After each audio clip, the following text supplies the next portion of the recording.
It is my great pleasure to share with you in the Sea of Asia 2021, and my topic of my discussion is on managing acute leukemia, bridging the gap of or taking the leap from Asian perspective.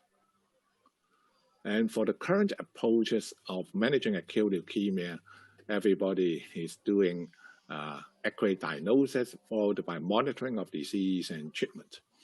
And the diagnosis, basically, immunophenotyping is applied to in all centers. Of course, genetics are now getting to be more and more important. Nowadays, with more genomic profile study, we may be able to identify some potential target therapy. The monitoring of disease is not only hematological, but now more MRD based. Minimal residual disease is now performed either by flow cytometry or polymerase chain reaction.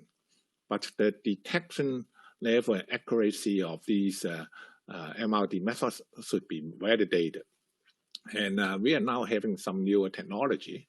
For example, the deeper MRD that can help us to have more accurate diagnosis of MRD.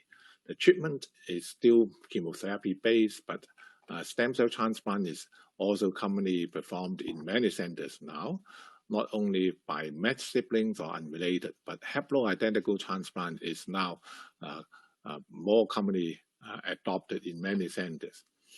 The newer treatment approaches by immunotherapy, either by monoclonal antibodies or more recently by the CAR T cell therapy. And ideally, we hope to have a target therapy that can spare the patient from the toxicity of the chemotherapy. Now, for the treatment of the AML in Asia, it depends on where the patients are managed. In the high-income countries, the survival outcome is now quite comparable to the Western countries. And with these survival rate of event-free survival of 54% reported by the Japanese, and another report by Malaysian Singapore group is even much better. But this is a smaller number of patients we included in the study. And the treatment-related mortalities are usually reported to be less than 5%. However, in the low middle income countries, we are seeing lower survival rate. One of the reasons is related to the high treatment-related mortality. And for early mortality within 2 years can be as high as 26%. So the 5-year overall survival in general is much lower, less than 50%. This is the table showing comparing some of the studies in Asian countries with that of the Western studies. For example, in the study by Japan, they are now reporting the 3 years event-free survival and overall survival quite comparable to those of St. Jude Novel or BFM or COG. And the relapse rate is also similar, but the treatment-related mortality is also maintained at a low level of only 3% as compared to other Western countries. So how do we fill the gaps of the treatment outcome? And in the past, we intensify the chemotherapy and or also may introduce stem cell transplant more commonly in for more patients. The aim is trying to improve the overall and event-free survival. However, there is not regrettable risk is the treatment-related mortality, especially those invasive fungal infections are now more commonly seen. And also, we should not forget about the late complications. Cardiomyopathy, second cancers are something also more commonly seen if we have a long follow-up provided for these patients. So there are certainly pros and cons of this treatment. And of course, people would like to have something even to be ideal, that is less toxic but effective new agents, such as introduction of those immunotherapy or target therapy. I would like to show you some successful examples that how we improve the outcome in AML in Asia. Now, one very successful story is reported is on the acute promyelocytic leukemia. We are now using less toxic agents, but that can maintain good anti-leukemic effects. And if possible, non-chemotherapy based or reduced intensity chemotherapy approach may reduce the toxicity, but adding on some effective agents, for example, retinoxide and arsenic trioxide, that they can achieve event-free survival of more than 90%. Another agent that is a homoherentonin, which is a plant alkaloid used quite commonly in China, and in pediatric AML, reported by Shanghai Children's Medical Center, they have a combination of HHT with the anthracycline, which is at a much reduced dose of only 120 milligram per meter square.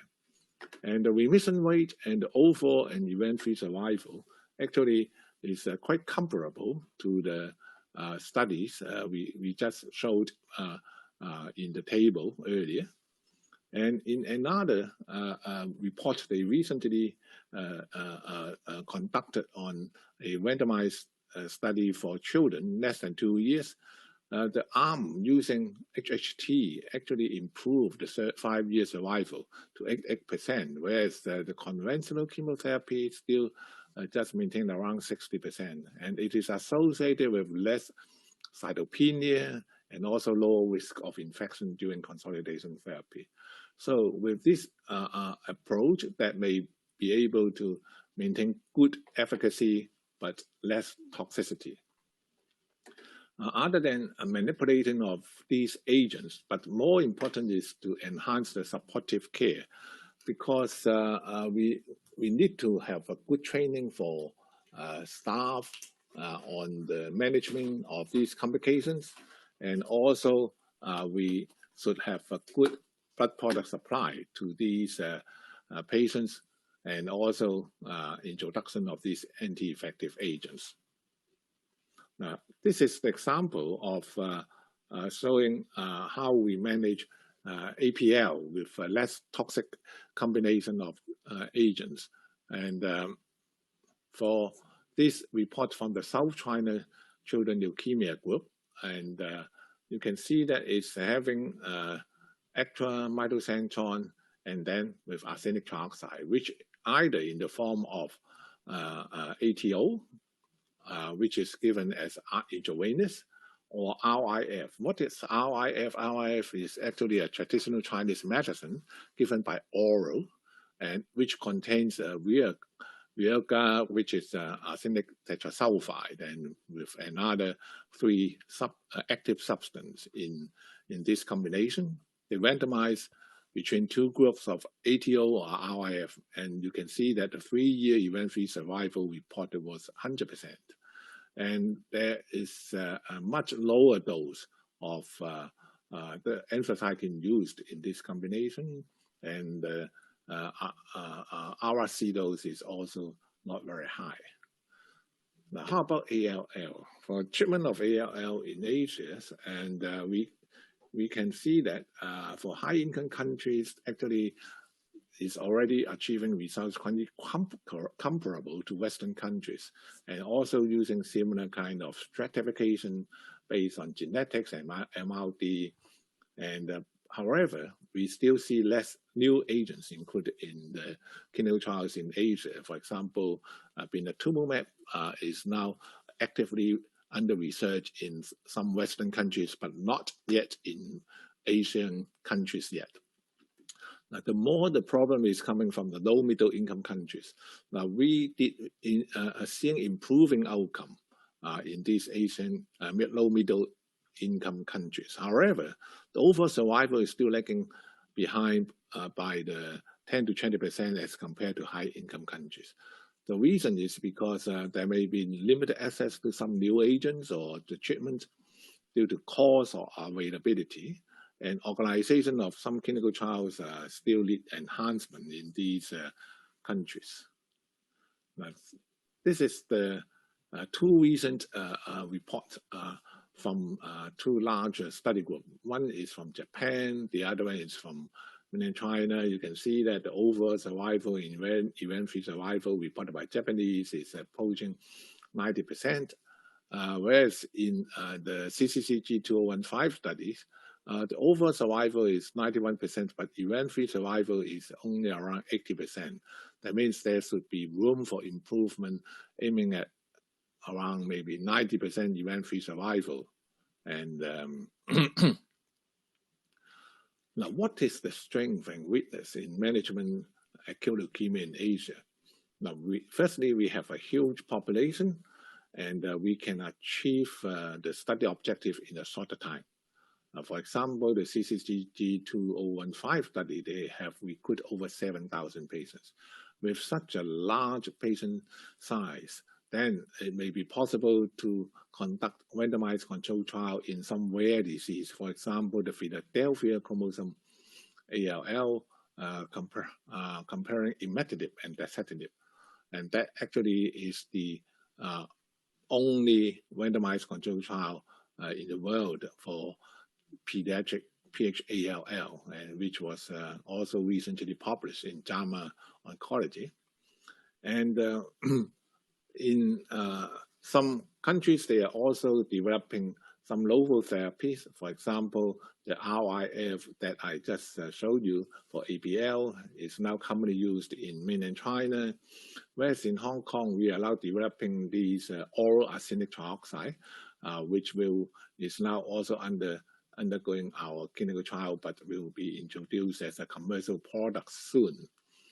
And for CAR T therapies, in fact, Asian countries has quite a good potential to increase these, include this as our standard treatment in near future.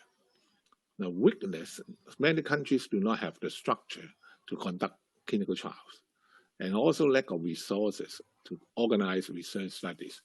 So some of the new agents are also very expensive. They are not affordable to many families. Like these agents, they have certainly much improved survival compared to conventional intensive chemotherapy in relapsed ALL, but blinatumomab is so expensive, not too many families can afford for this expensive treatment. Similarly for inotuzumab or PLD inhibitors. One example is the CAR T therapies. You can see the number of clinical trials in China conducting CAR T is even more than US.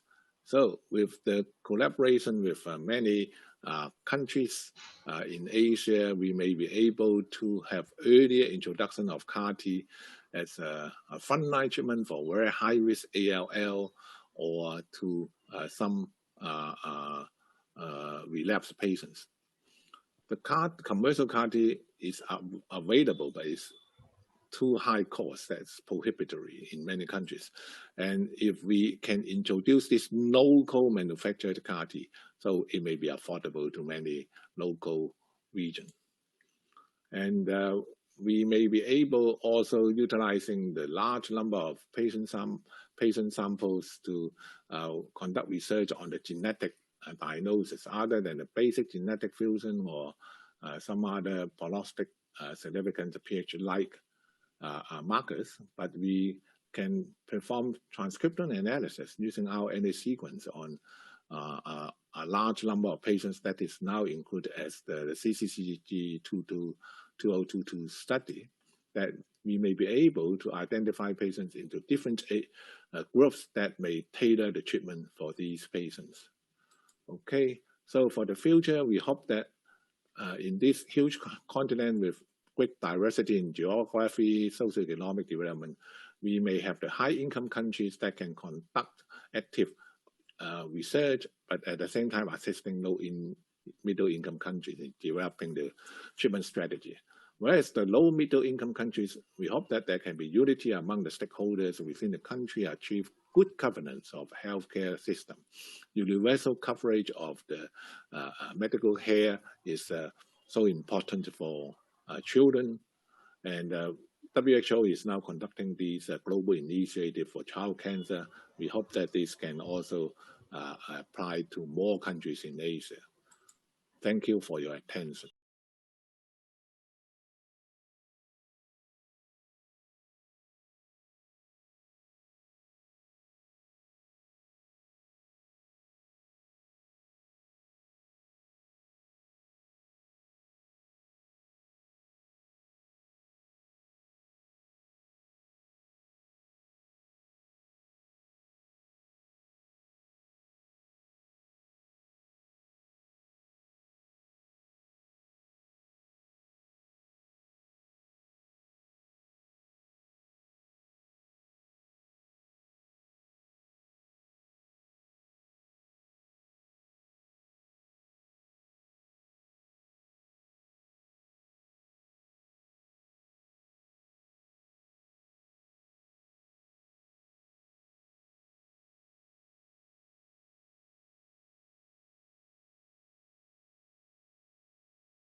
Thank you, Dr. Lee.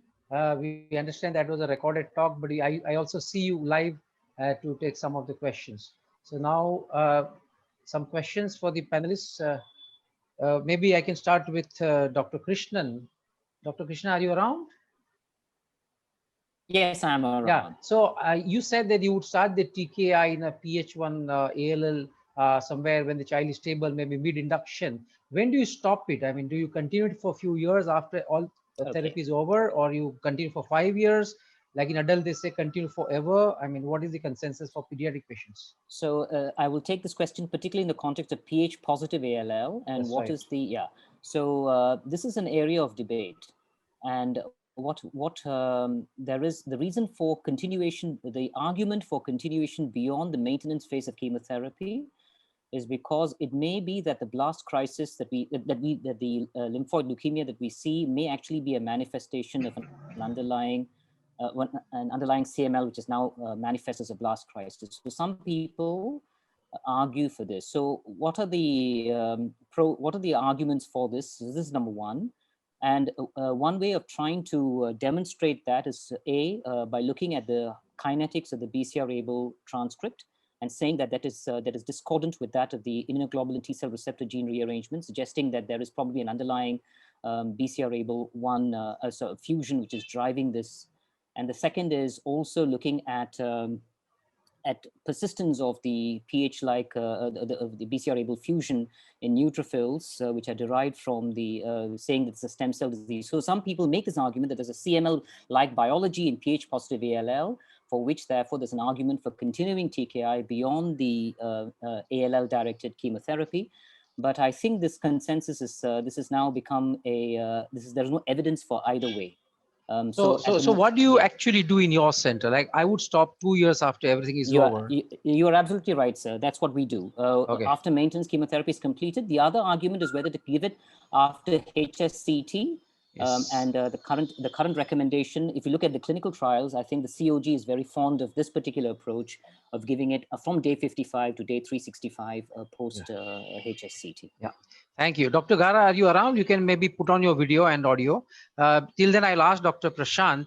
You showed us very fancy pictures of multicolor flow cytometry, but you know that's because you are sitting at the ivory tower, which is like a Makkah of pediatric hemong treatment and pathology. What do you think should be the minimum standard of care when it comes to flow cytometry? So, in an average, like say India is a vast country, I'm sure, so also a lot of Asian countries. What should be the minimum standard of care for the flow cytometry? When you say minimum standard, are you talking about the number of markers Yes, number of like, markers or only vis-a-vis. So diagnosis that, and MRD? no, diagnosis and MRD is the specific question because that's what 9 out of Okay. 10 pediatric hematology would be interested Uh-huh. in. So actually, you know what, you said now I'm sitting on the TMH, it's possible. But I think we have, where the pediatric ALL is going, it's very important to do both the things because it's no more research part. It is standard care, means it's a care of standard care of therapy, and you want to monitor all the patients. So even it's not available in many places other than the diagnostic, but we have reference centers who are doing MRD monitoring, and many centers we have trained also many centers in private laboratories. So it is not that we cannot do it. We have centers which can do MRD. So I think it should be included because it's after all whatever genetics or the environment or the host ultimately, or the treatment given to the patient ultimately, the residual disease is the most independent factor which indicates whether how the patient's disease is behaving and how your therapy is behaving. So I think the MRD monitoring has to be, should be the standard practice. It should not be excluded from any, if the patient is receiving the treatment. If the patient is not affording treatment at all and going on palliative, then I think you can avoid doing the MRD as well. Otherwise, also MRD doesn't cost much. Yeah, So, sure. So Dr. Gara, you have any questions? So from my side, a question for Dr. Pratik Bhatia. We have had a lot of chat about the ALLs, but with the NGS platform, what are your insights about, particularly for the MRD? Obviously, Dr. Prashant talked about MRD in AMLs, and we know that NGS platform for the MRD response in AML is more difficult. but how far are we in terms of using that as a platform for MRD monitoring in AMLs, not so much so in ALLs? Yeah, thank you, sir. So yes, definitely. So NGS MRD in AML is now, rather in India, we have already TMH being doing it, and very good papers coming from their end. But yes, now it's picking up in other centers in India too. And MRD in AML, especially if you have known marker like NPM upfront, and or you have other genetic marker which has been identified, then doing a deep sequencing, having picking up small clones even up to 1% or below 0.5%, NGS is a very good modality. The only issues are with the FLT3 one in MRD in AML, because FLT3 per se is very heterogeneous in a particular case. So you may find different sort of FLT3 clones in a single case, and then they evolve over the time of treatment. And so making it as an MRD marker currently is little difficult. So one has to depend upon the flow in those, or the the other surrogate markers in those cases. But yes, for NPM and other lesions which can be and rather are being used as MRD marker in AML. For ALL, the scenario is currently complex because laboratories need to have a setup to detect the immunoglobulin receptor or TCR gene rearrangements, and that requires a lot of validation and requires a lot of logistic and capital investment. And once you are able to standardize that, then NGS MRD can go up to the level of 0.0005%, as Dr. Prashant showed by flow. So equally, NGS can detect that much, but that requires a lot of standardization and a lot of harmonization with the protocols being used in Europe or other countries. So that is far away, but yes, in AML we are there, and I think it's being utilized very well in advanced centers. And I think they are also taking up training of this, as Dr. Prashant highlighted, it's very important. They're conducting CMEs and training other research institutes, and people are now beginning to recognize, using these technologies to basically improve or better risk stratify their cases and, improve the survival in their patients. Thanks. Thank you, Pratik. Over to you, Dr. Any other person present in this Zoom platform want to ask some question? Otherwise, we are running late of time, so maybe we can close the session. If anyone has a question to any of the panelists, Dr. Mamta Manglani or Dr. Sunil Bhatt or Gauri or whoever is there, anyone wants to ask a question?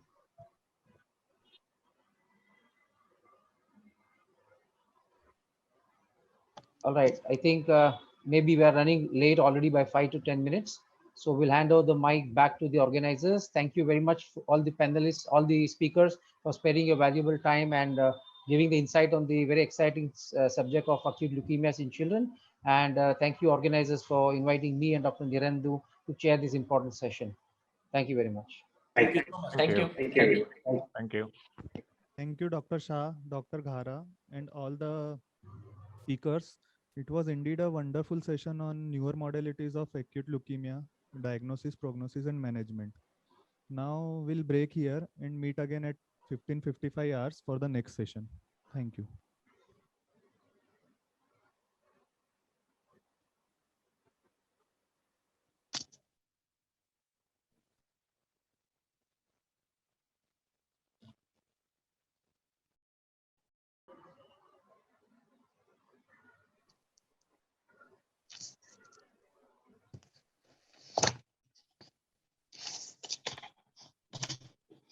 Organisers for inviting me to give this keynote lecture in the SARP Asia Congress this year. I'm going to speak about integrating biology into current clinical practice in childhood cancer. My name's Kathy Pritchard-Jones, Professor of Paediatric Oncology at University College London, and I'm the current president of SIOP. I have no disclosures, and I'd like to overview in this short half an hour a few aspects of biology in childhood cancer, what it's told us about etiology, then some examples of clinical applications of prognostic and predictive biomarkers, and then to move on to the need for new approaches to clinical trial design and geography, so who's taking part in clinical research, and the need for a new paradigm for pediatric oncology drug development. So etiology. We've known for many decades that predisposition to childhood cancer can be inherited. And here's the classic Knudsen two-hit hypothesis. And the early so-called tumor suppressor genes to be identified from the 1980s onwards, retinoblastoma, Wilms tumor, P53, provided excellent knowledge for a very small proportion of children. And this worked well when the cancer penetrance was high, but it's been more problematic when the cancer phenotype's very variable. And I just want to give you an example. So children with the overgrowth syndrome, either the full spectrum of Beckwith-Wiedemann or just isolated unilateral hemihypertrophy, are known to be at increased risk of Wilms tumor. And traditionally, they're put on 3-monthly ultrasound screening, which needs to go on for the first 7 years of their life. But this is very arduous for families, and also does everybody with this phenotype need screening? So in the last few years, experts in genetics and biology from around the world came together to produce an international consensus statement that was published a couple of years ago. And they brought together genomic data on the underlying genotypes of children with Beckwith-Wiedemann syndrome, which is a very complicated disease due to multiple imprinted genes and control regions. And they've shown that through the analysis of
तो I think Dr. Bharat नहीं. हाँ. He told me कि अच्छा, are you chairing?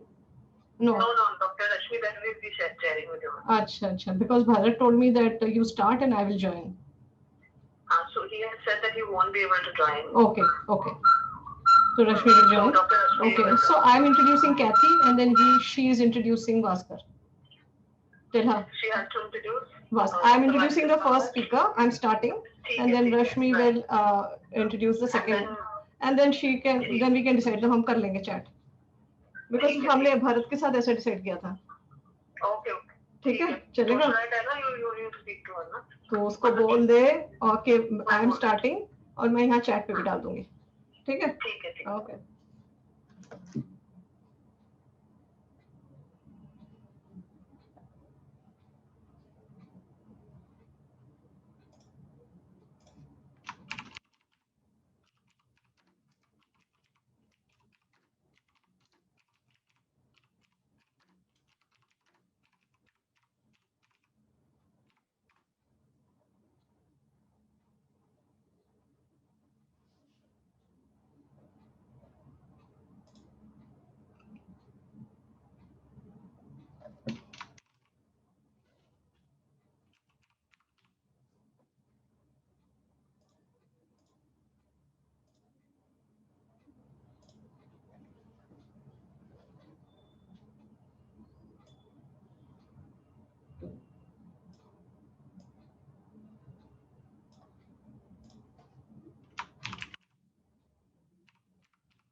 मेरा जरा देख ले जरा, ठीक है? साउंड ठीक है?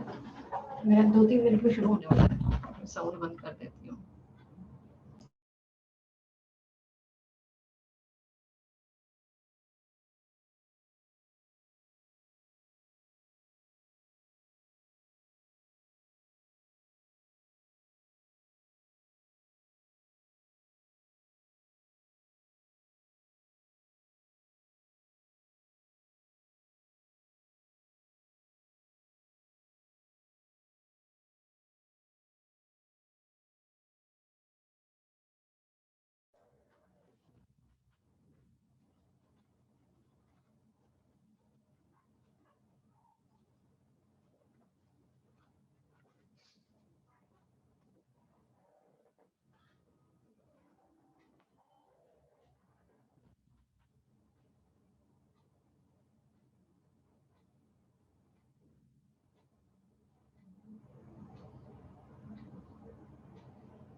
Press 1 to activate automatic call.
Hello.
Hello, Kathy.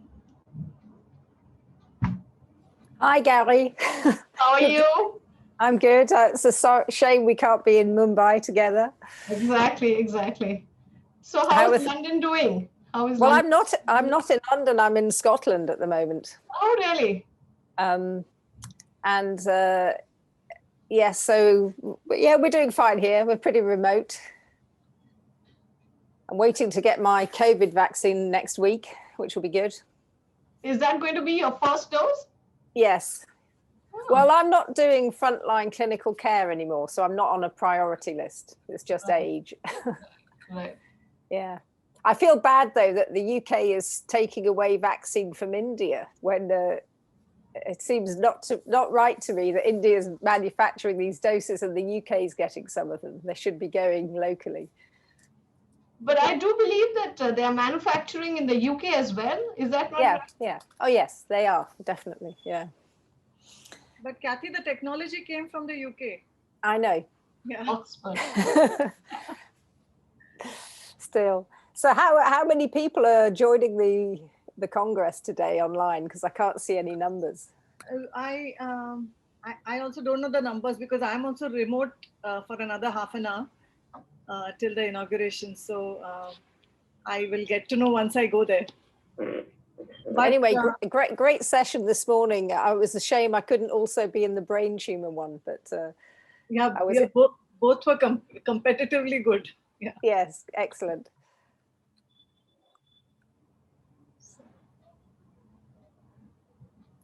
So will people put questions in the chat or do they come in through some other stream to you as the chairs? So I think your talk is about 26 minutes. Is that right? Yes, I think it should be, it's meant to be 25. Yeah. Okay, so then we can take your questions right after your talk, and those questions will be the ones from the chat box. Okay, so I'll see them as they're coming in. Right. Okay. So I could probably read them out so that everybody could hear them, and then you could take the questions. Okay, but you're playing my lecture as a pre-recording, aren't you? I just have to. I think so. Yeah, that's how I we understood. heard you a little while ago. Yeah. And Rashmi, sorry, for the inauguration, did you want me to present live or you'll use the recording I sent? So live is also perfectly fine. I mean, it will be more natural. And there are others going live as well. So it's perfectly, what would you prefer? Well, having made it, I'd probably prefer you use the pre-recorded. Okay. I'll be there live, yeah. Okay. Yeah. So we'll do that, yeah. Okay. So I think it's time. So if the guy at the console can get our session started. Can we start? Just a minute, ma'am.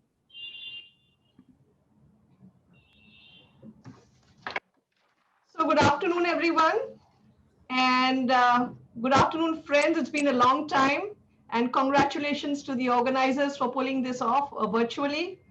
I just want to let you know that today my co-chairperson is Dr. Rashmi Dalvi, as Dr. Bharat had to leave on a family emergency, medical emergency, I believe. So it's a great privilege to introduce our speaker for this session, Kathy Pritchard-Jones. And as you well know, I think it's actually a real privilege and an honor to introduce. She is the president of SIOP, a dynamic president. I think we all agree with that. Professor of pediatric oncology at the University College of London, Great Ormond Street, UK, with a lot of research behind her, especially translational research, research in kidney tumors in children, and a lot of clinical trial work, and more than 250 publications. So she's well known to our PHO members in India and across Asia and the world. So I welcome you, Dr. Pritchard-Jones, for your talk on pediatric cancer, integrating biology into current clinical practice. I'd like to thank the organisers for inviting me to give this keynote lecture in the SIOP Asia Congress this year. I'm going to speak about integrating biology into current clinical practice in childhood cancer. My name's Kathy Pritchard-Jones, Professor of Paediatric Oncology at University College London, and I'm the current president of SIOP.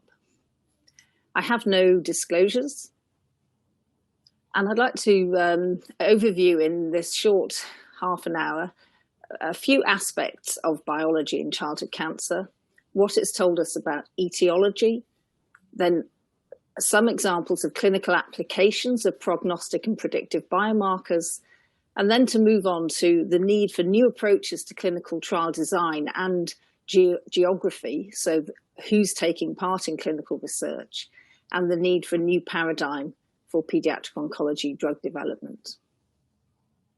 So etiology. We've known for many decades that predisposition to childhood cancer can be inherited. And here's a classic Knudsen two-hit hypothesis. And the early so-called tumor suppressor genes to be identified from the 1980s onwards, retinoblastoma, Wilms tumor, P53, provided excellent knowledge for a very small proportion of children. And this worked well when the cancer penetrance was high, but it's been more problematic when the cancer phenotype's very variable. And I just want to give you an example. So children with the overgrowth syndrome, either the full spectrum of Beckwith-Wiedemann or just isolated unilateral hemihypertrophy, are known to be at increased risk of Wilms tumor. And traditionally, they're put on 3-monthly ultrasound screening, which needs to go on for the first 7 years of their life. But this is very arduous for families, and also does everybody with this phenotype need screening? So in the last few years, experts in genetics and biology from around the world came together to produce an international consensus statement that was published a couple of years ago. And they brought together genomic data on the underlying genotypes of children with Beckwith-Wiedemann syndrome, which is a very complicated disease due to multiple imprinted genes and control regions.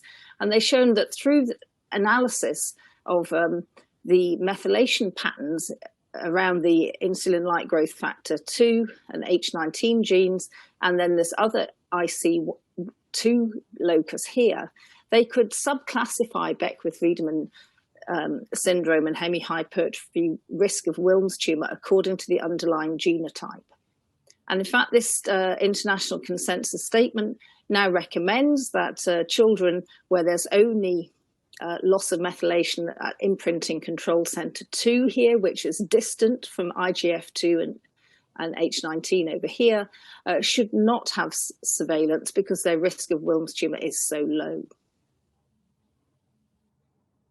The other aspect of etiology is understanding how embryonal cancers of childhood are effectively normal development gone wrong. And we've for long known that the theory is that the sources of mutations in childhood tend to be sporadic, stochastic mutations in genes that normally control normal development. Whereas in adult cancer, most cancer is driven by mutagen exposure. That means the timeframes for oncogenesis in childhood are much shorter, starting with the fertilized egg. And there's a very nice article published just at the beginning of this year that describes these models and how we can view cancer development in children as a maturation block in normal development. And single cell analyses may reveal novel therapeutic opportunities, potentially maturation therapies, and even possibly preventative therapies for those at increased risk. We also know from the extensive genomic sequencing that's been carried out on cancers across all age ranges that childhood cancer has a much lower mutational burden than adult cancer. And notice here, this is a log scale of the mutations per megabase of DNA. Over here, we've got adult cancers, and here we have childhood cancers. You do get some occasional cancers that have very high mutational burdens, but they're the exception in childhood cancer. And these genomic analyses have shown that up to 10% of children have pretty unambiguous germline predisposing mutations, and a further substantial proportion have gene sequence variations that suggest that it may explain their cancer. But more importantly, the somatic mutations are showing that about half of childhood cancers have potentially druggable gene targets. Now I want to move on to how we've applied biology in diagnosis and classification. And of course, the analysis of tens of thousands of genes has led to an explosion, literally, in diagnostic subcategories. And what we found is that molecular classification is being very rapidly adopted into diagnosis. And here's the example of medulloblastoma. And it's only back in 2012 that there was an international consensus on the fact that medulloblastoma could be molecularly classified into 4 subgroups. One typically in infants with a very good prognosis due to Wnt activation, one associated with desmoplastic pattern with sonic hedgehog gene mutations, and sorry, this is the infant one, and then 2 other groups, which are in fact the largest 2 groups, where there's no clear single genes involved, but a lot more genomic instability. And the recognition of these 2, especially the Wnt and the sonic hedgehog, by a variety of genomics and exclusion of gene amplification, has allowed selection of children for potential therapy reductions, because we know that if we can reduce radiotherapy in these groups, we may have equally effective treatment that's less toxic, and also highlights early identification of children where further treatment intensification may be needed. So it's only 4 years from 2012 to 2016 that the official WHO classification of tumours of the central nervous system brought in a major restructuring based on biology and defined new entities by histology and molecular features. But things didn't stand still. And then we now have a DNA methylation classifier based classification of CNS tumours, which was published in 2018, and which the WHO are in the process of considering adopting. But how does this all work in routine practice? And this was a nice paper published a couple of years ago, led by Tom Jacques, a specialist pediatric neuropathologist at Great Ormond Street, who took nearly 500 brain tumours seen in his routine practice over a 2-year period. And he requested the methylation array, which has been worked up by the Heidelberg group. And he was able to use it to successfully classify just half. So it doesn't work all the time in applying a classification. And it was estimated to change therapy in about 4%. But of course, this is in a service where there's already a specialist pediatric neuropathologist using state-of-the-art molecular FISH for copy number, gene sequencing, immunohistochemistry. He also went back and looked at a separate archive of nearly 200 cases of difficult to diagnose cases in the past. And by applying his up-to-date expertise and standard molecular pathology, he could reclassify half of them, and the methylation profile added another 17%. So it clearly has value, but there are challenges in introducing molecular biology into cancer diagnoses. As you saw in that previous one, tissue selection for DNA extraction is critical. You must ensure there's tumour cell DNA in the sample. So there will be failure rates for a variety of reasons, including the methodology. And the outcomes of these biomarker assessments need to be standardized and comparable across the world. And of course, they need to be affordable and achievable. But there's a much bigger clinical challenge, because there are literally hundreds, if not thousands, of molecular biomarkers that could be applied to an individual cancer. So which ones are important for which cancer types? How rigorous are the tests themselves in terms of sensitivity and specificity? And of course, one must understand the total treatment context to understand the outcome relevance for the child. So moving into clinical practice, if one's going to take a molecular biomarker and introduce it for treatment choice, then you have to consider the numbers needed. And this is a statistical table from an old paper. Standard approaches to introducing an intervention is if the prognosis is very poor, so the 5-year survivals of the order of 25%, you can look for quite large differences in event-free survival, and the total number of patients you need is achievable in a single disease category. But if you need to look at equivalence, so you want to use a biomarker perhaps for optimizing therapy, and you want to show that survival is already 90%, then you are literally going to need thousands of patients.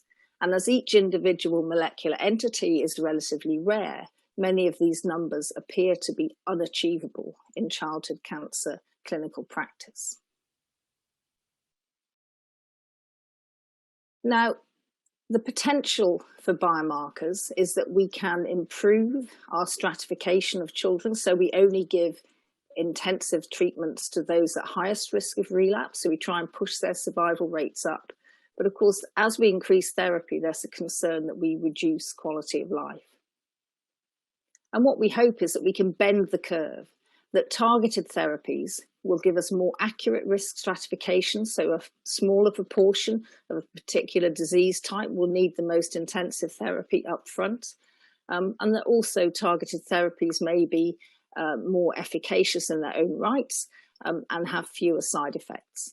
But some of these statements are, of course, hypotheses yet to be proven. So the current clinical applications of biomarkers in this context are for looking at dose reductions of conventional therapy in low-risk tumours, such as application of rapid early response, negative minimal residual disease in good risk ALL, intensification of therapy if a biomarker predicts a higher relapse rate. MYC amplification in neuroblastoma is a long established example.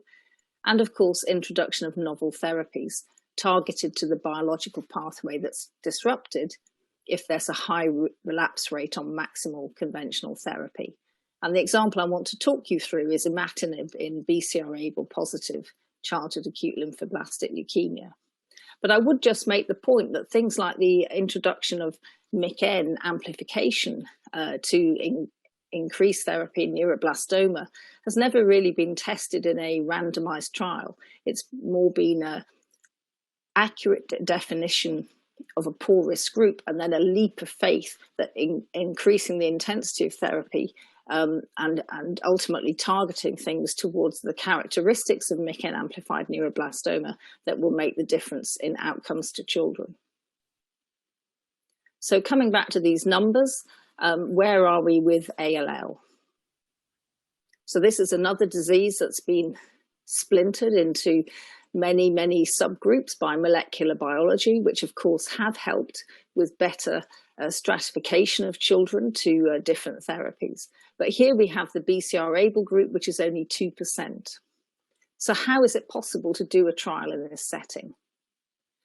Now we have effective therapies targeted to the BCR-ABL fusion gene in ALL, and this has been known about for over 20 years. So imatinib is now a generic drug, easily accessible. And it took 10 study groups, 5 years of recruitment, working together to test the addition of imatinib to standard therapy in this subtype of childhood ALL. And in this particular study, which involved groups from many, many countries and continents, here we have Hong Kong with Chi Kong Li, it was a very pragmatic trial design. They allowed each group to add the imatinib to their standard practice. But a key point was that they were all using similar approaches to identifying the biomarker for the presence of the BCR-ABL protein. But what you'll notice is, despite this big effort, they weren't actually able to reach a statistically significant endpoint, although the 4-year disease-free survival in the good risk group was 10% better in the children with imatinib compared to those who did not have it. And you'll notice that in this era, which was, 2004 to 2009, 81% had stem cell transplantation as standard practice. Now, the same group continued. They could see the direction of travel, and also other groups, Japan, COG, were finding that imatinib was giving improved disease-free survival. And they went on and did a single-arm study, took another 5 years to recruit a similar number of patients, and were able to show, and also they altered the schedule of imatinib, learning from the studies conducted internationally in parallel. They decided to introduce the imatinib earlier and give it more continuously. And they achieved a much higher complete remission rate compared to the previous study, but no obvious impact on improving event-free survival and overall survival. But giving the imatinib in a more prolonged fashion did give more toxicity to the children. But in this setting, far fewer had stem cell transplantation. And they did notice a changing pattern of relapse, which could be much later if a child hadn't been transplanted. And so it raised further questions about the role of imatinib in maintenance. But what's been learnt from studies such as those is that consistent and prolonged multinational collaboration is essential, that trial design can take a pragmatic approach, providing core elements of biomarker selection of patient cohorts, therapeutic risk stratification, and treatment protocols are aligned. And that if you take account of similar results achieved by parallel large studies, this is probably more important to be certain that you've got a positive effect than the absolute p-values, because we know that these studies are very challenging from a statistical numerical fashion. So that was looking at introducing a biomarker upfront in first-line therapy. What about treatment of children with relapse, and those with refractory cancers, which are much smaller in number in childhood, but these are the children that traditionally go into early phase trials. And again, an excellent review article here published a year ago in Science. We've moved now from the era where entry into a study is based on disease diagnosis to one where it's based on tumor biology and the presence of a potentially predictive biomarker. And we're also moving to models where the introduction of the targeted therapy is happening much earlier in the disease course, that it's performed in all patients with recurrent disease, and you look at multiple sources of tumor DNA, which gets around some of the problems of intratumoral heterogeneity, and also gives these agents a greater chance of success than if you give them to children who've had multiple relapses. Now, this has changed the way we look at response rates, and I'm sure many of you in this audience will be familiar with this concept of a waterfall plot that shows the percentage reduction in a tumor size and the best response achieved, rather than, excuse me, a response at a fixed time point.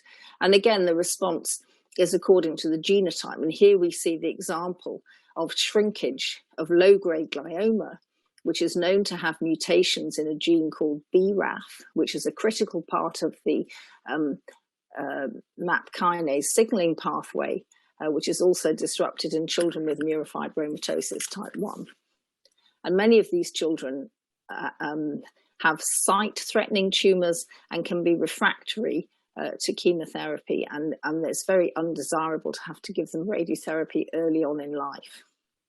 So what you see here is that we now find, compared to traditional cytotoxics, that the best response, virtually all the children with the molecular abnormality will respond to an agent that's specifically targeted at the defect in the pathway in their tumor type. We also see outcome results presented as so-called swimmer plots, which show you what happened to the child, to each patient along the timeline and the duration of therapy. And the key points here, and this again is the same children with low-grade glioma, they're on an oral therapy. Treatment may last several years. An outcome assessment needs to be holistic and focused on their quality of life as well as tumor control. Now, the other important concept, and BRAF mutations also follow this paradigm, is that the same mutation may be found in multiple cancers. And here we see the NTRK fusion cancers, which are found in a large range of adult and some pediatric cancers. And this is another important area of molecularly targeted therapy. So there's a very effective inhibitor of these activated NTRK genes by fusion. And here you see, again, a waterfall plot of best response in 2 childhood sarcomas. And you can see again that if they have the TRK fusion, everybody showed tumor shrinkage. And I would just like to point you to the fact that SIOP is now, through our knowledge portal on our website, offering CME accredited short courses that you can access online, and here's the link. And you can learn an awful lot more about NTRK inhibition at that site. But the key question is how to match the patient to the drug. The individual molecular entities are very rare in practice, and we need a new paradigm in trial design and in access to new therapies for children with cancer, because most of those studies I've shown you have been done in mostly in the United States and Europe and in high-income countries. So the first question, how to match the child to the drug? Well, precision medicine programs in pediatric oncology are building that capacity. And here you see a summary overview of these types of programs across North America, Europe, and in Australia. And the concept here is that all children with relapsed tumours or refractory tumours are eligible for inclusion, and they get genomic sequencing, molecular tumour boards, and then trying to direct children with specific molecular abnormalities in their tumour type to an appropriate clinical trial of an appropriate agent. And some of the drugs that they may be pointed to now are available as generics, maybe off trial, and sometimes it's possible to get them on a compassionate drug access program. Now, in Europe, Gilles Vassal and colleagues have built a platform called Accelerate, Innovation for Children and Adolescents with Cancer. And it brings together academia, from basic science through to clinical researchers, the parent and survivor voice at the table, very important for advocacy and informing trial design, industry, including their clinical leaders, researchers, and representatives from regulatory affairs, the regulatory bodies that actually approve drugs in various countries, and indeed any other stakeholders with an interest in pediatric oncology drug development. And the Accelerate group hold an annual congress now in its 9th year. It just took place in February. And they are building pediatric strategy forums, and they're picking them off disease type by disease type according to targeted agents. And what we wanted to avoid here is the fact that there might be 6 drug companies all making an inhibitor of the same pathway, and yet the children who might potentially benefit from these drugs and eligible for trials are very, very rare.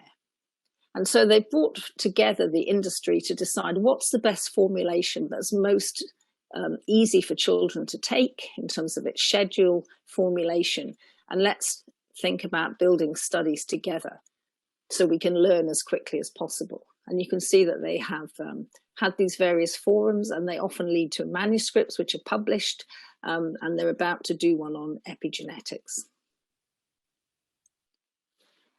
So to conclude about use of biomarker-driven clinical research, we have to remember that a biomarker, just as with any clinical test, cannot provide 100% specificity or predictive value. And the introduction of biomarkers and biological stratification into clinical pathways must be done in a carefully controlled way with holistic evaluation of impact on outcomes for patients. But properly powered testing requires international collaboration, standardized methodologies that are comparable, and sharing of genomic data at quite a detailed level. And it's absolutely essential that we involve patients and families from the start in research design and communication, because these are sensitive data, but these are also data that are going to help children with cancer now and in the future. So biology-driven drug development is opening up new possibilities of more effective cancer treatments. It's theoretically safer and should be more accessible, particularly around the world for oral therapies. But it does require detailed knowledge of tumor genomics, and the spectrum of mutations and genetic changes may vary by population. So it's very important that research is done in the populations where the drugs are to be used. So we definitely need to expand clinical trials and research to include more centres in non-high income countries.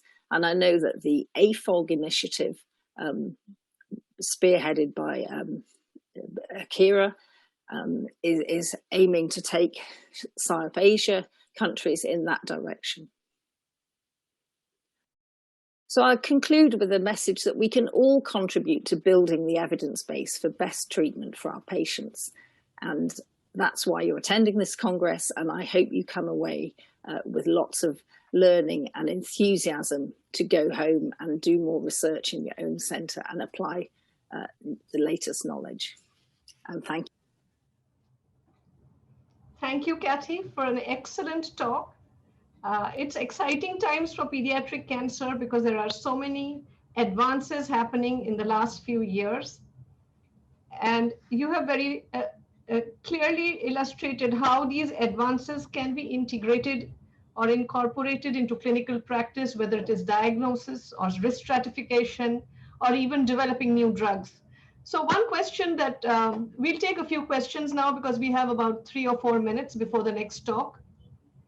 So one question I got was, in the next few years, which are the pediatric solid tumors that you think will have small molecules or targeted drugs incorporated into their frontline treatment? Which are the most likely pediatric solid tumors you think would have druggable small molecule targets being used in their frontline therapy? Thank you, Gary, for the question. It's a very challenging one. I think the solid tumors most likely to have targeted therapies introduced will be those where they have activated kinases, usually through fusion genes, because these often appear to be a predominant driver, and we've got plenty of paradigms from adult cancer that these therapies work, like in gastrointestinal stromal cell tumor, etc. So that would be rare subsets of sarcomas, and as we're now starting to see some brain tumors, and perhaps very interestingly, it's these solid tumors that can be at the more benign end of the spectrum, but where effective clinical management is actually very challenging because these tumors don't go away and surgical excision could be very mutilating. So I think there'll be very selected populations in the next few years, but we have the promise that longer term, understanding the whole developmental pathway and how you can disrupt it to stop tumor growth whilst not interfering with the child's normal development, could lead to lots of opportunities in the embryonal cancers like Wilms tumor, some of the other brain tumors, etc. But the example I showed of medulloblastoma with the sonic hedgehog inhibitors, we know there that whilst they can inhibit growth of the tumor, they also inhibit growth of the child. And that clearly isn't desirable if your child is only a couple of years old. So a big question, I think probably small subsets in the next few years, but I'm sure we'll get there in the end. Thank you. And I think you're right. We need to bring some of these clinical trials to the LMICs, where there is a large population of pediatric cancer patients. And maybe these are all rare tumors. Everybody knows that pediatric cancer is rare. Each subset constitutes a small proportion, 2% or 4% of the total. So if we all get together for multinational trials, I think that's the way to go. But we need to, I think, convince the big pharmas to support these studies. Otherwise, it's too expensive for countries in Asia to participate. Yes, but one of the challenges, one of the reasons for expense is the cost of monitoring and follow-up.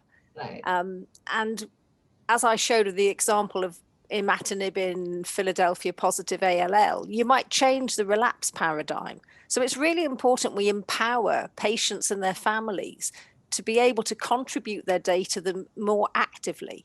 You know, at the moment, a clinical trial is a very passive process, I think. Right. Families agree to participate, but then the results of the study rely on bringing the child back to the hospital, and it makes it very difficult to access them, and it makes them expensive to run. And perhaps we also need to think about having a bit more confidence in the knowledge and communication ability of the families in the trials to be active participants in their own follow-up.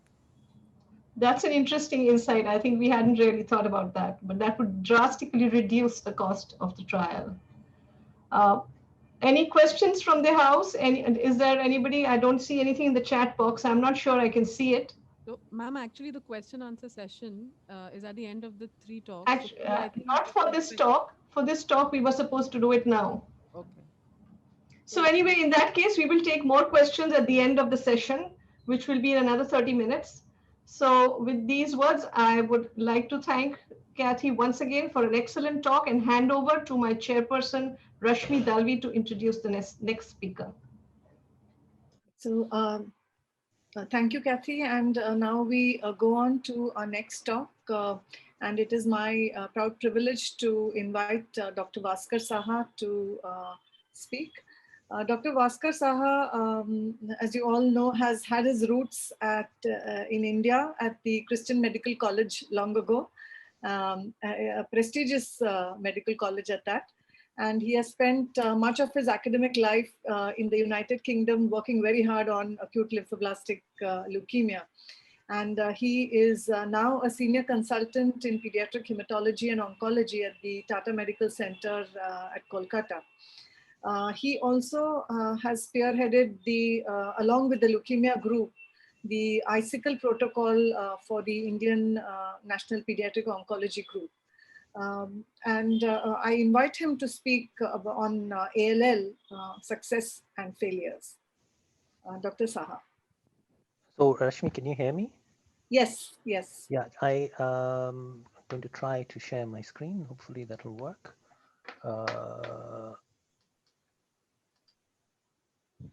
Share is my screen showing? So minimize your PPT and share your screen, and then okay, minimize my PPT.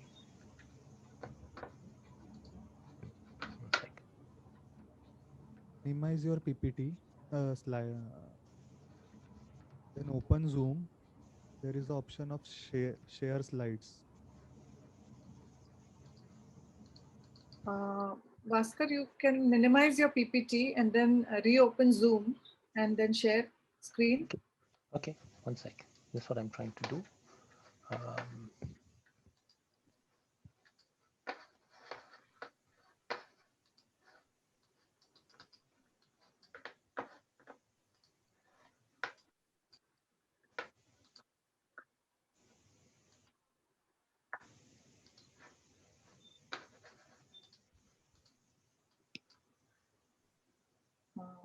Amit, do you think we can project it from our side?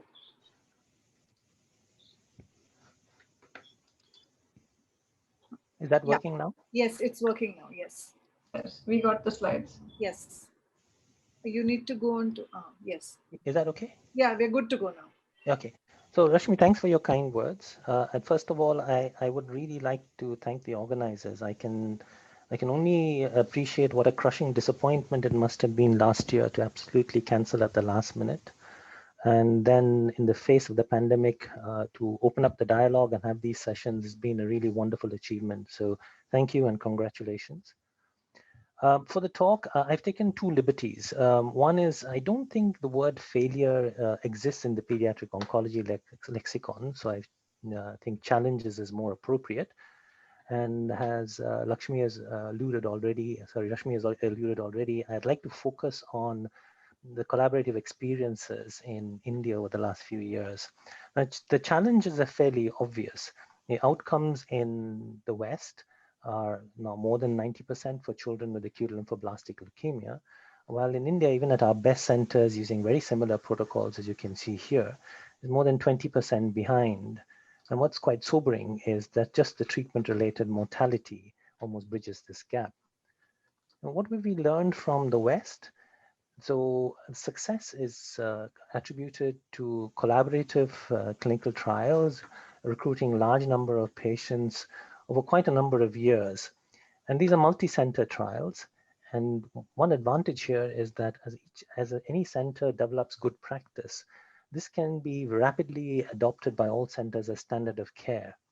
And the second is that these protocols have primarily used risk stratified therapy, which de-intensifies as therapy for patients deemed to be at low risk of relapse and thus decreasing toxicity.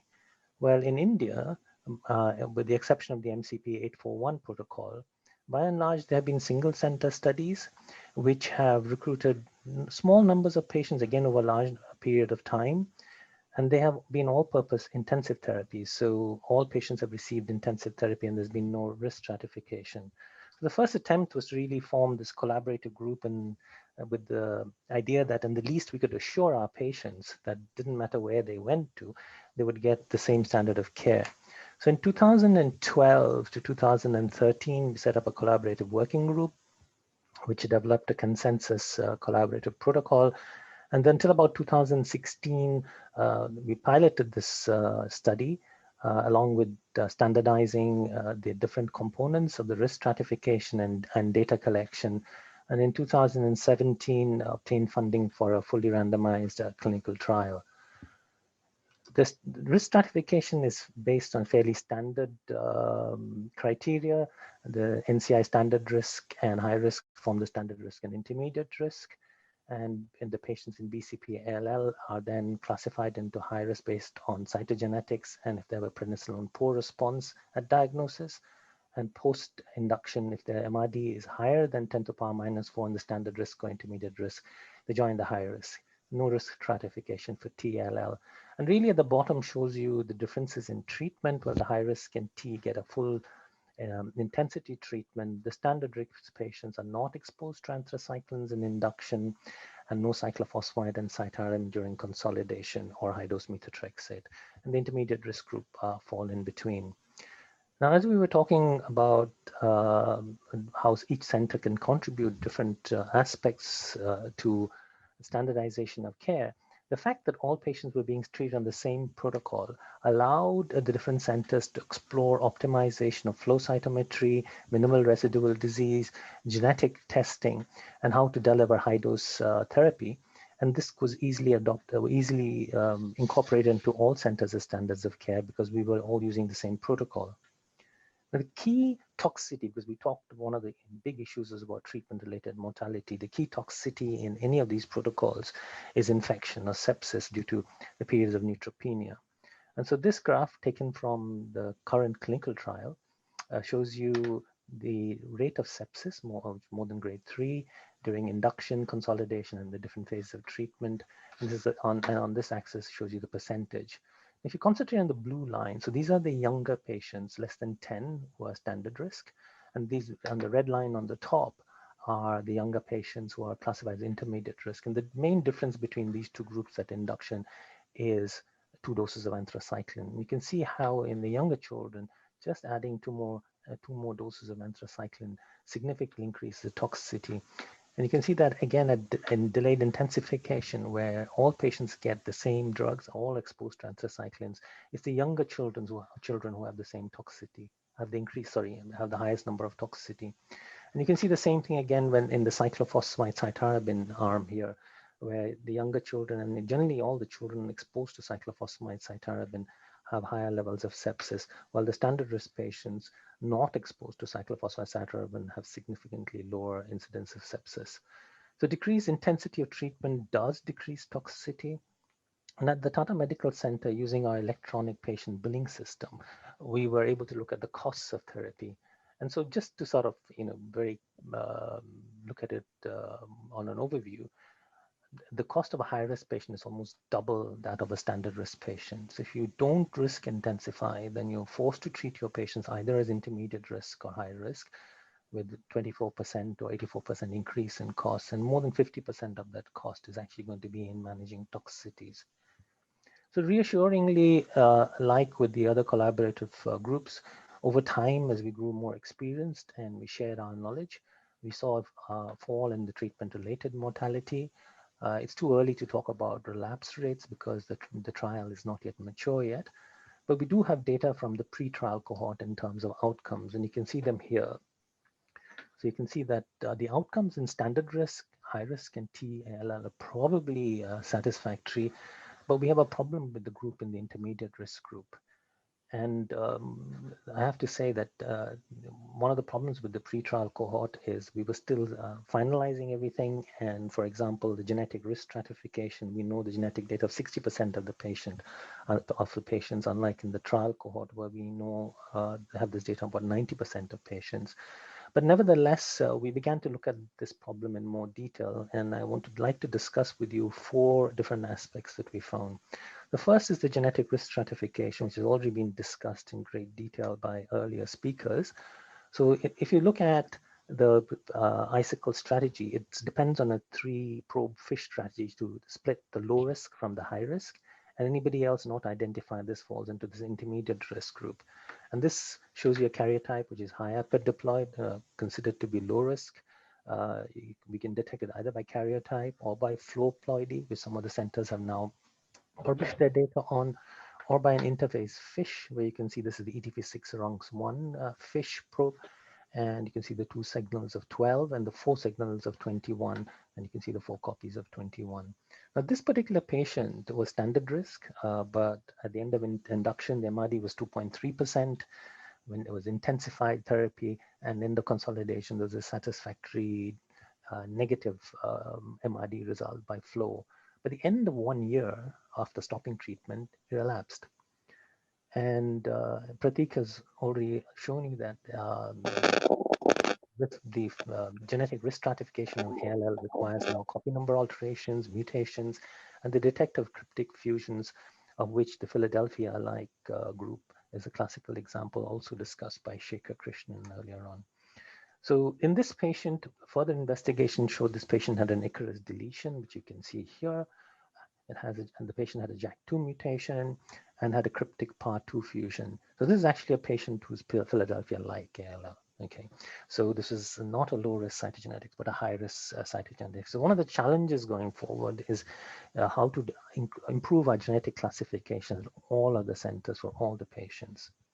The second area that we identified, and this is a talk given by Dr. Gota earlier on, and Dr. Sidhu is going to talk about this later on, is the quality of drugs, and particularly the quality of the drug that we are most worried about is asparaginase. If you remember, the standard risk patients don't get anthracycline, so they're primarily dependent on vincristine steroids and asparaginase.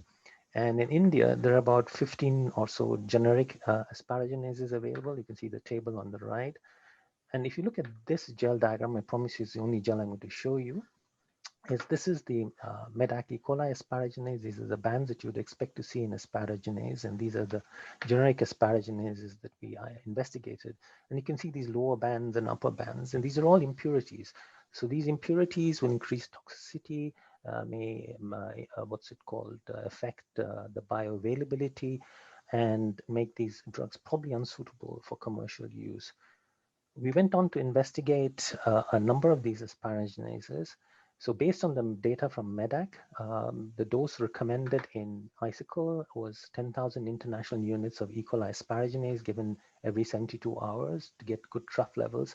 But you can see with this one, even at 48 hours, a significant number of patients were not achieving good levels. But with leucogenase, and certainly not at 72 hours, but the majority of patients at 48 hours were getting good levels, which forced us to change the scheduling to every 48 hours and introduce therapeutic drug monitoring while we wait better asparaginases coming into the market.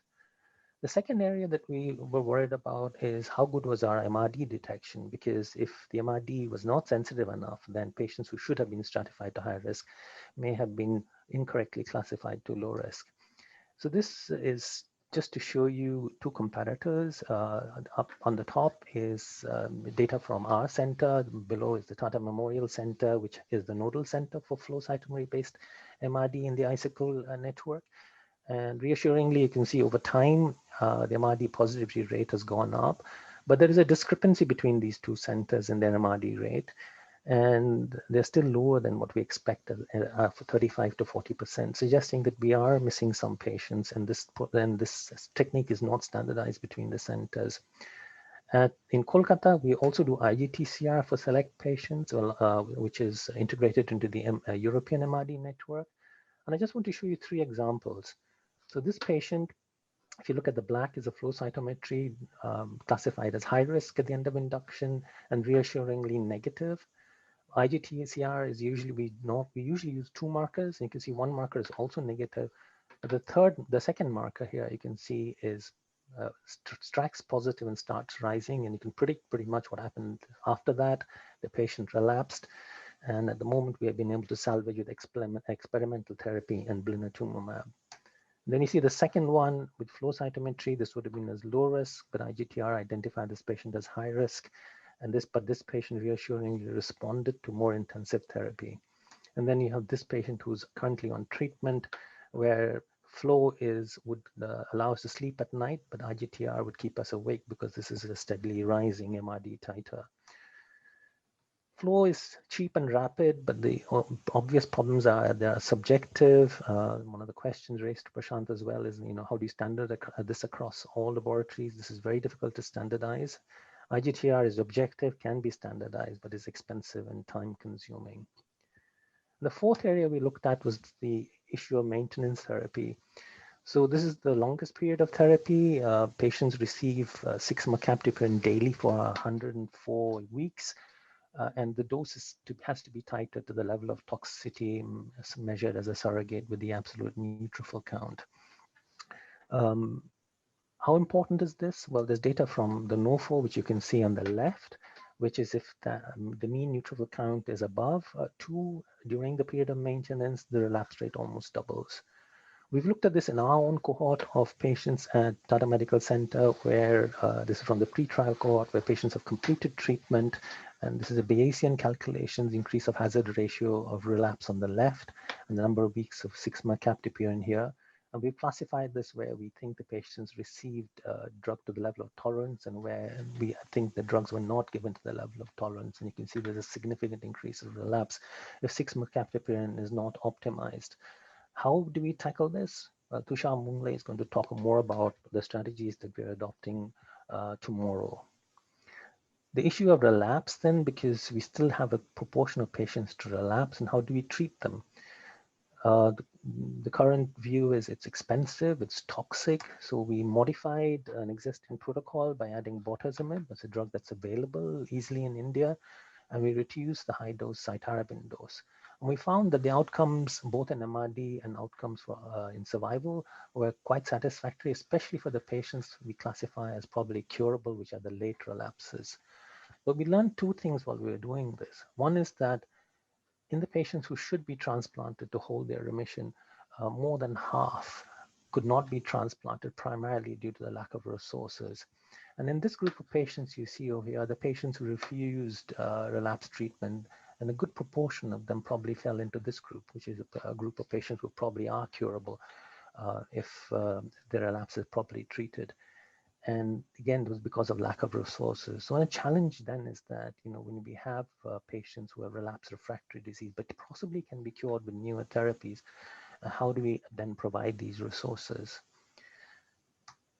So newer things are coming. Dr. Lee alluded to this. Rahul Pawar and Gaurav Nodala and their team, and Rahul has talked about this earlier. One is about indigenization of the CAR-T approach. We have a donor program for blinatumomab now, but delivery of the drug is still expensive. At Tata Medical Center, we have a high throughput drug discovery system where we can identify drugs that are currently available on the market, like bortezomib and venetoclax. And you can see that the B cell population is sensitive to that, so is the T cell. We can also have been identifying TLL patients who are sensitive to dasatinib to be able to offer this to patients who are either high MRD or relapsed or refractory. So concluding my talk then, that the successes and challenges are the same. I think I've shown to you how the collaborative networks are improving, how things are done, but the challenges will be how to extend these collaborative networks to all other centers and develop hubs where we have properly standardized techniques and tests, including therapeutic drug monitoring, and build decision support tools to help physicians optimize treatment during maintenance. And then extend this treatment of ALL to the older age group, because we know that the pediatric approach works even for patients above the age of 18. Some centers can only treat to the age of 12. So that we can start availing of these things, which is the drug discovery approach and the indigenous CARs and other drugs that are being developed. So it remains me to thank the funding organizations who fund the trial, and our approaches, our collaborators who've helped us with some of the data, and Shekhar Krishnan and the clinical research team, unit team at Kolkata, who produced all this data, and of course, all the collaborators, the Icicle network, without which none of this would have been possible. Thank you. Thank you, Bhaskar. This has been an excellent talk and excellent work that you've been doing, and great leadership. And these are really indeed exciting times for pediatric oncology and acute leukemias in India. So I am told that we will be taking all the questions together at the end of the next talk. So I now invite Dr. Shripad Banavli. Dr. Banavli, of course, needs no introduction. He has been a colleague of ours over the years, and he has had an excellent body of work in the field of acute leukemias, among other things. And he is head of the Department of Medical Oncology at the prestigious Tata Memorial Hospital. He is also the Director of Academics there currently. And he is best known for all his work on acute leukemias, as well as some of his own work on original work on metronomic therapy in various malignancies. I invite Dr. Shripad Banavli to talk to us on acute myeloid leukemias at the crossroads. Which way do we go? Dr. Banavli. I think we'll have to stop screen sharing so that Dr. Banavli can start screen sharing. Banavli is going live, I think.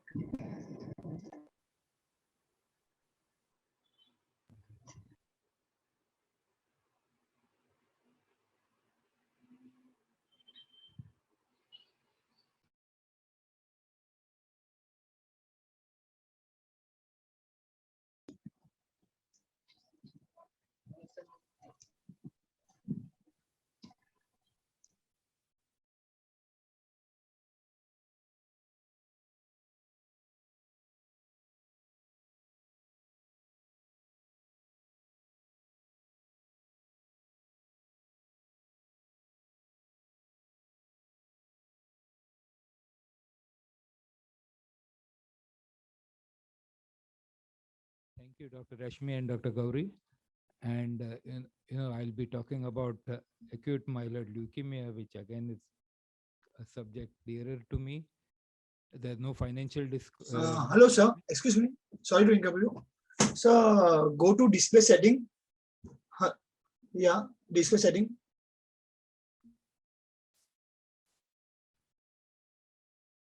Yeah. Click there and duplicate slide. Yeah. Thank you, sir. Full screen. Thank you. And sorry about that. Basically, in technology challenge. But I'll be discussing some concepts and treatments which are not standard of care. Shripad, we can't hear you. Can you raise the volume of the amplitude of the mic? Hello. Hello. Slightly louder. Hello. Can you hear? Okay. Hello. Yeah, we can hear you. They could make it louder, but it's okay. You can go ahead. I'm the first one going live, so I think we have... No, this is okay now. Okay? Yeah, this is okay. Thank you.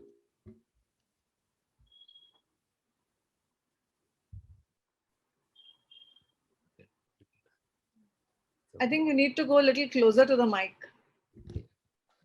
Hello. Yes. Yeah. You have to change the slideshow option again. It's gone back to the display setting. Duplicate.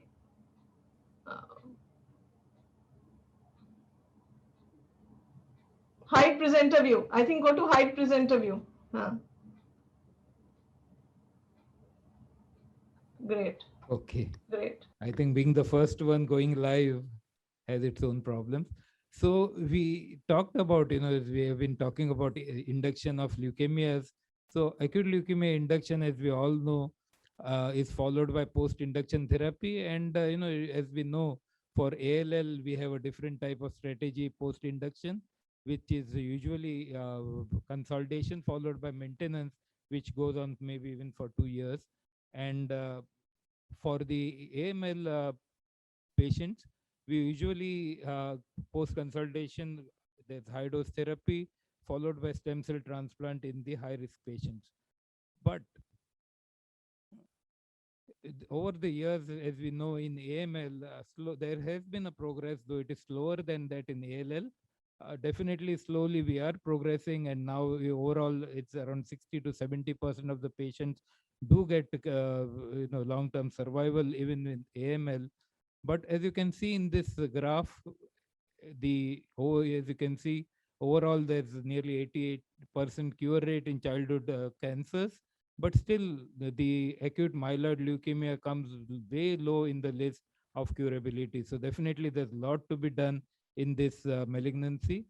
And as we all know, AML is a heterogeneous disease, but it's a difficult malignancy to treat, requires excellent supportive care, blood platelet transfusion, higher antibiotics, antifungals, finances, and this is especially challenging for the low and middle income countries.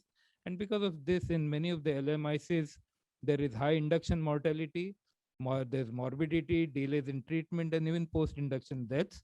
And as we all know, allogenic stem cell transplant, though standard of care for the intermediate risk and the high risk AMLs, this is not an option in most centers in India and other LMICs. Definitely newer therapies are coming, and maybe we'll talk about that in the next few slides. But to talk about AML, let us start with talking about acute lymphoblastic leukemia. As we all know, it is a true success stories of childhood cancers. And as we can see here, nearly 95% of the children, especially in the developed countries, are now having long-term cures with this malignancy. But very importantly, as we know, even till some years back when the CHEPDIS group actually did try to decrease the maintenance therapy to 6 months of maintenance therapies, we saw that the event-free survival decreased to less than 60% in their group of patients. Not only that, if you see overall, even when we had decreased the maintenance therapy from 2 years to 18 months, there was an increased or a decreased event-free survival in this group of patients, letting us know that maintenance is an important part of treatment in acute lymphoblastic leukemia. Again, to talk about it from the other side, as you can see that those patients who are MRD low continue to do well in most of the patients with MRD low risk continue to do well in acute lymphoblastic leukemias. Medium risk are in between, and those who are in the MRD high risk group, they do poorly. This we know that, and that is. But the other part of the story is that even those who have day 15 MRD negativity, still we have not been able to decrease the overall maintenance period in this group of patients, making it very important that the maintenance is an important aspect of ALL therapy. On the other side, if you can see here in acute myeloid leukemia, Dr. Prashant talked about it, and others also talked about it briefly. But as we all know, even in AML now, MRD is becoming an important prognostic marker. But as you can see here, this is not as important as in AML, as in ALL, because you can see here that even those who are MRD negative, they continue to relapse, and maybe the outcome is not as good as for those who have MRD negative with ALL. Stressing the fact that after, what it shows is that after the induction therapy, after the initial therapy, if there is no good therapy to continue with, maybe still the MRD may not be that strong a marker. And in ALL, when we have good maintenance therapy, these patients continue to do well, and that's why maybe MRD low continue to do well even after the initial part. And in AML, they are not doing that well as in ALL. So definitely shows that we need to have some good therapy after the initial therapy, even for this in this group of patients. And that is why now we know that initially there were not many options for us, but now, as we all know, there have been many new options which are available to us. And as we all know, the gemtuzumab, the anti-CD33 antibody now is available, and especially for the low risk group, this antibody may be a good therapy for those who are MRD positive at the end of initial treatment.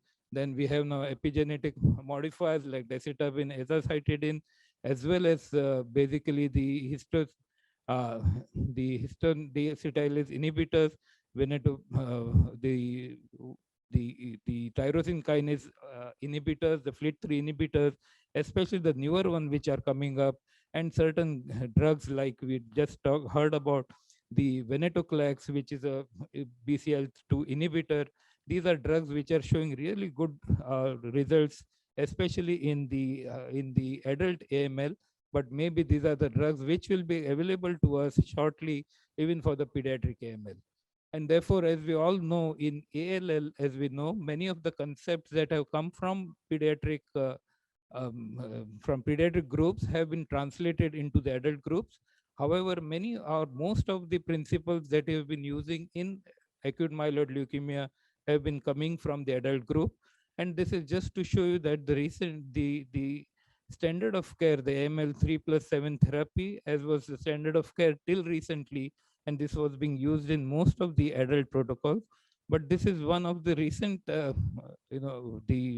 reviews reported from the MD Anderson Hospital, which is basically they're showing that for therapy for younger AML at the MD Anderson in 2020 plus, as you can see, they have really changed the way, and 3+7 is no longer standard of care, and many of the patients, along with venetoclax, FLT3 inhibitors, etc., not only get the continuation of therapy, but as you can see in the last line, they get up to 2 years of maintenance therapy after the initial therapy. That means now most of the patients, younger patients especially at MD Anderson, do not stop the treatment after the initial 6 months, but continue to get up to 2 years of treatment.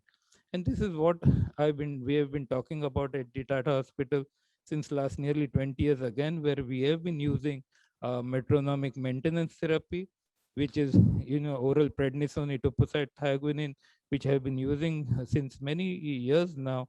And just to show you the good responses that we have seen in this with this therapy. But very importantly, we at that time had told that this type of therapy needs to be evaluated in patients whose general condition is too poor to start standard chemotherapy, patients who need time to arrange funds, especially in a country like India, and very importantly, to use this type of metronomic therapy as a form of maintenance therapy, especially in patients who cannot go for allogenic stem cell transplantation.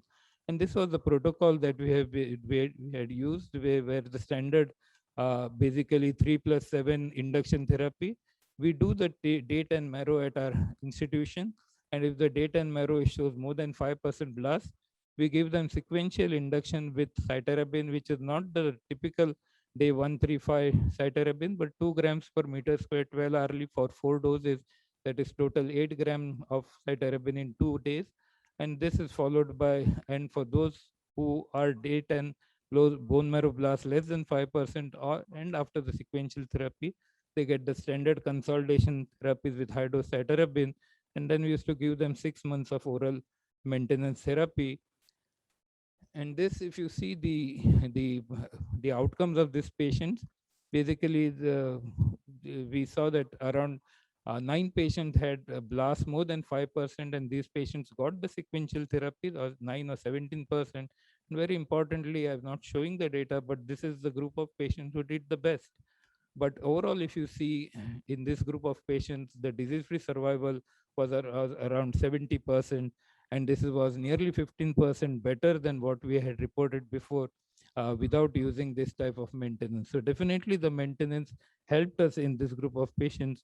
And since then, we are using maintenance therapies in our AML patients even to date. And this is just to show that there are many new directions coming out for the acute myeloid leukemia therapies, especially in adults. But I wanted to stress on the fact that even years back when I was doing my residency, basically the acute promyelocytic leukemia was one leukemia which was dreaded upon by residents because we had to really do a lot of supportive care, platelet pheresis and all. And even with all that intensive therapy as well as bone marrow transplantation, you can see the results from the Memorial Sloan Kettering, which were around in the range of 40-45%. But the same leukemias now with not even any chemotherapy, just with oral, now that arsenic is also available orally, arsenic and ETRA, if you see oral therapy without any chemotherapy, we can see we have more than 95% long-term survival in this group of patients. So definitely we do not need intensive therapy or stem cell therapies to improve the outcome.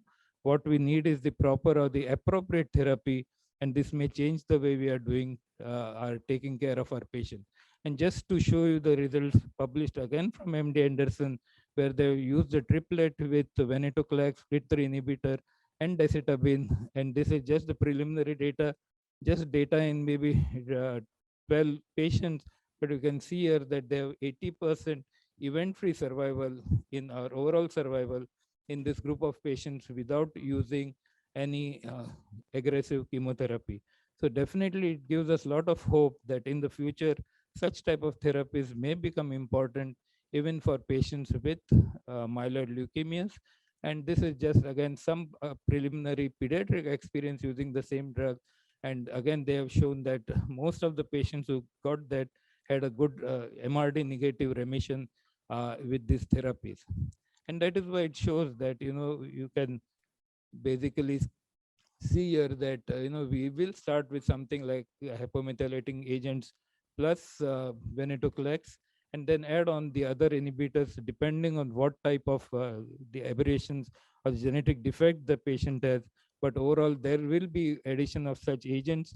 And maybe once we get to low MRD, immune-based therapies may be added, and consultation with, again, immune-based therapies. So what I propose is that basically we have gone with this, we have come at the crossroads, but now it is time to take a U-turn or 180 degrees turn and change the therapy with the fact that we start with induction therapies as per the acute leukemia, whether it is ALL or AML, but post-induction, maybe most of the patients with AML also will require maintenance therapy. And like it had helped us in taking care of a patient with ALL, maybe AML also will be able to improve the outcomes in this group of patients. So that's my last slide. So thank you very much. And I know this is not the standard of care, but maybe some thought for consideration. Thank you very much.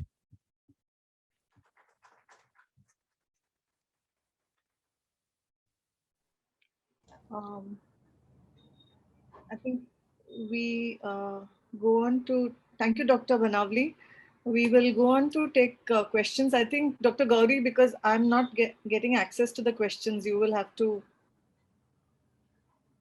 I'm also not seeing any questions, but we can open the house. Anybody can unmute yourself and ask questions to Dr. Vaskar or Dr. Shripad for the two talks, one on ALL and AML. If anybody wants to ask questions, you can unmute yourself and ask the question. We also have Professor Kathy Pritchard-Jones here. So in case you have questions directed to her, you may ask as well. So ma'am, there is one question from Dr. Revati Raj. It's posted in Okay, read it please. So it says in icicle, if MRD was negative at the end of induction in standard risk, but positive just before delayed intensification, how would you alter therapy?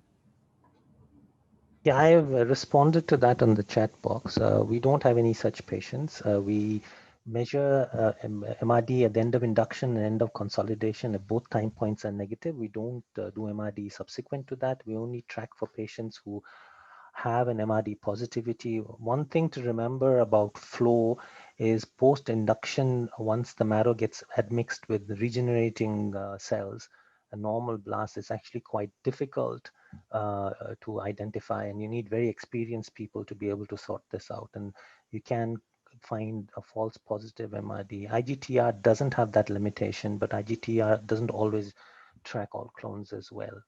So that was the answer, and I replied to that. And I think Kathy's also posted a reply to that, saying that we must understand the limitations of the biomarker test.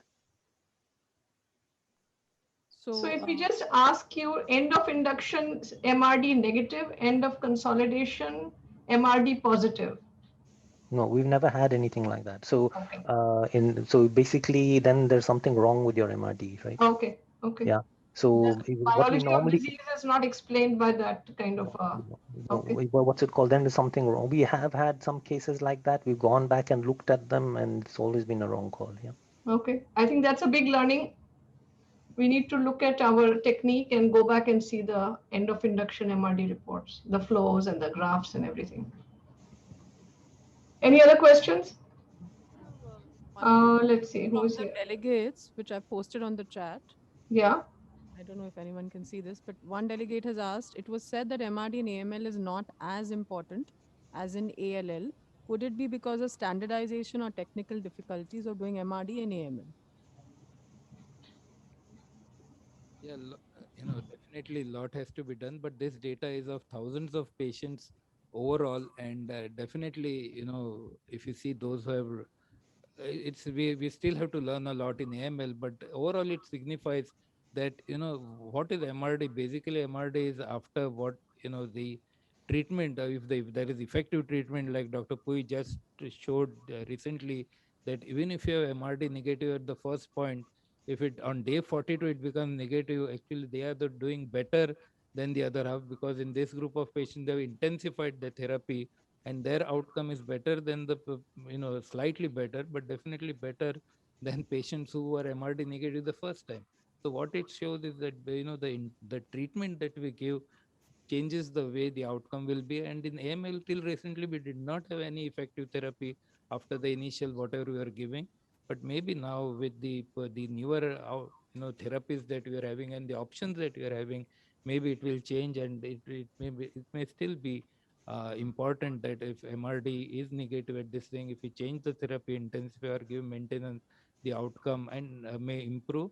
And the MRD outcome in AML now exactly coincides with the ALL therapy that the Tokyo group gave when they did not have adequate maintenance, 6 months of maintenance, 60% outcome. And this is exactly what we are seeing now in AML. So it may be important to have something post initial therapy to improve this outcome. So one more question is there. Either of you can take it. MRD is often being done in a diagnostic center. So how could the family know, or the family doctor know, whether this is a standardized MRD test? Dr. Saha, Vaskar? Yeah, I'll take that, Shripad. This is one of the problems that Shripad and I have been facing. So the success of the ICICL protocol means many centers have started adopting the ICICL protocol, but they're not part of the ICICL study, which means they're not privy to all the data that is being shared and all the continuous work that is being done, which makes it difficult sometimes for them to know exactly what to do. And the MRD is a classical, I've realized now that every hospital is now doing MRD because the news has leaked out. And for example, in Kolkata, I know that there are about 10 different laboratories that are reporting MRD. It is not possible to standardize MRD across so many laboratories. You need people of the skill and knowledge of Prashant Tembare, which Bombay is very lucky to have. in every single center and lab. It's not possible. It's a very subjective test, requires many hours of application. And IGTR is similar. It requires very dedicated skill and knowledge. And this is what I alluded to in my last slide, that the challenge is really to develop hubs where samples can be sent, where tests are reproducible, looked at, standardized. This is what we need to move towards in India. Right. Maybe we should ban MRD testing in the private labs which are not associated with the It's become a huge problem with patients coming up with all sorts of MRD results which we cannot verify. So nutshell, it's difficult to interpret these reports. So that's big word of caution. Right. I think now we've gone ahead of our time and we are awaiting the next session. So we'll close this for now. Thank you, chairs, for the excellent chairing and all the speakers. Thank you. Thank you. Thank you. Okay. Now moving ahead to another exciting sessions on Best of Asia papers. To judge these papers, we have Dr. Vikramjit Kanwar. He's Chief of Pediatric Oncology at HBCH Varanasi, India. And Dr. Kwan Thon Chong is Senior Consultant at Division of Pediatric Hemato-Oncology at National Medical University Hospital, Singapore.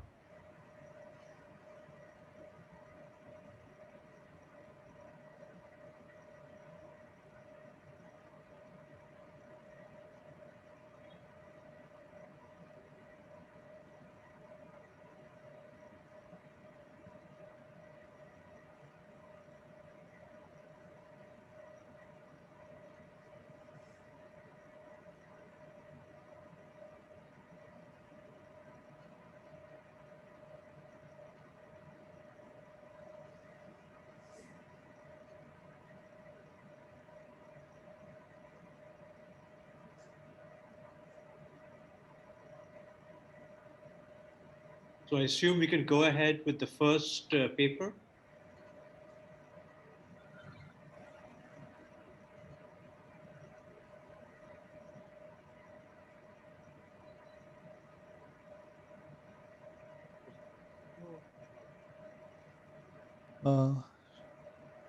Friends and colleagues, I'd like to thank for the opportunity to allow me to present on behalf of the INPOC HL 1501 study team the survival outcomes of children with Hodgkin lymphoma in India treated on this study. We all know that excellent outcomes for HL have been reported worldwide, including from resource-limited settings. Historically, however, this has been at the cost of multiple cycles of alkylating agent and anthracycline-based chemotherapy and radiation with significant late effects. Current treatment strategies are looking at reducing treatment burden for patients with favorable disease and optimizing treatment for those with unfavorable disease. Early response to treatment has emerged as the most important tool that helps us to tailor subsequent therapy. When we look at Hodgkin lymphoma in the developing world, especially in India, we are aware that there are unique differences in biology that patients have in India. Also, the dynamics of healthcare in India poses unique challenges in delivering optimal care to these patients. INPOC HL 1501 is the first attempt to study prospectively the epidemiology and outcomes of HL in children and adolescents treated uniformly as per a risk stratified response-based strategy. The backbone of this protocol is based on ABVD-based chemotherapy, which, though not ideal for children, continues to be the most common chemotherapy protocol used in India for Hodgkin lymphoma in childhood. We report the outcomes from this study at a median follow-up of 48 months from diagnosis. The objectives of this study were to determine the event-free survival and overall survival of children with Hodgkin when treated with risk-stratified ABVD-based therapy and to assess the prognostic value of various demographic, clinical, and pathological variables. Children under 18 years of age with biopsy-proven Hodgkin lymphoma were eligible for enrollment. PET-CT or contrast-enhanced CT was mandatory for staging workup. PET-CT could not be made mandatory because lack of universal access to this modality at the time of initiation of this study. Patients were risk stratified into early stage, that is, patients with stage 1 and 2A, and patients with stage 2B and above were labeled as advanced disease. Bone marrow for staging was, staging workup was recommended for patients with stage 2B and above. Presence of bulky disease, B symptoms, hemoglobin, albumin, ESR, and LDH at diagnosis were duly documented. ABVD chemotherapy were used in a risk stratified fashion. All patients received 2 cycles followed by early response assessment. Patients with dual 1, 2, 3 and CR or very good partial response on CECT were considered to have optimal response. Patients with early stage were planned to receive 4 cycles and patients with advanced stage 6 cycles subject to optimal response at early response evaluation. Radiation was limited to patients with bulky disease or suboptimal response to 2 cycles of chemotherapy. Events of interest were death, progression or relapse, second malignancy, and abandonment. This cartoon shows the schema followed for these patients in early stage, and patients with advanced stage received similar treatment algorithm, but only with 6 cycles of ABV. A total of 410 patients were enrolled from 27 centers over 30 months. 14 of these were excluded for inadequate staging workup or reassessment. This diagram just shows that the patients were recruited from all over the country, from both the public sector, private sector, and trust sector hospitals in India.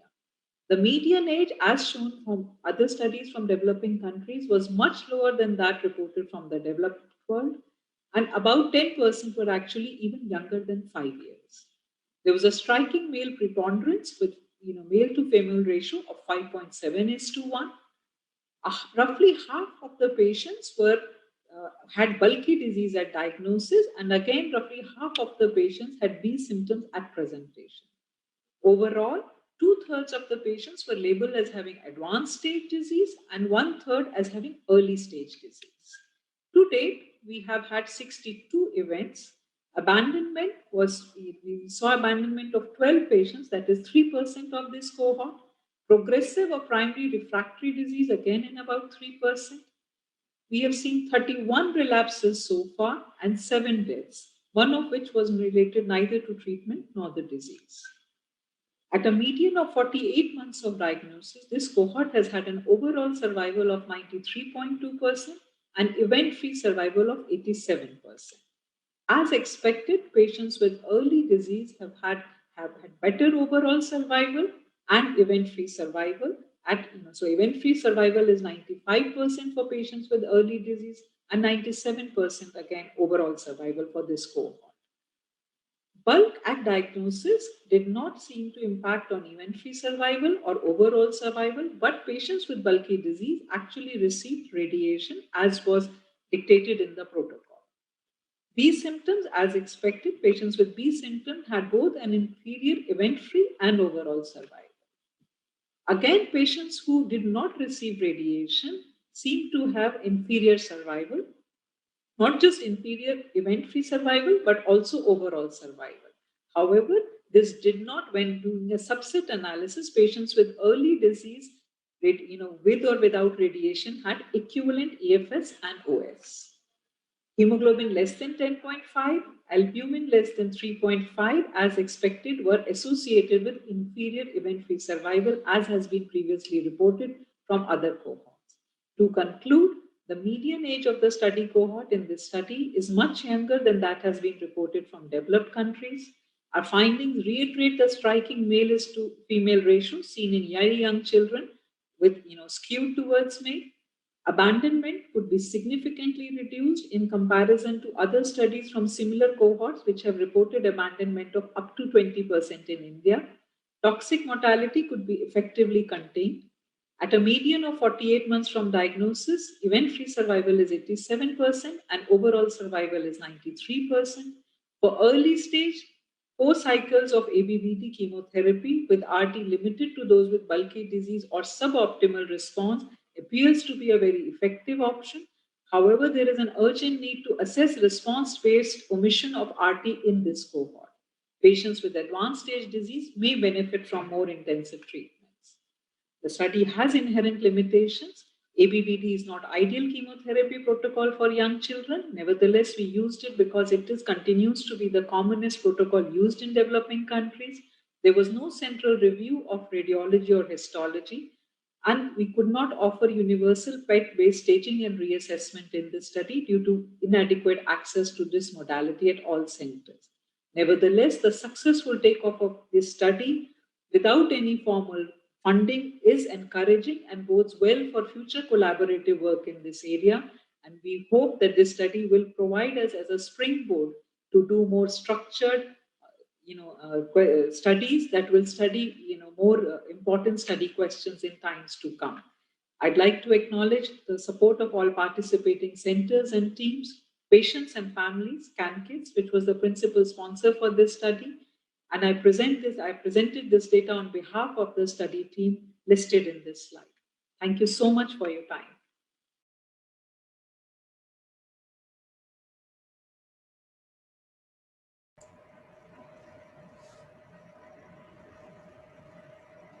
Questions can be taken. Hello.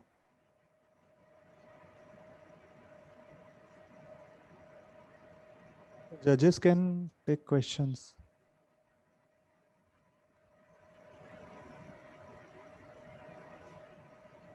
Okay, moving on to. I didn't have any immediate questions.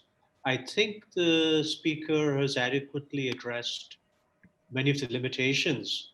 I'm very happy to see a prospective study in India, and I'm hoping this may be the start of many other prospective studies in different areas.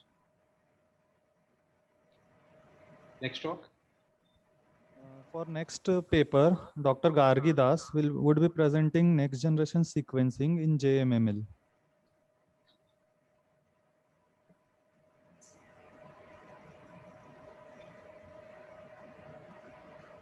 Gargi Das, Fellow of DM Pediatric Oncology from AIIMS New Delhi, and I'll be presenting our series of JMML where we used NGS as a tool to prognosticate and guide management. As we all know, JMML is a myelomonocytic leukemia, which is a unique clonal hematopoietic disorder of early childhood and classified as an overlap MPS MDS neoplasm by the World Health Organization. Since the description of his first case in 1924, we have come a long way in decoding the oncogenetic pathway of JMML, and the last 30 years in particular, we have seen the discovery of various driver mutations of JMML, especially with the advent of next-gen sequencing. So what exactly is next-gen sequencing? It is a powerful platform which has enabled the sequencing of thousands to millions of DNA molecules simultaneously. It's a high-throughput sequencing where we're able to sequence DNA and RNA much more quickly and in this day and age much more cheaply, and it has particularly revolutionized the study of genomics and molecular biology of JMML. Extensive sequencing work in JMML in the last 30 years has identified a major driver mutations in JMML involving the oncogenic RAS pathway, including the PTPN11, CBL, NRAS, KRAS, and NF1, with both germline and somatic mutations being able to give rise to the disease. This diagram explains the fundamental role of RAS as a master switch of cellular proliferation, differentiation, and survival.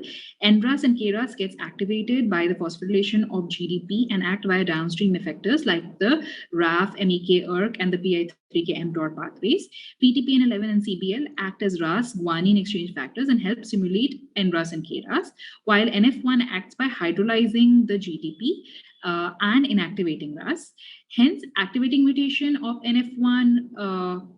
activating mutations of PTP and CBL, NRAS, and KRAS, while deactivating mutations of NF1 have been found to drive JMML. 80 to 90% of JMML act via these 5 mutations.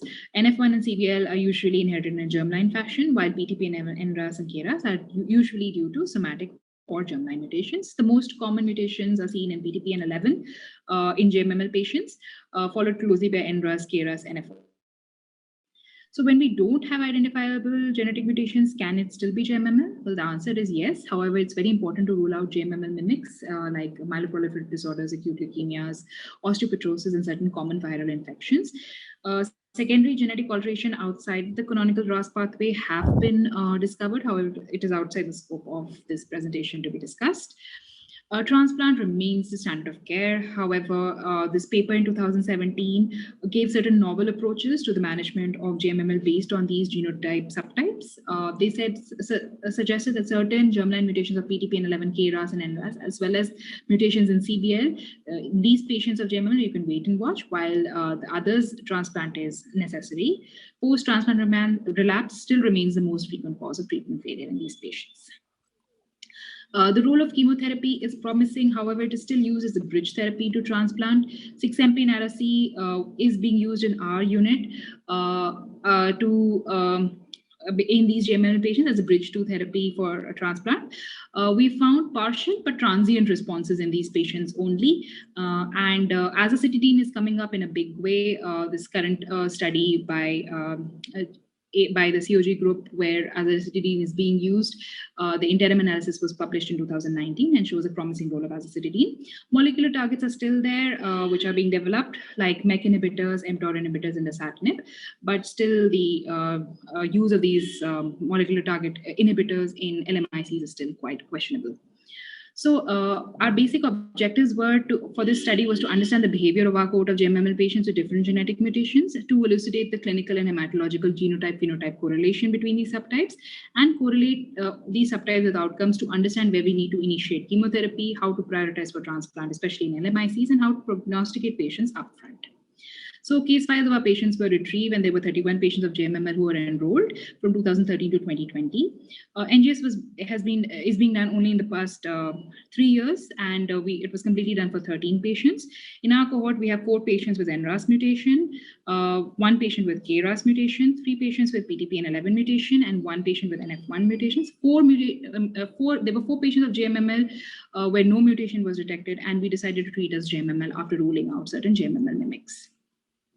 Of these 13 patients, baseline clinical data was collected. All patients presented with fever and hepatosplenomegaly. Syndromic evaluation was done in all patients. No patient had dysmorphism or any other features of Noonan syndrome. A peripheral smear and HbF was sent, and a viral workup was done initially to rule out GMML mimics. And finally, a bone marrow was done in all patients on which a karyotype analysis, NGS, was performed, targeting the common GMML genes. PCR, ABL, and Mono77 were negative in all patients. In our 4 patients of NRAS mutation, median age of presentation was 12 months, median TLC was around 42,000, and monocyte count ranged between 1,200 to 18,000, and platelet count was slightly on the lower side, and HbF ranged from anywhere between 0.4 to 80% in these patients. KRAS mutation was seen in 1 child. They were slightly older. He was slightly older at presentation, and his presentation TLC was around 18,000, with monocyte count being around 4,900, and presentation platelet count was slightly higher with a low HbF. Our 3 children with PTPN11, the median age of presentation was slightly older. They had a higher TLC at presentation, and monocyte count ranged between 3,000 to 12,000. Median platelet count at presentation was around 64,000. HbF ranged from anywhere between 5.6 to 17.6 patient. Our NF1 child, her age of presentation was 3 months. She had multiple cafe au lait spots all over her body. Her presentation TLC was around 51,000, and monocyte count was around 6,700, with a slightly higher platelet count of 67,000. Her HbF at presentation was 25.4%. Our children with no mutation, their age of presentation was 9 months, with a median TLC of 53,000. Monocyte count ranged from between 1,300 to 13,000, and median platelet count was anywhere between 61,000. And HbF ranged from 9.6 to 26.8%, and they were extensively worked up for GMML mimics prior to inclusion, prior to treatment as GMML. So as you can see, our PTPN11 children had the highest TLC at presentation with the highest monocyte count. The median platelet count was lowest in our NRAS child, and KRAS and our PTPN children were older at presentation. The HbF was variable, possibly due to the age group of presentation of these children. However, broadly, PTPN11 and our NF1 child had a higher HbF at presentation. The blast count did not vary much. However, our NF1 child had a higher blast count in the peripheral blood at presentation. So what happened to these children? So our NRAS cohort, as you can see here, they did okay. So 1 child received a transplant in 2018 and is currently alive and well at 67 months of follow-up. She received some cycles of chemotherapy prior to receiving her transplant. Our 1 child died of a plastic transformation, and 1 child was lost to follow-up, and our 4th child is still due for transplant in February or March 2021. Our KRAS child has actually done well. He's responded very well to chemotherapy. We're planning umbilical cord blood transplant for him again in March or April 2021, and he's alive and well at 34 months follow-up. Our NF1 child has a shorter duration of follow-up. Her parents have opted for palliative care, and at follow-up in Feb 2021, she still had a very large liver and spleen and was not doing that well. Our 3 PTPN11 children did very poorly. 2 of them were planned for transplant and 1 was planned for palliation. All 3 of them have probably died. 1 was lost to follow-up, but at last contact was doing very poorly. They did not respond to chemotherapy at all, and they died within 7 to 12 months of follow-up. And our children with no mutation detected actually are doing okay. 1 received a transplant, 1 is planned for a transplant, and the other 2 opted for no chemotherapy after a few cycles. 1 is doing well, and the other has lost to follow-up. So as you can see, our PTPN11 children have done very poorly. Our NRAS and KRAS have done okay, and our NF1 child is still under follow-up and is not doing that well. So we derive certain conclusions based on this. One is that children with PTPN11 have a higher TLC and lower platelet. They had a very stormy course with increased mortality. NRAS, KRAS patients did better. NF1 children are easier to diagnose. Children without any known mutations are a challenge. There is a need to rule out mimics, and decision to transplant can be tricky. This can further help in prognosticating patients as well as form a basis for determining further therapy. Thank you.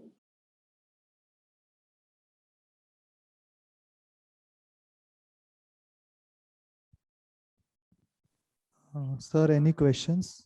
So I think it's an interesting collection of data from a single institution. I think in future, we want to consider partnering with any other institutions who also deal with JMML, because it's very hard when you only have 1 patient in 1 category or 2 patients in 1 category to really comment that much on significant differences. Just for my own information, what was the main barrier to transplant in these patients? Was it financial? Was it family resources? Was it motivation? Because very few patients got transplanted compared to what we normally expect to see for JMML. So, sir, it was a combination of all of those factors, and also we, as our unit, we have been transplanting for the past 2-3 years. So I think the patients which we had earlier, there were more hurdles to getting them transplanted at other centers. So right now we have a established transplant unit, and we are quite focused in getting our JMMLs transplanted. So like it's a combination of all these factors. Funding is a major issue, but we have found out ways to overcome that. And the motivation is another issue, because most of these, we really don't know whether chemotherapy actually works on them or not. We are just trying to buy some time till transplant. So that's about it. Okay, thanks. That is it. Now moving on to next paper, the variable quality of commercial E. coli asparaginase in India and implications for clinical practice, by Jasmeet Sindhu. Sorry.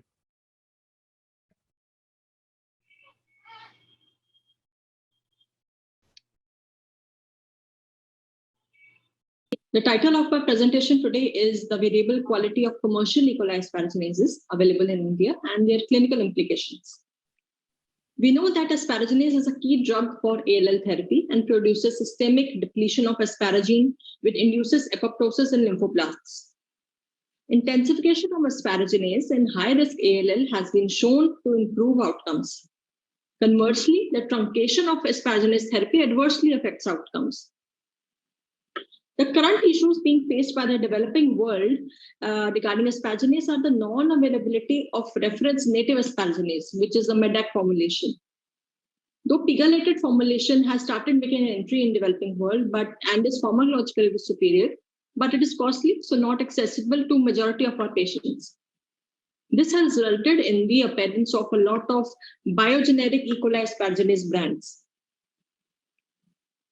So we aimed to assess quality attributes of biogeneric native E. coli asparaginases marketed in India, with the objectives of monitoring in vivo post-dose asparaginase activity monitoring, physicochemical quality attribute assessment, and in vitro cytotoxicity.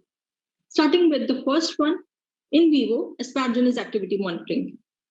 We enrolled newly diagnosed BCP-ALL patients aged 1 to 18 years between February 2017 to May 2019 coming to Tata Medical Center.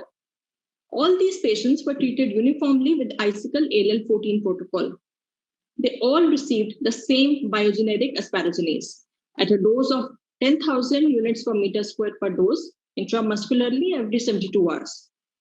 All patients received asparaginase in induction and DI, which is induction and delayed intensification, and high-risk patients received additional doses in consolidation phase as well.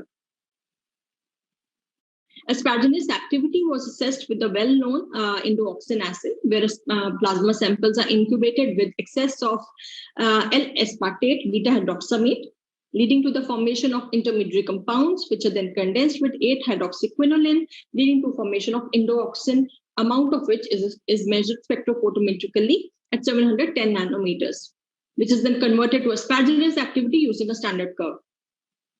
100 units per liter of trough activity, that is 72 hours post-dose activity, is considered as adequate activity.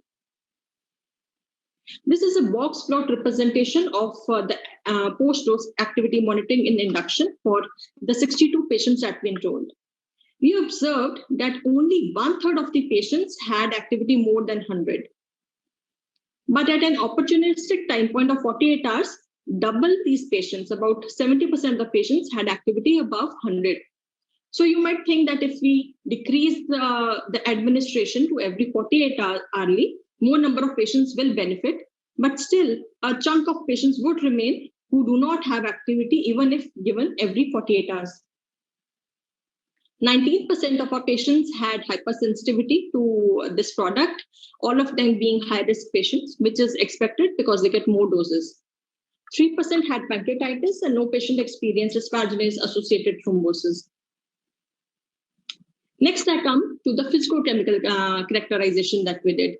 So P1 to P7 represents the 7 biogenerics that we tested. The standard here is the reference formulation. We tested drugs for their drug strength, identity, drug purity, and suitability for parenteral use with osmolality. So unfortunately, what you may appreciate over here is none of the biogenerics cleared all of these tests. The standard, of course, cleared all 9. For purity, we also did STS page analysis.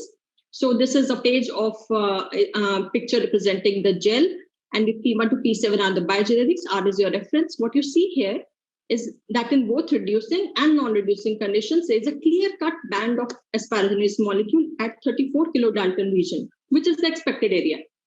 For all the biogenerics, you can see bands at higher and lower molecular weight areas, suggesting impurities along with the asparaginase molecule. Very interestingly, what we've also found is that the suboptimal in vivo activity was not revealed by in vitro cytotoxicity. We used 2 ALL cell lines, RE8 and SUB, for cytotoxicity assays, y-axis representing your percentage live cells and x-axis representing increasing doses of asparaginase. So you appreciate over here that all the cytotoxicity graphs are overlapping actually for all biogenerics along with the reference asparaginase molecule. And statistically, there is no difference between the IC50 values of all these drugs. IC50 represents the concentration at which 50% of the cells die. Recently, poor quality of biogeneric asparaginases is being reported in low middle income countries. Reports from Brazil have shown that in vivo activity was reported in 97% of the patients receiving biogenerics, with high level of host cell protein contamination. Report from TMH Mumbai also suggests that 75% of post-dose plasma samples had suboptimal activity for the 9 biogenerics that they received. Our study has very important and critical take-home points for the developing world. The analysis of all 7 biogenerics shows uniformly suboptimal quality, both in suboptimal activity as well as physicochemical quality-wise. Also, in vitro cytotoxicity is not a suitable surrogate for the poor therapeutic activity. Regulatory authorities usually consider this as a parameter for clearing a drug for marketing. Assured access to high-quality, affordable asparaginases continues to remain an unmet therapeutic need for LMICs, low middle-income countries. Lastly, no work is done in isolation, and I want to acknowledge my patient and families for generously giving us samples, the Pediatric Hemato-Oncology Department and our biorepository and TTCRC. The work was done in collaboration with Genova Vaccine Formulation Center for Physicochemical Characterization. Thank you.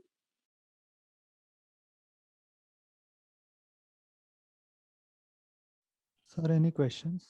So extremely interesting data. This is something which we all suspect. We know generic drugs vary tremendously in their efficacy, not just for asparaginase, but for other compounds as well. Is there any mechanism you're aware of taking some of the results which you've just obtained and feeding those back to regulatory authorities? Because I think we've seen this in the past as well, but it's unclear as to what action subsequently takes place in the public domain. So a very good example of this is what Brazil has done. So they actually fed back. So this paper was published in 2019 in eBiomedicine, where they had similar findings and they reported back these findings to the government and actually banned the marketing of the drug in the country. So something needs to be done, but first I would say we need to first collect that data prospectively, monitor data properly, analyze it, and then publish it. So that is the first step, I think, for the Indian cohort. And we have done this. We are also doing it for another biogenetic, which Dr. Bhaskar presented, glucogenase, where we have actually demodified the schedule to every 48 hours. But I would say that is a temporary measure, and the answer is a good quality drug. And we as a group are now publishing what the findings that I just shared with you. And I think that is the first step. And then, of course, approaching the drug regulatory authorities is something that the INPOC community might have to agree with and go ahead with. Right. If this continues. should probably play a larger role in advocacy for that. Absolutely. Anyway, but that's outside the domain of the paper presentation. So again, thank you for your response. We'll go on to the next paper. You, sir. This paper is by Dr. Nandini Hazarika on experience of treating pediatric cancer patients in a standalone daycare center.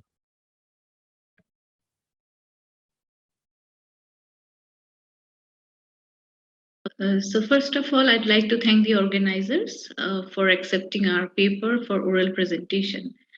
So I'll be sharing the experience of treating pediatric cancer patients in a standalone daycare center. So we all know that most of the adult patients are routinely being given chemotherapy in standalone daycare centers. But for pediatric patients to treat in such a setting is a real challenge. So though we know that most of the chemotherapies in pediatric patients are done in a daycare basis, but that is inside a hospital premises with a ICU facility, a pediatric ICU facility, or maybe other super specialties under one roof. So a little bit about the center. It is a standalone chemotherapy daycare center treating both adult and pediatric cancer patients. And the center has official tie-up with a nearby super specialty hospital, which is within 4 kilometers of distance. The ambulance service is available for urgent transfer of patients in case of any emergency. And all our nurses are oncology trained nurses.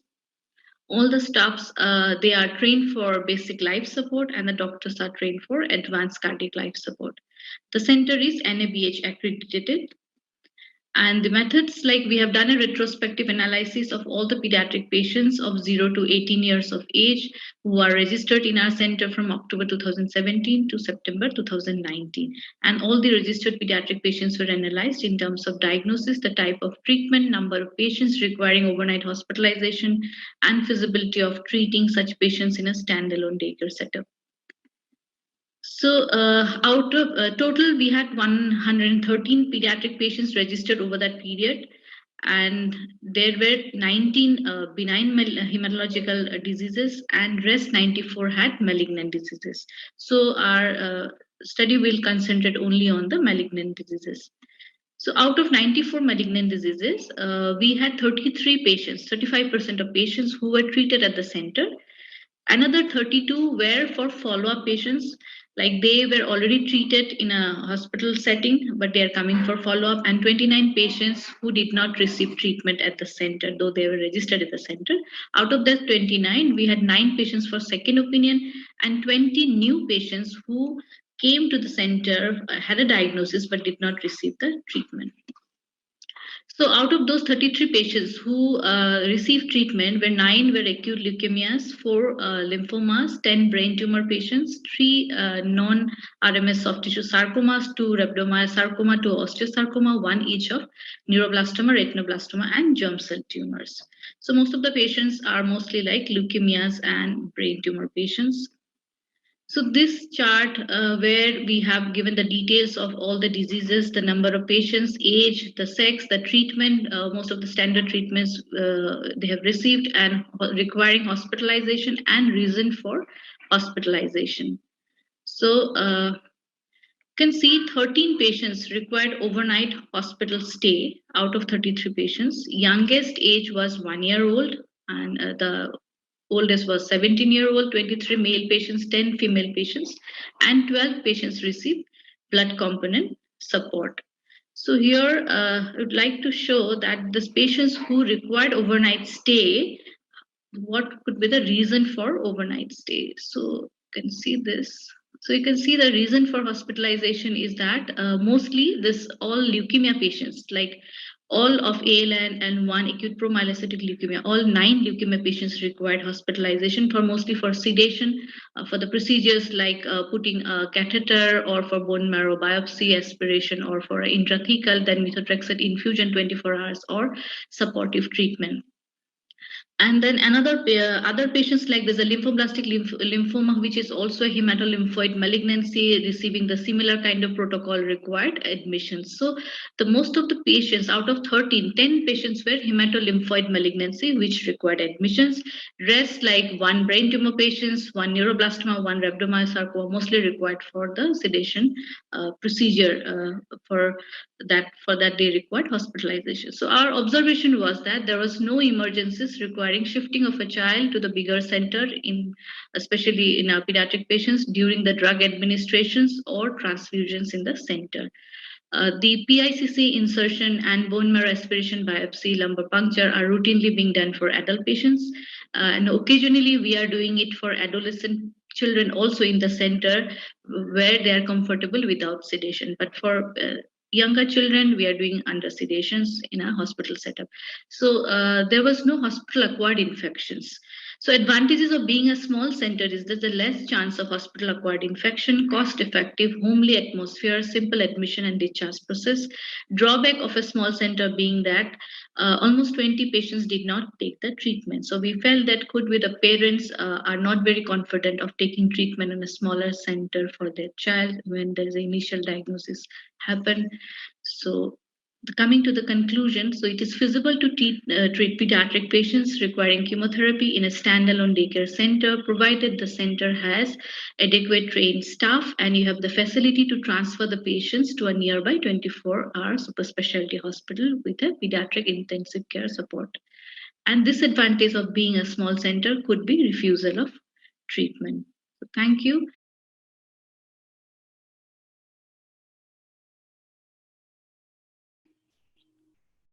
So thanks for the presentation. I think it's an extremely interesting model and one that's probably of interest to many people who are watching or following these talks. You know, just out of curiosity, you mentioned that hospital-acquired infections are less in daycare center, but patients who were sick got admitted typically inpatient. So how would you tease out who picked up their acquired their illness, their bacteria from the daycare versus the nearby adjacent hospital? Yeah, that's a good question. Actually, that's really difficult. But whatever other patients also, if you see, most of them which do not require frequent hospitalizations, even we put lines also sometimes. So we have not got any PICC line infections, at least during that period of time. Even they are hospitalized also. None of them got PICC line infections. But if they get some infections, it's very difficult to find out if they're hospitalized, whether they got from the hospital and from the daycare. But overall, in a daycare setup, because this is just a 13-bedded hospital, there is spacious gaps between the beds, the crowd is less, and very quick things are done very quickly because being a small setup. So anyway, the chances are always less. Okay, thank you. For infections. Now, Dr. Sanjeev Khera would be presenting paper on solitary serum methotrexate level 36 hours post high dose methotrexate.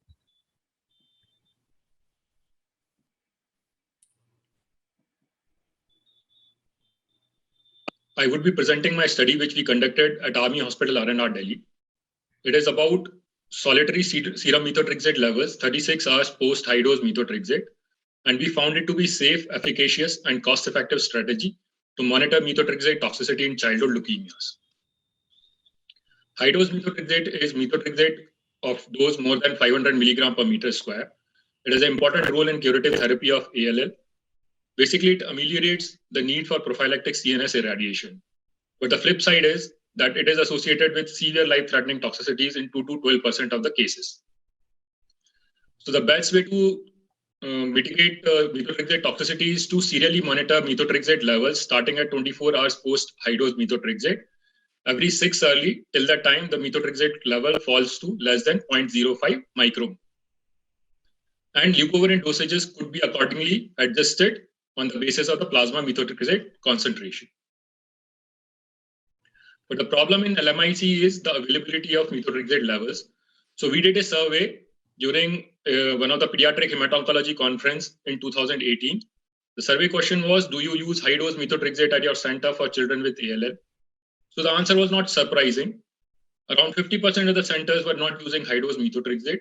The reason which was cited were non-availability, the toxicity associated with it. It is not cost-effective, especially because it is to be done repeatedly and it is cumbersome. Even the centers which were using methotrexate, most of them were outsourcing it because the cost was very high. The number of samples at one center were inadequate. The requirement of repeated monitoring was there, failure of validation and non-reliability of the test at their center. Few of the centers were using surrogate clinical and lab markers like monitoring the mucositis and monitoring the creatinine rise from the baseline. But still, no standard protocol was existing. There were conflicting results which were published in literature. And basically, it is a late effect of toxicity. And nobody knows how to adjust number of leucovorin dosages and duration of hydration on the basis of these surrogate markers. And in literature, there is no limited sample strategy which has been explained.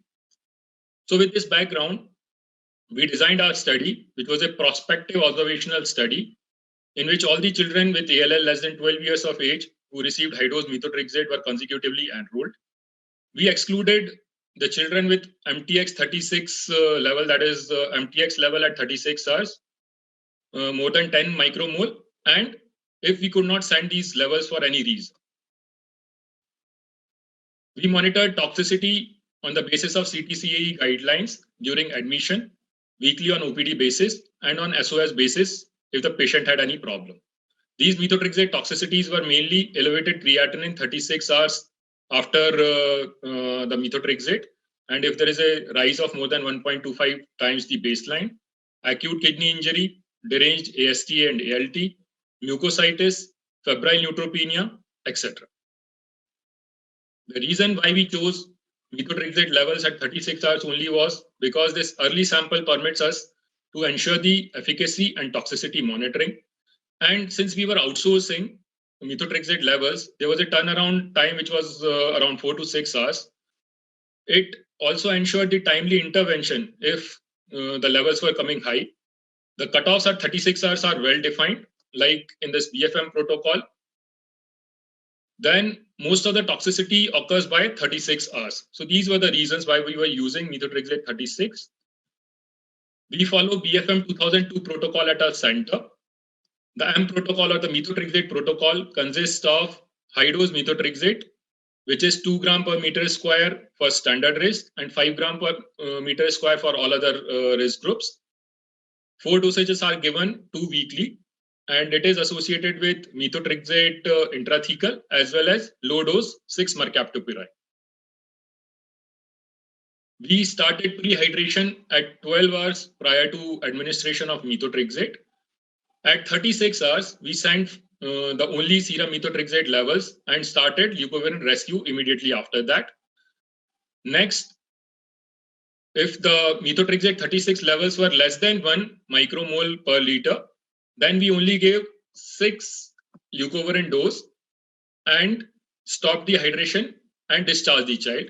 Vis-a-vis, if the methotrexate 36 level was more than 1 micromole, we gave 2 extra dose of leucovorin with 12 more hours of hydration and then discharged the child. No extra dosages of leucovorin or any extra hydration was permitted apart from the protocol. The methotrexate levels were outsourced. 2.5 ml of blood was sent in an ice box wrapped in a foil, and chemiluminescence immunoassay was the method by which it was done. So we had total 111 cycles which were enrolled. 11 cycles were excluded for various reasons.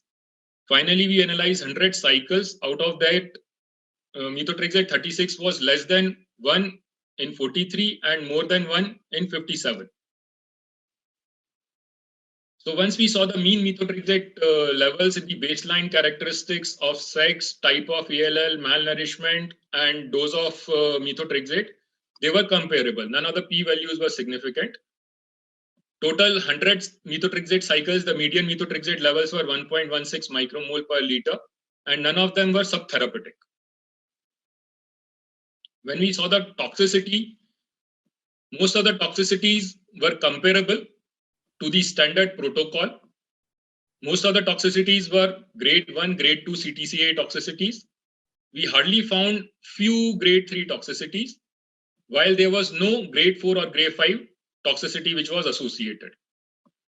Mucositis, elevated creatinine, and acute kidney injury was found to be significantly high in the group where the methotrexate 36 level had come higher. Once we compared the methotrexate toxicity in the two groups where different dosages of methotrexate were given, like less than 3 gram per meter square and more than 3 gram per meter square, none of the toxicities were different, or they were comparable in the two groups. That means the dose of methotrexate was not playing the role in methotrexate toxicities. There was no correlation between methotrexate 36 levels and change in creatinine at 36 hours. R being 0.3, that means the surrogate marker of elevation of creatinine from the baseline may not be an ideal scenario. In our protocol, we found that our protocol was 4 times more economical compared to the standard protocol, and then this difference becomes 4 times more once we see that every child receives 4 cycles of high-dose methotrexate during M protocol. So to conclude, MTX 36 level as a limited sampling strategy is safe, efficacious, and cost-effective. It is particularly useful in centers where in-house methotrexate level is not available, and it will encourage more and more centers to use high-dose methotrexate. There were few drawbacks in our study, that the sample size was small, and rescue of leucovorin, which was started at 36 hours instead of 42 hours as per the standard protocol, may have decreased the methotrexate efficacy. This study was published in Pediatric Blood Cancer Journal recently, and it was well appreciated. Thank you.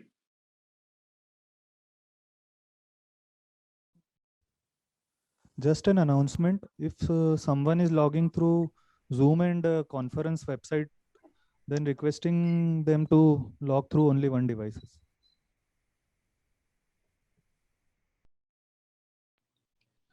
So an interesting presentation. We're running a little behind, so just one question for the speaker. Which laboratory, or it's very hard to find reliable laboratories to run these tests when you outsource. So you actually have two variables. One is looking to see your time point, and the second is where you're sending this to. So I think it becomes a little harder to draw a lot of definitive conclusions. So was this one of the, you don't have to give me the name, is one of the major laboratories or one of the local laboratories who run these tests for you? So, sir, this was a major laboratory, and they are a pediatric oncology center, well-established pediatric oncology center in Delhi. I won't reveal the name of the institute. And sure. we have been taking their services for last 10, 12 odd years. And generally, the levels are correlated with methotrexate toxicities. And then a quick follow-up. Much of the toxicity we see is often people whose levels come down, but then have slow clearance. They have like a long tail, and they end up in mucositis or other issues. So checking a single time point in 100 samples, you might not pick up on those issues. But I think the more you do that, you may isolate a subset where this becomes more relevant, that one time point may not be adequate. So definitely, sir. That is the limitation of the study which we accepted. And the thing is, we don't ask any center to deviate from the protocols. If you have methotrexate levels which are in-house available with you, you go ahead with the proper protocol. But the centers which are not able to use high-dose methotrexate, just because the center they are not having in-house methotrexate levels, they should probably find some solace that they might monitor only single levels by outsourcing it to a good center, and might get away with toxicities which are around 10% with high-dose methotrexate. Okay, thank you. Thank you, sir. Last speaker for today, for this session. Last paper on bone mineral metabolism during therapy in childhood ALL by Dr. Sonal Madhesiya.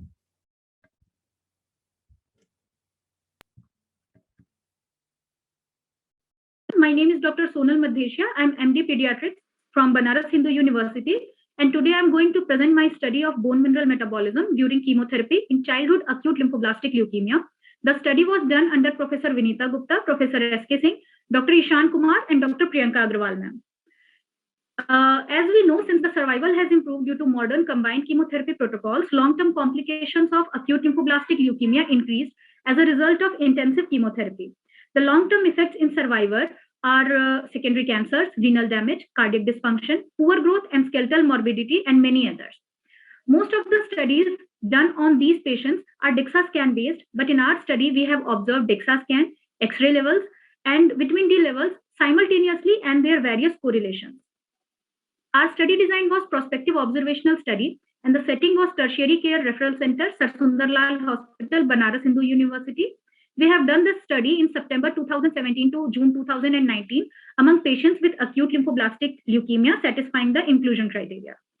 We have included newly diagnosed cases in the age group of 2 to 14 years, those who have not received any vitamin or calcium supplementation in the previous 6 months. We excluded relapsed and refractory cases and those who had pre-existing hepatic and renal diseases. The primary objective of our study was to carry out DEXA scan at baseline and at 6 months after treatment. And among the secondary objectives, we had studied vitamin D levels and X-ray findings in patient population at baseline and at 6 months, and compared bone mineral density, vitamin D levels, and X-ray features between patients and control population. We have taken 50 patients and 30 controls, and we have done DEXA scan of lumbosacral spine and right femoral neck, X-ray of lumbosacral spine and right femoral neck, and vitamin D levels. Lunar DPX anti-bone densitometer was used to assess the bone mineral density, and enzyme immunoassay was used for quantitative measurement of vitamin D levels. We have taken deficient vitamin D levels with less than 10 nanogram per ml, so as insufficient 10 to 30, normal 31 to 100, and toxicity level more than 100 nanogram per ml. Now we come to the result part of the study. As we can see, most of our patients belong to the age group of 5 to 10 years, followed by in the age group of less than 5 years. We had 58% of patients in the high risk group and 42% of patients in the standard risk group. This slide shows the comparison of vitamin D levels in the patient population pre-chemotherapy and 6 months post-chemotherapy, and simultaneously it also shows the comparison between patient population and the control population. As we can see, the mean vitamin D level in the patient population pre-chemotherapy was 31.9, post-chemotherapy it was 18.5, and in the control it was 41.63. The p-value for pre-chemotherapy patients and control comparison was 0.02. For post-chemotherapy patients and control, it was 0.00, and for pre and post-chemotherapy, it was 0.00. All of these values were statistically significant. Now we come to the bone mineral density comparison in the patient population pre and post-chemotherapy. We have found significant drop in bone mineral density in the age group of 5 to 10 years and more than 10 years in the femoral region only, with the p-value of 0.03. In other age group and in the lumbar region, we didn't find any significant association. When we have compared X-ray features in the patient population pre and post chemotherapy, we have found there is a statistically significant drop in X-ray features with a p-value of 0.00. As we can see, we had 15 patients who had normal X-ray pre-chemotherapy, but 13.3% of them became mild osteopenic 6 months post-chemotherapy. As we can see, 22 patients had mild osteopenia pre-chemotherapy. Of them, 59% became moderate osteopenic after 6 months of chemotherapy. In moderate osteopenia, we had 9 patients and 55% of them remained moderately osteopenic. We had only 2 patients with severe osteopenia who had remained severely osteopenic post-chemotherapy also. This slide shows the association of vitamin D levels pre-chemotherapy along with the pre-chemotherapy X-ray features, and we have found statistically significant association between these two with a p-value of 0.00. We can see that 19 patients who had normal vitamin D levels, 73% of them also had normal X-ray features. 26% of them had mild osteopenia. 29 patients who had insufficient vitamin D level, 58.6% had mild osteopenia and 31% had moderate osteopenia. Those 2 patients who had vitamin D level in the deficient range, both of them had severe osteopenia in the X-ray features. But post-chemotherapy, this association was not statistically significant with a p-value of 0.06. When we have assessed various risk factors for deficient vitamin D levels post-chemotherapy, we have observed that females are at higher risk for deficient vitamin D levels post-chemotherapy with a p-value of 0.04. So we have observed that vitamin D deficiency is very common in our acute leukemia patients. P-value for pre-chemotherapy patient and control comparison was 0.02 and post-chemotherapy patient and control was 0.00. We have also found that after 6 months of chemotherapy, vitamin D levels significantly dropped in the patient population with p-value of 0.00. We have seen that bone mineral density is significantly decreased after 6 months of chemotherapy in the femoral neck for the age group of 5 to 10 years and more than 10 years of age group. There was also radiological feature deterioration 6 months post-chemotherapy with p-value of 0.00. There was a statistically significant relationship between pre-chemotherapy vitamin D levels and radiological features of osteopenia. And risk factor assessment, female gender was found to be at higher risk for deficient vitamin D levels. In our study, post-chemotherapy lumbar spine bone mineral density and vitamin D levels were also significantly correlated with a p-value of 0.04. So in conclusion, I want to say that in our study, we have observed significantly altered bone mineral metabolism in leukemia patients, which became further deteriorated after 6 months of chemotherapy. So we suggest that there should be regular evaluation of bone mineral density and supplementation of calcium and vitamin D in these patients. Nutritional support, optimal physical activity, along with parental education is cornerstone for prevention of long-term morbidity. Thank you for your patience.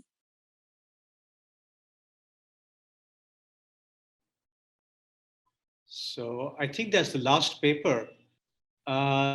Just a very quick question. Did you ever get a chance to tease out whether most of the change was after initial steroid therapy, or I know your study was not designed to do that, but is it something you want to maybe look at later, whether much of the changes initially incurred, or is it taking place throughout the entire course of treatment? And if so, what the driving factors are? Yes, sir. Good evening, sir. Thank you for the question. Actually, sir, previous study which were done on this topic have showed that the disease itself have its impact on bone mineral metabolism. And previous studies shows that bone mineral metabolism is already altered pre-treatment era also. And post-treatment, the bone mineral metabolism further get altered. In our study, we have seen pre-treatment levels and 6 months after the induction. We do not follow the patient 6 months after that, but we are sure that disease per se and medication that we used in the chemotherapy both have its impact on the bone mineral metabolism. Okay, thank you. Thank you so much. Professor Kwa, do you have anything you want to wrap up for this session?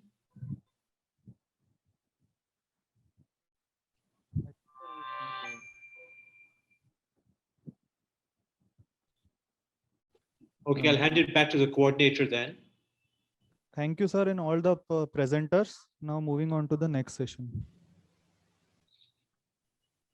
So since we are running 10 minutes behind schedule, we'll quickly go into the third session, which is on immunotherapy. And to introduce the chairpersons, we have Dr. Deepa Trivedi, who is a consultant pediatric hematologist oncologist at Vedanta Institute of Medical Sciences at Ahmedabad, and Dr. Vikram Matthews, Associate Director, Professor, Department of Hematology, Christian Medical College, Vellore. I hand over the mic to the chairperson to introduce our next speaker. Thank you. Thank the organizers for inviting us to this very nice set of talks and meeting. I think we'll try our best to stay on time. And my request to the speakers is to keep time as much as possible. When you have 1 minute left, we will give you a gentle shout out. And we hope that the time will be maintained. So the first speaker is somebody everybody in this field knows very well, Professor Rahul Purwar from the Department of Bioscience and Bioengineering, IIT Mumbai.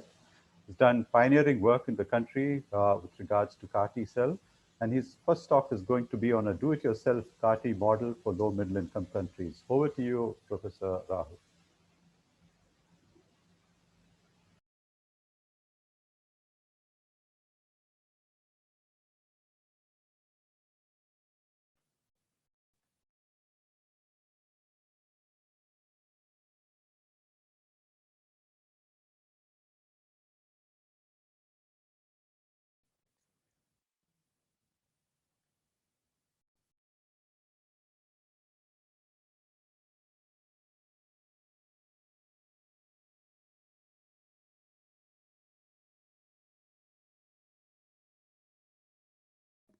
Thank you so much, sir, for the introduction. And thanks to the organizers for inviting me here. So I will present some of our work as well as will discuss whether do-it-yourself of CAR T model, like manufacturing CAR T locally, is it a suitable model for LMIC and the country like us, where the resources are very limited, right? Okay, so many of you know that in the hemato-oncology, the one of the good revolution is the CAR T cell revolution, right?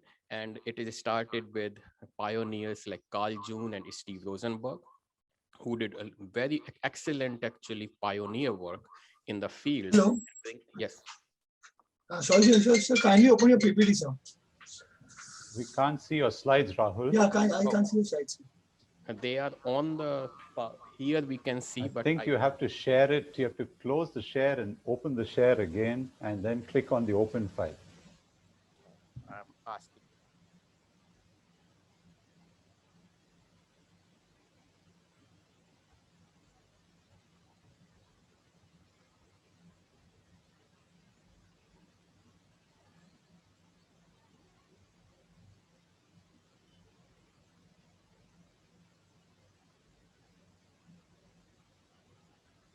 Yes, we can see it clearly now.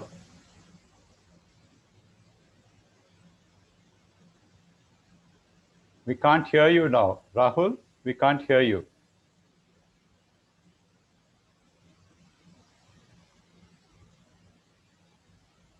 You hear me now? Yes, we can. Okay. Somebody's okay. Is it okay now? You can see my slides, and am I audible? Yes. Perfect, perfect. So I was mentioning that excellent work is done by in the CAR T field by two pioneers like Carl June and Steve Rosenberg. And both of these, now how can I move it? Because this next is not working.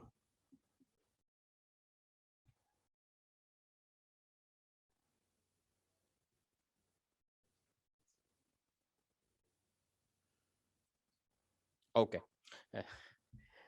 fine.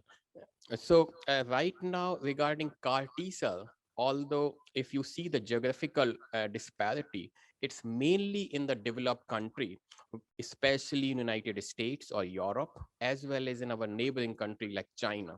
However, unfortunately, what you see in certain zones are completely empty, including India and South Africa, as well as the Middle East, right? We don't see anything there.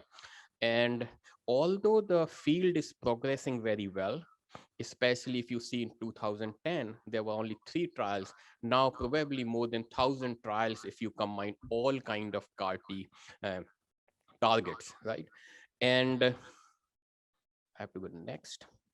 So how the CAR-T platform works, but in very brief, generally right now the current CAR-T platform is mainly the autologous platform, where you get the immune cells via apheresis from the patient, from the individual patients, and then you send this apheresis sample to the laboratory for the genetic engineering and for the CAR-T cell expansion. And once we have enough CAR-T dose, they are reinfused into the patients with certain chemotherapy, especially the lymphodepletion therapy. And that's how at present the current CAR-T is done. The model of CAR-T manufacturing at this moment, especially by the big pharma like Novartis, the way they are doing it, they take the T cells from the patient, and these T cells then are shipped to a larger global manufacturing facility. And in this particular facility, which is a probably in one or two in one country, they manufacture the cells and then ship these cells back to the clinical site. And now this is currently working well, but it's a very expensive model. So one of the things what we can think of, can you manufacture the CAR-T locally? And then probably the logistics are easy. And this model can be now tried in the LMIC and country like us, right? So CAR-T is very successful in certain malignancies, especially the B-cell malignancies. And at the present, only CD19 trial or CD19 product is in the market.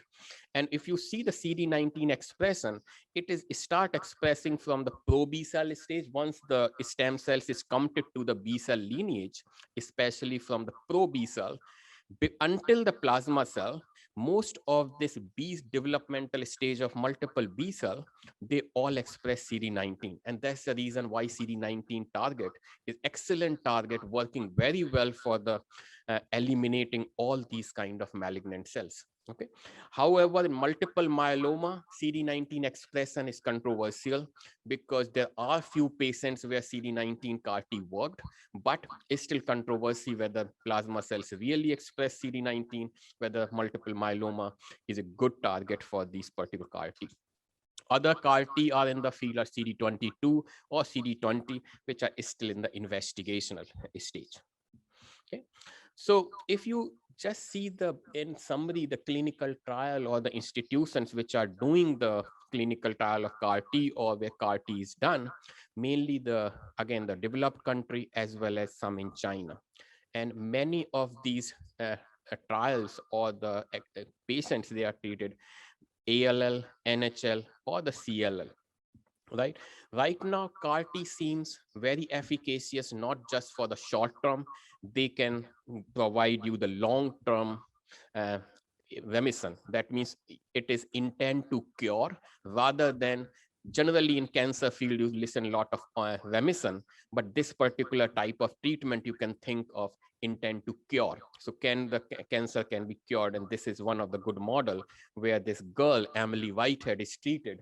She was one of the first patient who was treated, and until today she is fine, she's cancer free. And now you can clearly see she's a young adult now. Right, CAR-T platform is making a lot of noise, probably not just good for the hematological malignancies, but now it is moving towards other malignancies. In fact, there are some investigational studies where they are showing good response for solid tumor like breast, prostate, and glioblastomas. But not just oncology, it is even going beyond oncology. So Nature paper just last year came from the UPenn group showing that can you treat cardiac fibrosis with the engineered CAR-T cell. Yesterday, there was first patient dosed for CAR-M. That means not just CAR-T, there's CAR macrophages they made and dose first patient in University of Pennsylvania, right? So a lot of good progress is made. But when you think about LMIC, These are the figures which are exorbitant figure, especially for the affordability point of view in LMIC, which actually a major concern. So all these drugs they are approved in a developed world as well as some in Asia as well, in all the continent, but they cost a lot, which is a very big concern in our countries, right? In India, in Indian currency, it goes up to 4 crore only for the drug. Then you have to pay additionally for the clinical care. So that brings us to a big question: should we have something indigenous which is more affordable to our patients and can help in the cure? So what are the CAR-T challenges, especially in terms of the LMIC perspective or Indian perspective as well? So we have now cancer incidence are very high. Given our economy is doing well or growing faster, cancer incidences generally are increasing. Availability of the CAR-T not available even at any price in Indian market, not just for the poor, even for rich, it is not available. In our country, there's a lot of technical and clinical training, which is required, is lacking right now because a complex process. As I mentioned already, the cost and affordability is a huge challenge. In addition, in LMIC, infrastructure is a challenge because you need very good facilities to manufacture these cells. And so along with it, the regulatories, because we need to have the regulatory infrastructure in place to perform these complex studies. So can DIY of CAR-T is a good model? So probably yes, but we have to try and validate it. So can we have something like this model where the innovator lab do all the R&D work, provide to the pharma, and pharma then provide the vector and other support, and at the clinical site we can make the cells locally. So this model could work, but it still need to be validated, right? Current CAR-T, if you see where is the major cost, so you see that current cost is almost $500,000. Manufacturing cost, depending on the site, it costs somewhere between $75,000 to even $100,000. But if you see a notice in this graph, what is very interesting is that 60% of the manufacturing cost goes to the skilled manpower. That means skilled manpower is costing more than half of the cost. And if you think about country like us, especially India, here we have skilled manpower. Only thing we need the training. If once we train our clinicians or the biotechnologists and scientists, we can significantly bring the cost down, because 60% of the cost of manufacturing goes in the manufacturing. So that could be an opportunity instead of the challenge. So what we need to do this, right? So what we need is that, again, scientists and clinicians should talk more, and collaboration and partnership, and of course, getting a better infrastructure, invest in infrastructure. These are the two very key to bring the CAR-T. Some automation can also help, because to remove or to eliminate the center to center variability, some automation can help. There's no complete automation right now, but there are machines or there's semi-automation available, and there are multiple companies are trying that, such as GE Healthcare. They brought multiple individual equipment, and they're all integrated. So they're semi-integrated, where you can do each process at one time and can get the CAR-T cells. Similarly, another semi-automated system, another came by the Miltenyi Biotech called Prodigy. Again, some processes you can do in automation here as well. Terumo is coming up again with the many good platform. And similarly, there is semi kind of automated system here in the manual process as well. So what would be better? We do not know yet, but when we started our project almost 6 to 7 years ago, we thought our objective should be that can we reduce the cost to 70 to 90%? Can we bring cost from $375,000 or $400,000 to only $15,000 to $20,000 per patient, which might be beneficial, because that's something like this is the cost of the bone marrow transplant in our country, which can be affordable to at least some section of the society, if not all.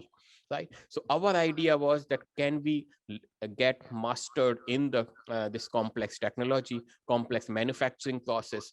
And in fact, in CAR T, just for LMIC people, it's not just the manufacturing. You have to do quality control because this drug can be very, very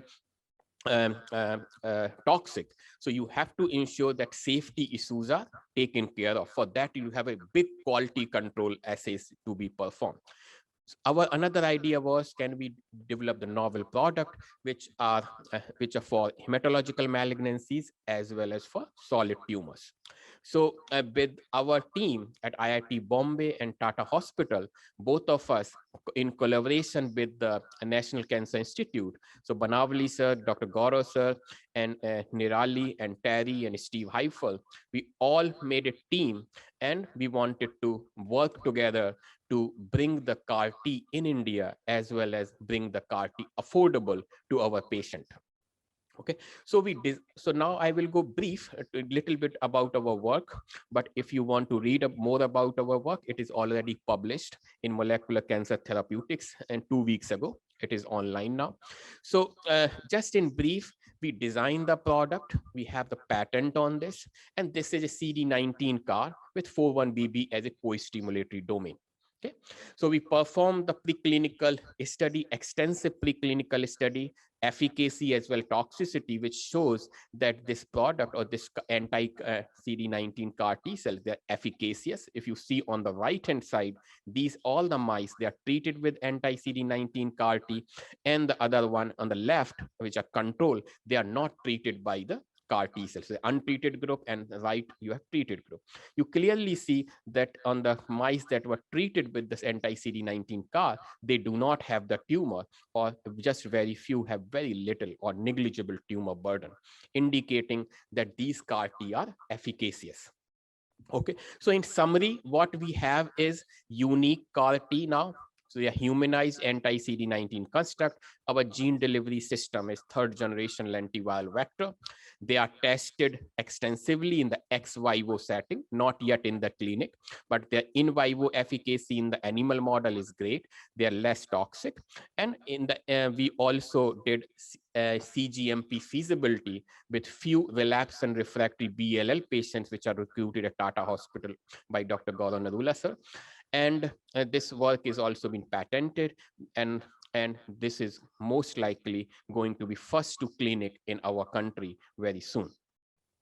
So in brief, LMIC, yes, DIY model might be suitable, but clinical testing and validation needed. So this need to be validated whether it will work or not.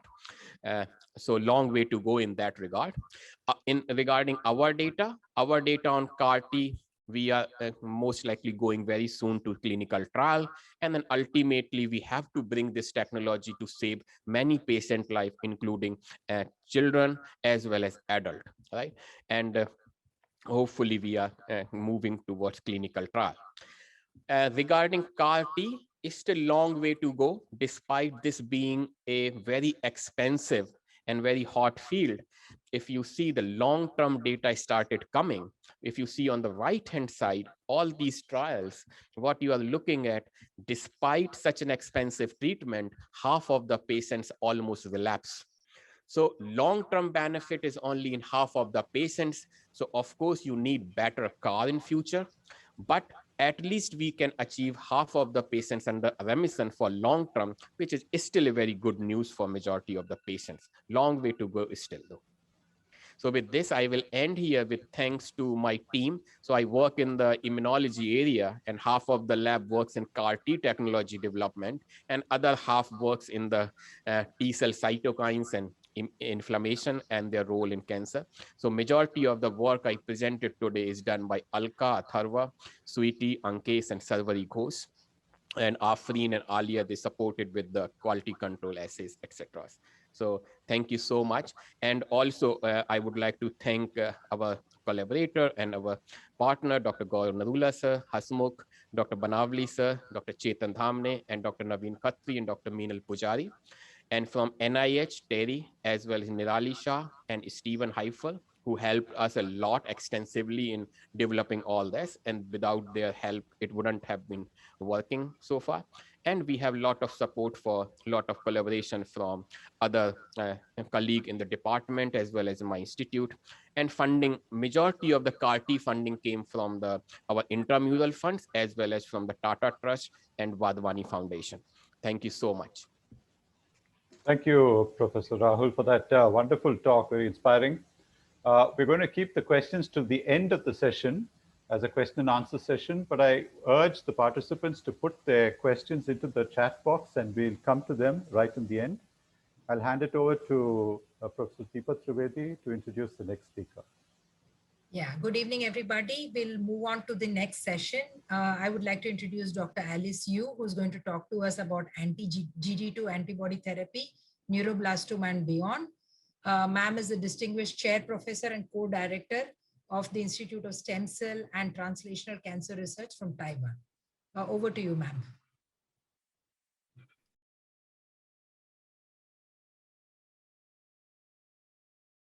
I would like to thank the organizer for inviting me to give a talk on anti-GD2 immunotherapy, neuroblastoma and beyond.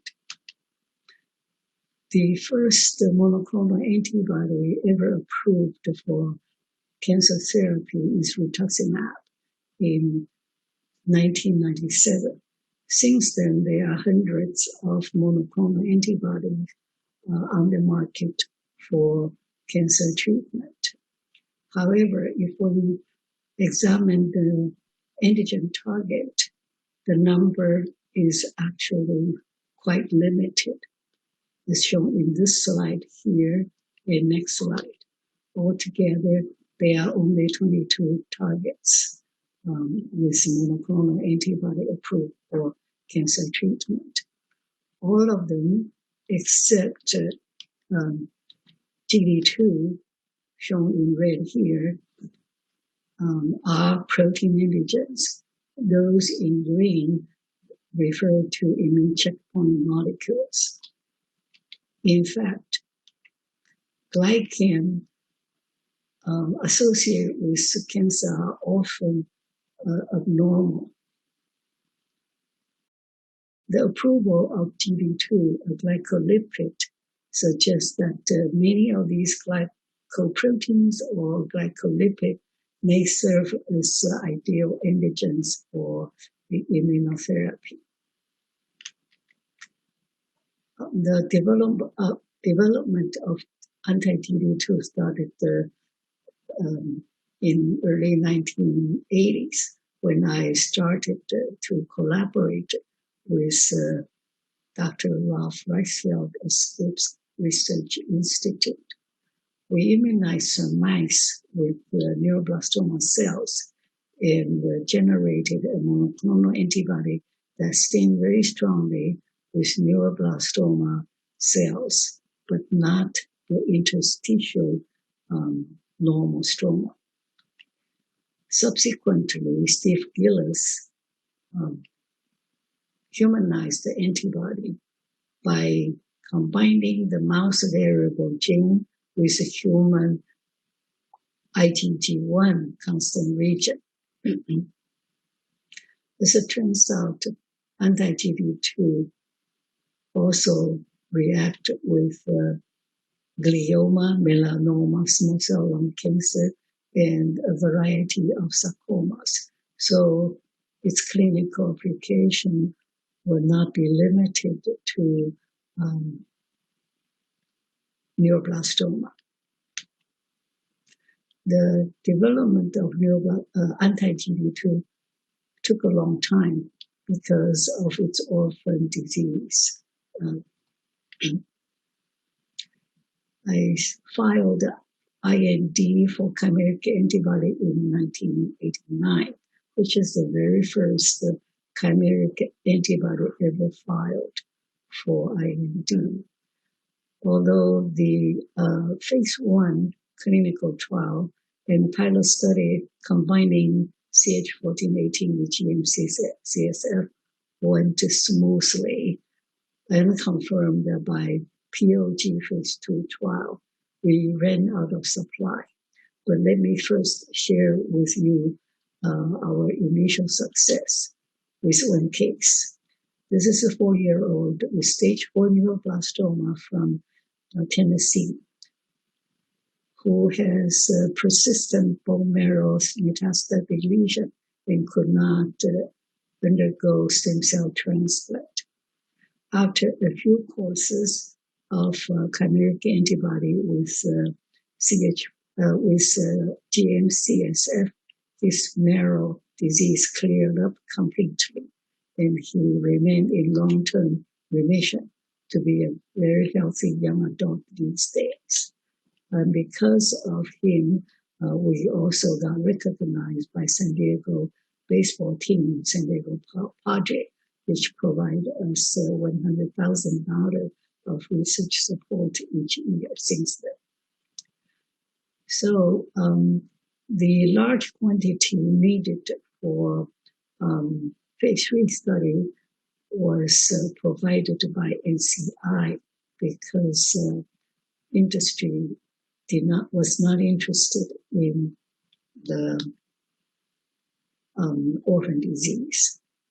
So the phase 3 trial was designed for high-risk neuroblastoma risk patient to receive standard of care with upfront chemotherapy, surgery, stem cell transplant, radiation, and then randomized to standard of care with 13-cis-retinoic acid or plus immunotherapy. Immunotherapy consists of 5 courses of CH1418, and in course 135, GM-CSF was given. Course 2 and 4, IL-2 was prescribed. Here is the outcome of the 226 randomized patient. The standard arm patient showed a 2-year event-free survival of 46%. Immunotherapy group, 66%.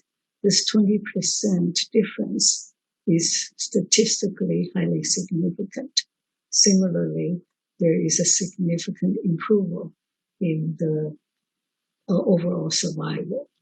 This was subsequently published in New England Journal of Medicine. And this data served as the base for subsequent FDA approval of chimeric antibody in March of 2015, followed by European Commission approval in August of that year. So this is the very first successful immunotherapeutic agent targeting a non-protein antigen. And in 2017, the European Commission approved another similar product called dinutuximab beta, since it's the same CH1418 but produced in CHO cell instead of mouse hybridoma cells. The European study used this dinutuximab beta to randomize patients without IL-2. And the results showed that there's no difference in EFS or overall survival. So the addition of IL-2 did not further improve in the survival, but IL-2 did contribute to greater toxicities. Now, is GM-CSF necessary? There is no randomized study, but one can look at Nikon Chong's group. They reported sequential studies comparing old studies without GM-CSF and later study with GM-CSF. As you can see, with the addition of GM-CSF, there is a better progression-free survival and overall survival. But like I say, this has yet to be confirmed by a randomized trial of anti-TB2 plus minus GM-CSF. So the current status is to say that that GM-CSF may provide some benefit. Now, data from the COG study by Sandell's group indicate that soluble IL-2 receptor are increased after GM-CSF courses. So you may not need IL-2 infusion to get the benefit of IL-2 activation. So the current COG guideline for post-consolidation therapy is to remove IL-2 from course 2 and 4, but instead give GM-CSF for all 5 cycles of immunotherapy. And here is the long-term follow-up of the COG study. It's a median follow-up of 10 years. Again, the immunotherapy showed a better event-free survival significantly at a p-value of 0.042. But you will notice that the difference has narrowed. The same is true for overall survival. So the relapse event-free survival curve suggests that with immunotherapy group, late relapses occurring after the initial 2 years contributed to the smaller difference between the 2 groups.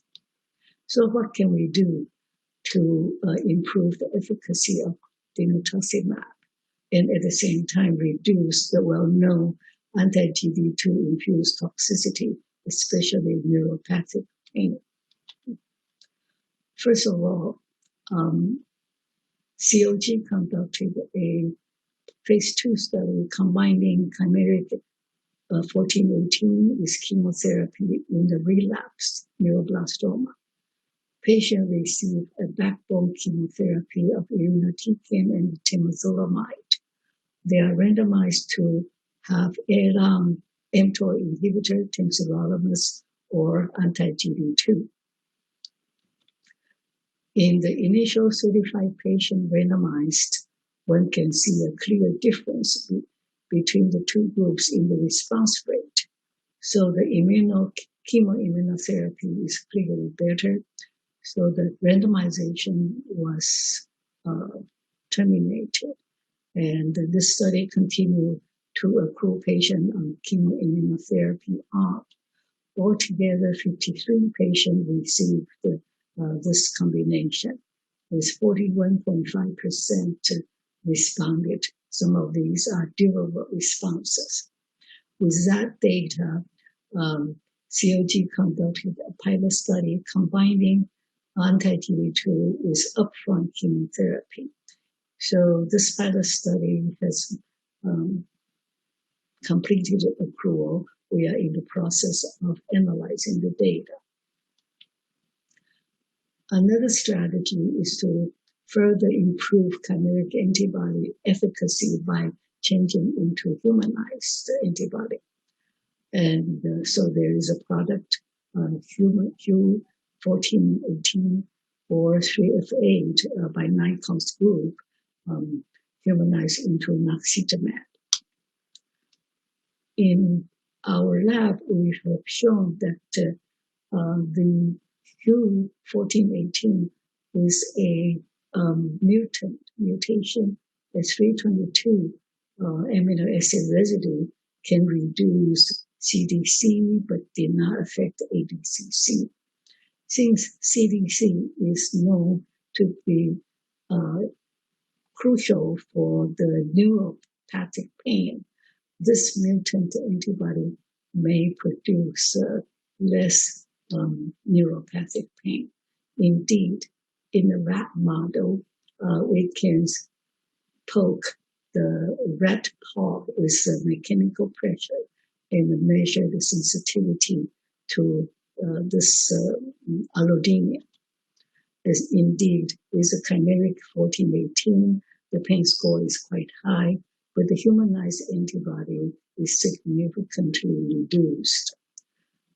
And A phase 1 study at St. Jude Children's Hospital showed that this humanized mutant antibody indeed has greater NTD, about 3 times greater than the chimeric antibody. Using this data, Dr. Furman conducted a pilot study combining the humanized antibody with induction chemotherapy, cytoxan, cytotopotecan.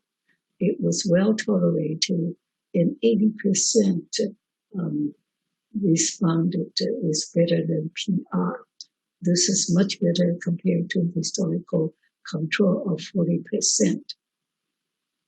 On the other hand, humanized CF8 also show very nice safety data and efficacy in relapse patients. So it received FDA approval for treatment of relapse neuroblastoma late last year. Another strategy to improve chimeric antibodies efficacy is by combining with immune modulator, lenalidomide. It's a relative of thalidomide. It can increase GM-CSF, IL-2, IL-15 level, increase number of NK cells and NKT cells. In a NAN study, combination of lenalidomide with CH1418 and isotretinoin showed that the NTD is well tolerated, 100 milligram per meter squared, and there are clinical responses with 71% having stable disease or better. One other strategy is to combine chimeric antibody with DFMO. It's an old drug used for treatment of African sleeping sickness. It is a potent inhibitor of ornithine decarboxylase, which is a key enzyme for synthesis of polyamines. We also know that polyamines are essential for cancer cell survival and neuronal cell function. So it may have dual effect of increasing anti-cancer efficacy and also reduce the neuropathic pain. Indeed, the anti-GD2 in combination with DFMO show the less allodynia in rat model. And in the GD2 positive tumor model, combination of DFMO and anti-GD2 showed significantly improved survival. And the NANT has completed the phase 1 study combining DFMO with topotecan and cyclophosphamide. Currently, COG is planning a phase 3 randomized study of anti-GD2 plus minus DFMO. One last strategy I would introduce is to target O-acetyl-GD2. O-acetyl-GD2 stains very strongly neuroblastoma cells, like 14G, the initial anti-GD2. However, it does not cross-react with peripheral nerve fiber, unlike the original anti-GD2. In animal studies, the anti-GD2 and anti-O-acetyl-GD2 showed very good anti-tumor efficacy. So this is in preclinical development. Hopefully, it will soon become available for clinical trial. Lastly, I'd like to thank all the players that is important for the development of dinutuximab. First, Ralph Reisfeld is Scripps Clinic, who just passed away 2 months ago. UCSD and the NCI support for making kilogram of CH1418, COG, NCI grant support, and Padres Foundation, United Therapeutics, and FDA. Last but not least, the neoplasma patient and the family. Thank you very much, ma'am, for this excellent talk. I hand over the mic to Dr. Matthews now. Okay, we'll move on to the next talk. The next talk is by Professor Nicholas Andre. He's a university professor and Deputy Vice President of Pediatric Hematology and Oncology at the Health X Marseille University in France. His talk is going to be on PD-L1 inhibitors, indications and applications. Over to you, Professor Andre.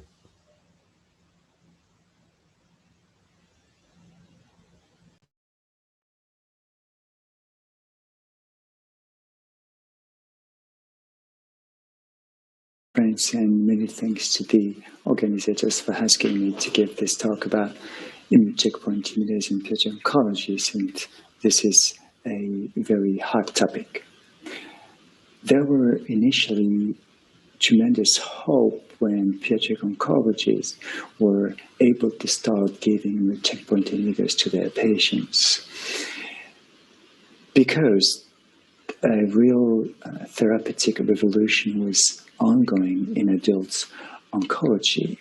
And indeed, the very first case reports, more series, were quite encouraging with, for instance, the favorable response to immune checkpoint inhibitors of hypermutant glioblastoma reported by the SickKids team, or the successful treatment of refractory anaplastic large cell lymphoma by the Institut Gustave Roussy team, and ultimately by the approval by the FDA of pembrolizumab for patients with high tumor mutational burden.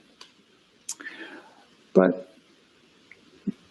to understand the future, sometimes you have to look back, and sometimes it's not the things that are the most hype that leads to the biggest revolution, as you can see here. And actually, the very first report of a state-of-the-art trial was quite disappointing. And in this phase 1 clinical trial of ipilimumab in pediatric patients with solid advanced tumor, results were disappointing. Three patients were included, among them 12 melanomas. The toxicities were as expected and according to adults' publication, but there were no partial response, no complete response. The best we could get was stable disease for up to 10 cycles in tumor types that are not our typical pediatric tumors like melanoma, clear cell sarcoma, and singular sarcoma. So while the tolerance was as expected, there were no meaningful clinical activities in pediatric oncology. The next trial about nivolumab in children and young adults with relapsed or refractory solid tumors and lymphoma was a phase 1, phase 2 trial recruiting patients, 23 centers in the US with a classical Volink-6 design. Nivolumab was given at a dose of 3 milligrams per kilo, day 1, day 15. 85 patients were enrolled, 75 were evaluable. 12 were included in part 1 that allowed to establish the recommended dose of 3 milligrams per kilo, and 73 in the part B recruited according to different disease cohorts. And here again, these are the details of the side effects, but toxicity was similar to adults. So there was overall a good safety profile. The most common adverse event was anemia in 50% almost of the patient, and fatigue in a third of the patient. 5 DLTs were observed. And the most striking thing is that pleural effusion was seen in 11 patients. So it's something that we had to keep in mind when treating this patient.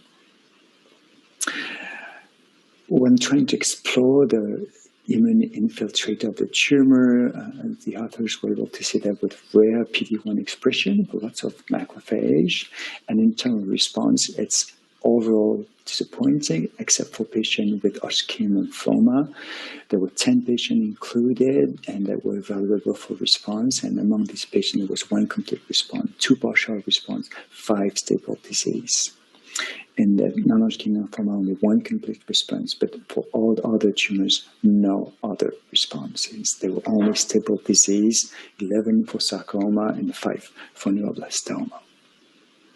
In the phase 1, phase 2 trial investigating atezolizumab for children and young adults with previously treated solid tumors or non-Hodgkin lymphoma or Hodgkin lymphoma, this was performed in 28 centers, both in Europe and the US. Atezolizumab was given at a dose of 50 milligrams per kilo, day 1, day 21. 115 patients were screened, 90 were enrolled, and actually 87 received the treatments. Here again, you have a table with detailed results.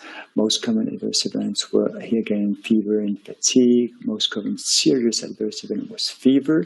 Interestingly, 16 patients presented immunohepatitis, so it's globally similar to what's been reported in adults. The interesting thing here is that although PK was comparable to adults, there was a significant lower exposure in infants, but these are only 2 patients, but these need to be further explored.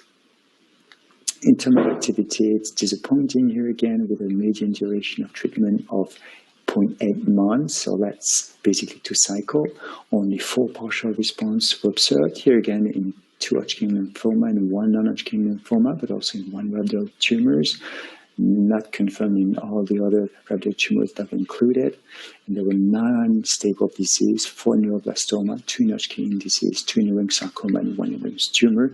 And interestingly here, the expression of PD-L1 did not impact of the problem of the likelihood of response or tumor control. And lastly, pembrolizumab was investigated in a phase 1, phase 2 trial in pediatric patients with advanced melanoma or PD-L1 positive advanced or relapsed refractory solid tumor or lymphoma. Open in 30 institutions, 11 countries. Pembrolizumab was given at a dose of 2 milligrams per kilo at day 1 and day 21. The important thing here in this trial is that patient was selected on PD-1 expression on the tumor. So we may not choose the same biomarker now, but it's a biomarker-gated trial. 863 patients were screened for PD-L1. 286 patients were eligible, and at the end, 155 patients actually received treatment. So here again, tolerance was good, mainly grade 1, grade 2 effects, although 97 of the patients experienced adverse events. Half of them were related to treatment, mostly anemia and fatigue. There were 8% of grade 3 to 5 adverse events and 80% of immune-related adverse events. Interestingly, here again, in 3 patients, there were grade 5 pleural effusion. So the safety profile is good, similar to other anti-PD-1, PD-L1 agents in pediatric oncology. In terms of response, as you can see here, most of the tumor of the patient did not respond. The interesting thing here is that among the 15 Hodgkin lymphoma patients, 9 responded, 9 did not relapse during all the treatment period and follow-up. So the overall survival is 100%. But this is clearly a big interest in using PD-1, PD-L1 for patients with refractory or relapsing Hodgkin lymphoma. And for all the other tumor types, subtypes, no complete response, 6% of partial response in this kind of tumor. So here again, adult tumors like mesothelioma, adenocarcinoma, lymphoepithelial carcinoma, and tumor reduction that was observed occasionally in all these tumor types. So from all these phase 1, phase 2, and PD-1, PD-L1 trial, we can conclude that children are not little adults, so we have to think differently. And so why is it that different? The first point is that in pediatric oncology, we have cold tumors with a very rare immune infiltrates. That can be modified by metabolic reprogramming, epigenetic reprogramming. That's what we're going to have a look after. The second point is that pediatric oncology tumor have a low tumoral mutational burden as compared to the adult counterpart. So basically less mutation, less neoantigen, so it's harder for the immune system to recognize the cancer cells. We may also have other specificities of the immune system in children, maybe NKs, maybe even microbiome. So there's room here for increasing our knowledge and fill the gap to come up with more specific and rational combination. Because that's the way to move forward to try to overcome the intrinsic resistance to immune checkpoint inhibitors. We go for combo.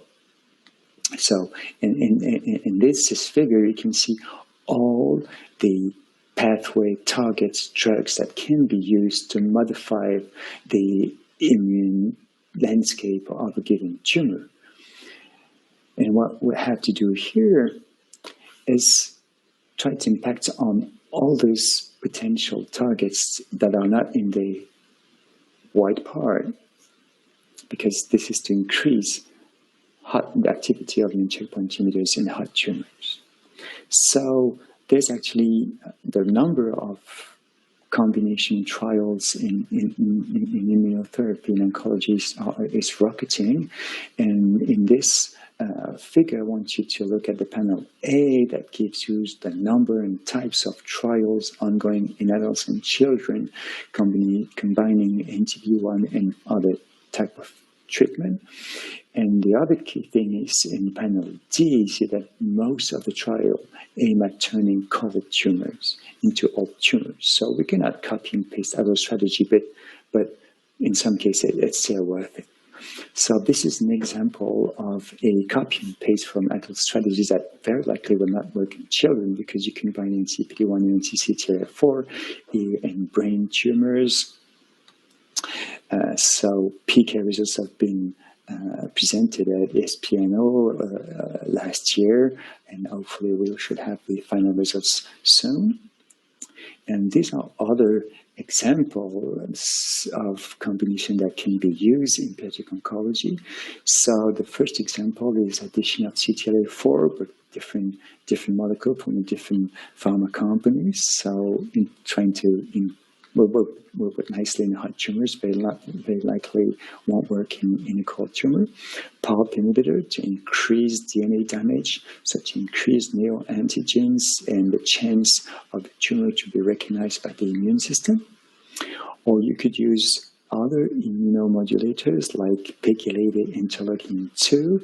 We know that this agent can increase lymphocytes and NK cells at the tumor level, so you have a richer and more favorable tumor microenvironment. Or you could use MEK inhibitors, because MEK inhibitors have been shown to be able to increase the specific tumoral lymphocyte at the tumor and decrease the apoptosis or their death. Another example that we developed in France is the combination with metronomic chemotherapy. So in arm 1, by using capecitabine, we want to deplete MDSC. In arm 2, by combining vinblastine and cyclophosphamide, we want to maturate dendritic cells and Treg depletion. And in arm 3, we combine arm 1 and arm 2 to obtain a multiple immune restoration. And we alternate low-dose cyclophosphamide with low-dose capecitabine and combine it with vinblastine and nivolumab. So the phase 1 is completed. We have 2 partial response in patients with high-grade glioma and RTRT among 10 patients. So it's pretty encouraging. And arm C has been chosen for the randomized phase 2 part of the trial that we compare arm 3 versus arm 3 plus nivolumab. And the last possibilities of combination that is being tested in France and Europe in this ITCC trial, it's the combination of lirilumab and nivolumab. Lirilumab is an anti-KIR agent. It targets the KIR3DL2 receptor, so that strategy allows to combine the targeting of adaptive and innate immunity, and you actually unblind NK by facilitating NK activation. And we know from preclinical and clinical data that NK is important for controlling rhabdomyosarcoma, neuroblastoma, glioma, ovarian sarcoma. So the trial is ongoing. So overall, the use of immune checkpoint inhibitors in children, there was lots of hope, and there are currently lots of frustration and deception. Nevertheless, we have some success in hypermutated tumors, Hodgkin lymphoma, non-Hodgkin lymphoma, and some of our patients that have adult tumors like renal cell carcinoma, or mesothelioma, or choroidoma. The good thing is that tolerance is good. We can use the same dose as in adults, PK the same, so it's also easier to set quick phase 1 trial requiring a less number of patients. And we were in a first area, I guess, testing single agent treatment, and now we're moving to combo. We now have to find what is the right combo for the right tumor. And there are many, many possibilities to be tested, so we have to be smart and come up with strong rationale. And there are many unanswered questions, such as how about long-term toxicities?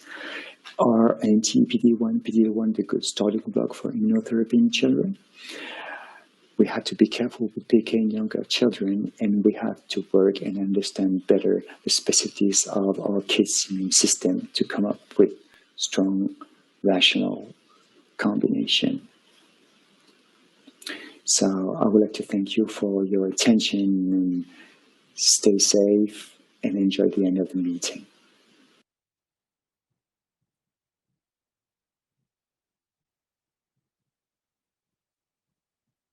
Thank you very much, sir. We move on to our next talk, Cellular Therapy, a Post-Transplant, CTLs to the Rescue, Professor Catherine Bollard.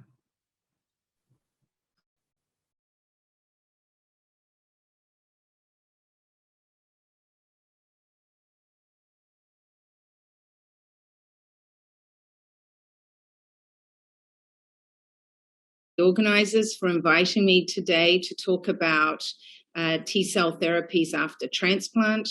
To focus this 15-minute talk, I wanted to really focus on the use of virus-specific T-cells after bone marrow transplant. I do have some disclosures in both the virus-specific T-cell space related to SARS-CoV-2 and to naive donor VSTs. So I don't need to belabor to this audience that for our vulnerable bone marrow transplant population, antiviral drugs are not 100% effective, and they're not available for all viruses. Furthermore, there is a cost associated with these viral infections, not only in terms of financial costs, but in terms of unacceptable side effects. T-cell immunity is our greatest guardian against viral reactivation. And we know this because when virus-specific T-cell frequencies go down, our risk of viremia dramatically increases. There has been, over the past 2 decades, improved technology generating donor-derived virus-specific T-cells to administer to patients after bone marrow transplant. This has now shown that this strategy is not only clinically feasible, but it is safe and has shown efficacy. This is evidenced in 2 recent reviews that we've published in Blood, showing that donor-derived virus-specific T-cells, when given as prophylactic strategies after bone marrow transplant, are over 90% effective at preventing viral disease. Furthermore, when you're treating patients with active viral infection or disease after bone marrow transplant, you can see efficacy rates ranging from 80 to greater than 90%, depending on the study. We now have 2 approaches at our institution where we can generate these virus-specific T-cells for our patients after bone marrow or cord blood transplant. So we have, in other words, we are able to generate virus-specific T-cells from virus-naive donors like umbilical cord blood. We have shown that these virus-specific T-cells are safe to infuse to patients and that these cells persist for at least a year after T-cell infusion. So are really contributing to durable antiviral immunity in this vulnerable BMT population. Moreover, regardless of the source of the virus-specific T-cells, both populations appear to prevent viral disease in our most vulnerable BMT patient population. Currently, we have a novel product that we're evaluating in the clinic targeting 5 viruses, as you can see here. In particular, we're targeting 2 respiratory viruses, including adenovirus and parainfluenza 3. This is of interest as we move on to explore extending this product to SARS-CoV-2. Currently, this study is enrolling 2 arms, one with patients to prevent viral disease after transplant and the other arm for patients with active disease. So what if you don't have a donor available to make virus-specific T cells? And that's where this concept of a virus-specific T cell bank comes from. This concept was pioneered by Dorothy Crawford in the UK, and certainly eliminates the wait for T cell production. The concept of a virus-specific T cell bank is that you have a donor, for example here, this is his HLA type, and you know after characterizing the product through which alleles you see the virus-specific activity. So this is the virus-specific activity of this donor product based on their HLA type. So this means, for example, that this product can be used for this patient here on the top right who has PTLD because they share the B8 allele, and we know the EBV-specific activity is through B8. There have been now several single and multi-center studies evaluating these multivirus-specific off-the-shelf T cells for patients after bone marrow transplant and solid organ transplant. This was a multi-center study that was led out of Baylor when I was there, which is still the largest multi-center study. But more recently, the group from Sloan Kettering have published their experience with EBV-specific T cells used in the off-shelf setting. Overall, you can see the response rates range from an impressive 50 to greater than 90%, depending on the viruses being targeted. Furthermore, you don't actually need to have a bank that is terribly large to effectively treat over 90% of the referrals, as evidenced by our study with a multi-center study that we led out of Baylor, and then our experience down the bottom with only 40 VST products. We also have identified matches for over 90% of our referrals. When these virus-specific T cells that are used in the off-the-shelf setting work, it's pretty dramatic, as evidenced here with a child with a primary immune deficiency after bone marrow transplant, had devastating disseminated adenovirus, was put on palliative care, and then was given as an emergency use situation these third-party virus-specific T cells, which resulted in dramatic clearance of the adenovirus in this peripheral blood, corresponding to a rise in the antigen-specific T cells in the peripheral blood. Furthermore, we have shown that the donor-derived virus-specific T cells, we see about an 81% of efficacy, and similarly, our third-party virus-specific T cell products are performing almost as well for patients with active refractory viral disease. The viral responses by virus, there seems to be a slightly decreased response with EBV responses, but the numbers are still too small to show any statistical significance. Moreover, these use of the third-party VSTs are remarkably well tolerated with very little graft versus host disease or other toxicities. Based on this work, Mike Keller and Mike Pulsiver have just completed a national-wide study evaluating these off-the-shelf virus-specific T cells through the Pediatric Blood and Marrow Transplant Consortium and the Primary Immune Deficiency Treatment Consortium.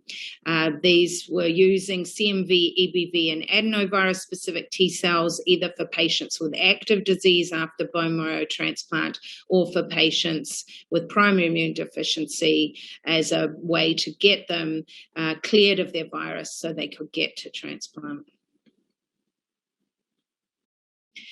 Overall, what we can say so far, that the use of these third-party VSTs is remarkably well tolerated. There is pretty impressive efficacy, especially in the CMV and adenovirus setting, where you're seeing approximately 80% efficacy, although other viruses, including EBV and BK virus, are showing promise. The T cells do expand after third-party T cell infusion, but don't last long-term. So it may require several infusions to sustain benefit of these third-party T cells. The next question is, well, how far can you go? How many viruses can you target? And can you target every virus? And this was a study that was Mike Keller and we did a few years back with Lauren McLaughlin to show that you can actually target 8 viruses in a single product, including influenza A, RSV, VZV. We have also been able to expand to HIV. We currently have 4 clinical trials evaluating HIV-specific T cells, and Mike has just started a trial evaluating norovirus-specific T cells. We also have developed virus-specific T cells for Zika virus and, as I said, HPV, as well as mycobacteria and fungal antigens. So that led us obviously naturally to see if we could extend our platform to SARS-CoV-2. We knew that there were antigens we could target, such as spike, nuclear capsid, membrane, and envelope. We knew that these were immunogenic from SARS-CoV. So based on this, we looked at whether it would be an opportunity to generate SARS-CoV-2 specific T cells. However, it should be noted that publications have come out that there have been perhaps more favorable outcomes after bone marrow transplant when patients get affected with SARS-CoV-2. Having said that, the patients still have appreciable morbidity and mortality associated with SARS-CoV-2 in the BMT setting. But more concerning is the fact that there are reports, increasing reports, that these patients are having significant difficulty clearing these viruses, and these long-term persistent infections in these immunosuppressed patients are leading to in vivo evolution of the viruses, including some of the more virulent mutant strains that we're currently dealing with. This is an example here showing the evolution of one of the more mutant strains recently being discovered. So we wanted to see if we could generate SARS-CoV-2 specific T cells to clear the virus in our BMT patient populations who were clearly having difficulties clearing the virus and would not be able to mount a response to the vaccine. So we collected blood from 46 convalescent donors. You can see most of these people had mild disease with only 4% needing hospitalization. You can see here that most, but not all of these convalescent donors did mount responses to spike and nucleocapsid in terms of their antibody responses. So we again generated the cells like we had for our other VST products using overlapping peptides for membrane, spike, nuclear capsid, and envelope, and then pulsing our antigen-presenting cells and T cells with these peptides to stimulate and expand a T cell population. You can see here that in the convalescent donors, dramatic expansion of T cells targeting spike, nuclear capsid, and membrane. Moreover, very similar to what we see with adenovirus and parainfluenza, most of the T cells that we expand are CD4 positive. Also, interestingly, as I said, not all the convalescent donors did seroconvert. While all of them did have detectable T-cell responses, only the donors who had also seroconverted did you see more dramatic responses to other T-cell antigens in the SARS-CoV-2, most critically nuclear capsid membrane. So the message here is if you seroconverted, then you elicited a much more broader T-cell response to the virus. We also showed, interestingly, that the T-cell responses in the seropositive donors was very targeted towards a highly conserved region of membrane near the C-terminus, irrespective of your HLA type. This has implications because this is a conserved region, and unlike in spike, which the vaccine is targeting, seems less likely to be vulnerable to the development of mutant strains. Nevertheless, we did show that our T-cell products were relatively effective against the COVID-2 variants that were available at the time, but it's important to note there was very little cross-reactivity to seasonal coronavirus epitopes. So in conclusion, it is possible to expand SARS-CoV-2 specific T cells from recovered donors, which we could use to generate a SARS-CoV-2 T cell bank, and also to use in a donor-derived T cell setting. It does seem that seroconversion seems to correlate with the breadth of the T cell response. And as a result of this data, we're hoping to open our clinical trial within the next month. So hopefully clinical results will be available later this year. So I'd like to thank the entire virus-specific T-cell program at my institution, led by Mike Keller, and with a special note to Patrick Hanley, who leads our GMP, and Famita Hogg, who's our head of regulatory. So thank you.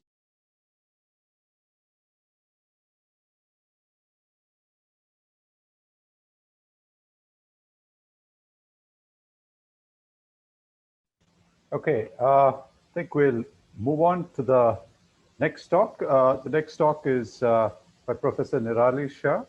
She's an NIH Distinguished Scholar, Head in Hematology Malignancy Section, Pediatric Oncology Branch at the National Cancer Institute, USA. I think most of us in this audience are familiar with the wonderful work that she's involved with, and her topic is on the emerging role and future directions of CAR T-cell therapies. Over to you, Professor Nirali.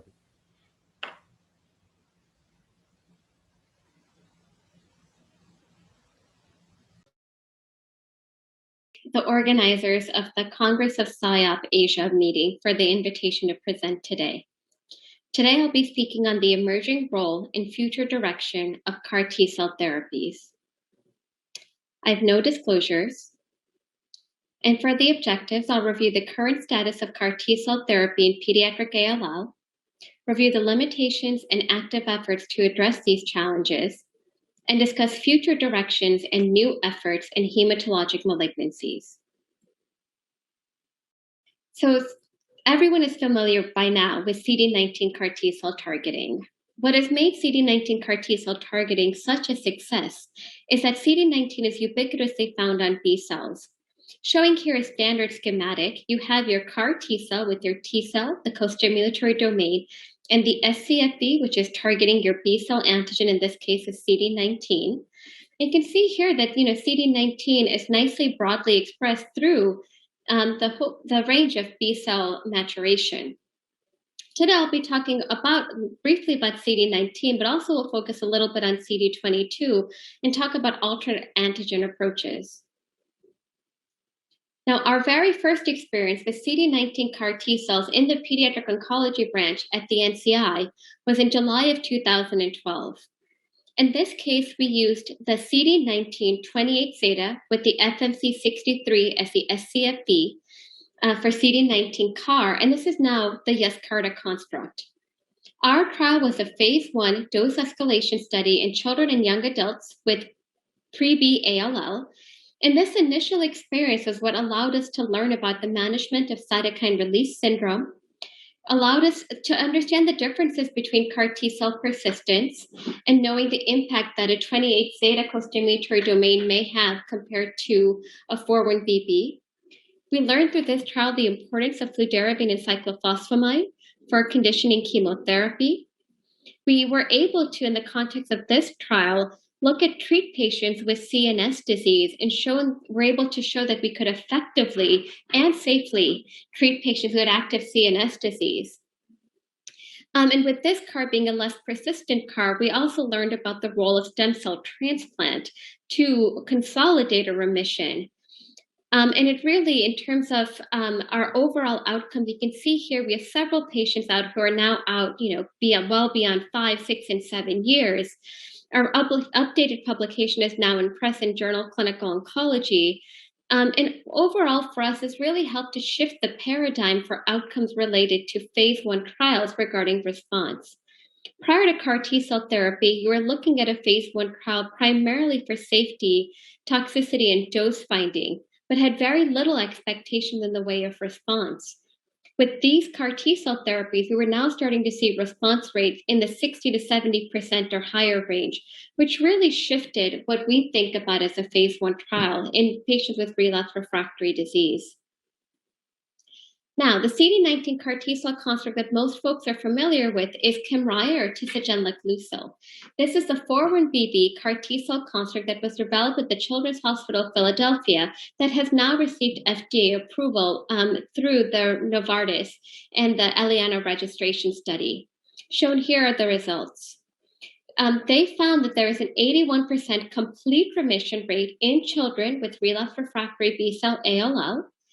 And the event-free survival at 6 and 12 months was 73 and 50%. As I mentioned, this ultimately led to the FDA approval of tisagenlecleucel for pediatric B-cell ALL. Now, there are a host of CD19 CAR T-cell constructs that are FDA approved, including Kymriah for diffuse large B-cell lymphomas and 3 other CD19 CAR T-cells for adults with lymphoma, but there remains only one for pediatric patients. Now, the question really is, will CD19 CAR T-cells be the cure? This is the first patient who was treated with CD19 CAR T-cells and did not receive any additional therapy, who is now cancer-free for 8 years. And of course, everybody wants their child to be like this first patient, to receive CAR T-cells and have that be the cure. The problem herein lies in the fact that this will not be the case for almost 50% of patients. You can see here that within the first 12 months, there's a pretty significant drop-off in patients who are going to relapse, which brings us to the current challenges. I like to divide these up into 4 categories, thinking about CAR T-cell product failure and an entire science devoted to trying to think about how to get CAR T-cells to be more functional, or how to optimize the apheresis so that you can collect CAR T-cells, especially in patients who've received heavy prior chemotherapy. This will continue to be an ongoing challenge as we try to treat patients who have received even more intensive therapy, as with AML. There's a concern for antigen loss, which I'll talk a bit more briefly about in more detail. In this case, you have CAR T-cells that are active and effective. However, the leukemia cells are losing the antigen and thus they're evading effective therapy. There is a concern about CAR T-cell toxicity, either in terms of severe cytokine release syndrome or neurotoxicity, now termed as ICANS. And the point is that you have to be able to survive the toxicity in order to achieve the benefit. And then, of course, a whole category of unmet needs. While CAR T-cells have been highly effective in targeting B-cell hematologic malignancies, there remains a lot of opportunity to improve this strategy in solid tumors and in other malignancies. To talk briefly about CD19 loss. The CD19 loss or downregulation represents the primary form of treatment failure.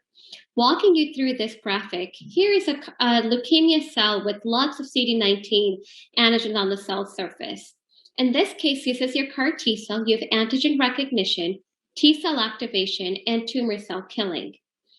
In the case of antigen escape, you no longer have CD19 present on the cell surface, which leads to no T cell activation or tumor cell killing.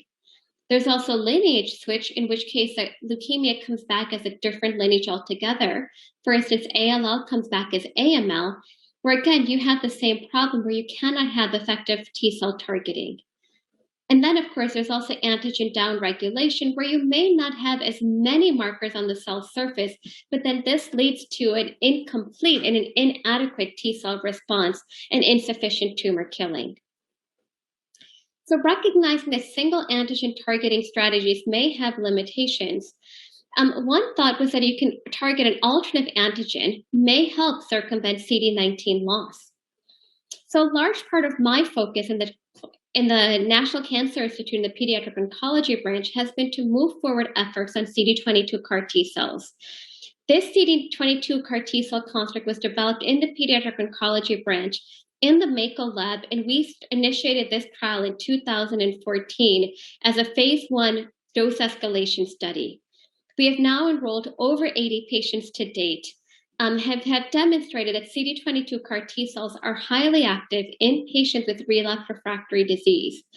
We found overall that there is a 70% complete remission rate, and that at the expansion dose level, we had a 76% complete remission rate, with the vast majority of those patients achieving MRD negativity or minimal residual disease negativity as detected by flow cytometry.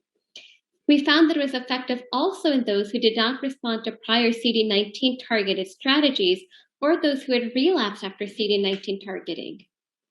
We found that the toxicity from cytokine release syndrome was overall quite mild, as was the neurotoxicity. While I won't go into the more extended toxicity profile for today's talk, what I will say is that the CD22 CAR T cells, we did see a heightened inflammatory set of toxicities that were associated with the macrophage activation syndrome or hemophagocytic lymphohistiocytosis-like syndrome or HLH-like toxicities, which is an area of active interest that we're focusing on that allowed us to see that different CAR T cells are going to have a different toxicity profiles. And then shown here is our waterfall plot for overall responses. With CD22 CAR T cells, however, we have the same problem where antigen modulation was a frequent cause of relapse. CD22 site density was lower than what we see with CD19, making these leukemia cells even more predisposed to relapsing after effective targeting. So in this case, we use CD22 CAR T cells for remission induction as a bridge to transplant to prevent antigen modulation as a cause of relapse. With allotransplant being an acceptable practice for patients for curative intent, especially for those with relapsed refractory disease, and knowing that we're seeing more patients who were not received a prior transplant, we're currently using it in that setting. Shown here is our overall swimmer's plot of patients who are in a duration of a continuous remission. We have one patient who's not received any additional therapy, but most who are long-term survivors have received transplant.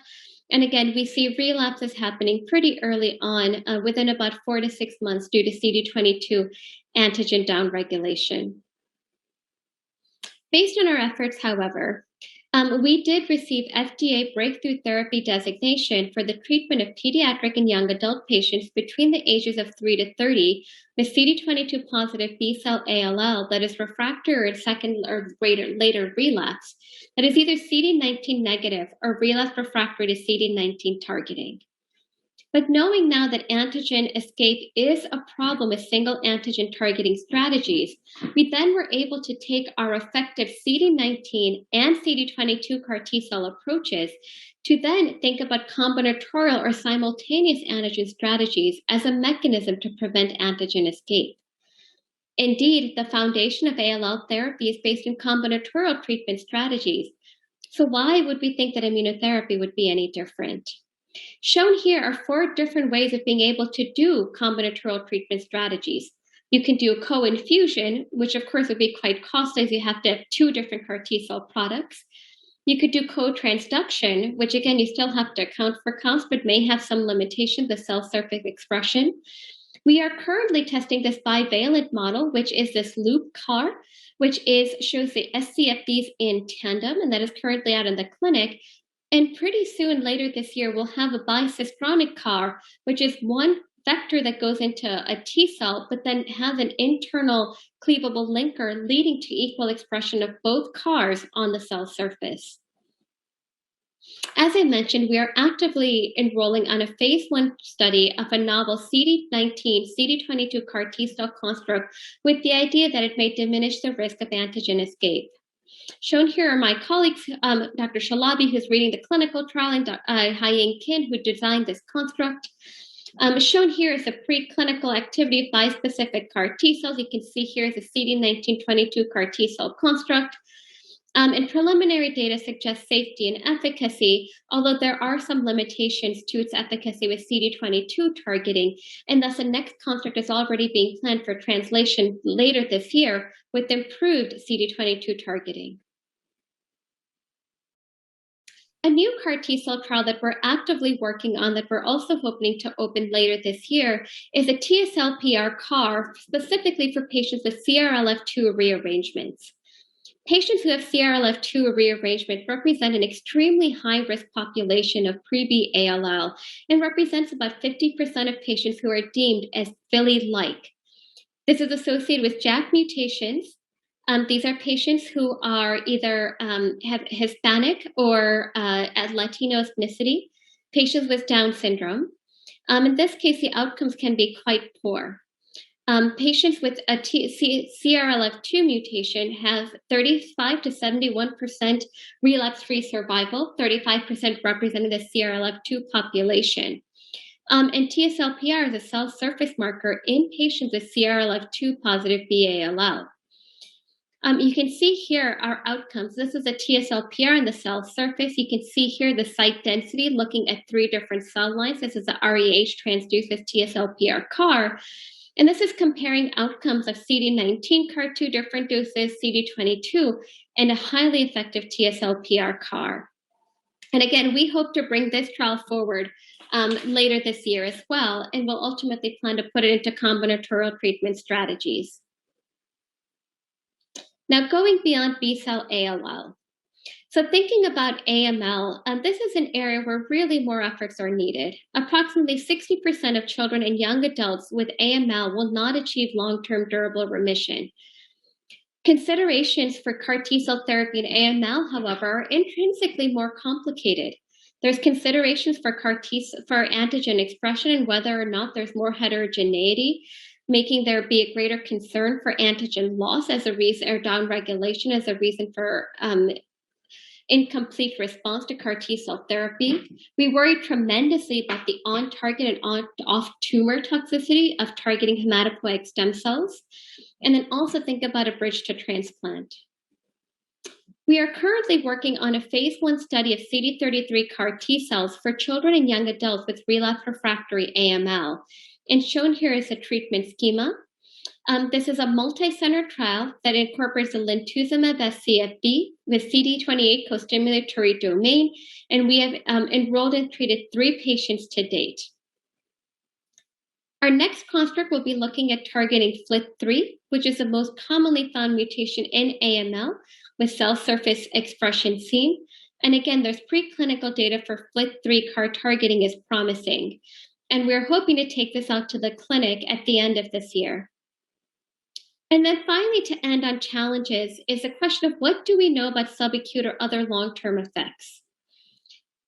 I have put together a CAR T-cell therapy beyond the storm consortium to think about the toxicities, especially if these children and young adults are receiving these therapies for long-term cure. This is a multi-center, multidisciplinary group of care providers who are all well-versed in early implementation of CAR T-cell therapy. And we're working on a series of retrospective and prospective protocols to study subacute and late effects of CAR T-cell toxicities in children and young adults. And so with that, I think the next generation ideas is really to address the current challenges in CAR T-cells. We're thinking about persistence and regulation of CAR T-cells, antigen escape, decreasing toxicity, optimizing outcomes in other diseases, better targeting, I did not talk about solid tumors, but again, there's a whole area that really needs to focus on optimizing that therapy, off-the-shelf approaches, and of course, overcoming disparities with access to care. In conclusion, there are many, many people to thank, but I'm really grateful to be working with my collaborators here in India with Dr. Narula and Dr. Purwar, and I'm happy to take questions. Thank you. Thank you very much, Dr. Nirali. I think we're already running late. We have time. We are running out of time. So any questions will have to be answered on the chat box only. I'm sorry. So we move on to the next, which is the inauguration. And I call Dr. Gaurav to come to the podium for the inauguration.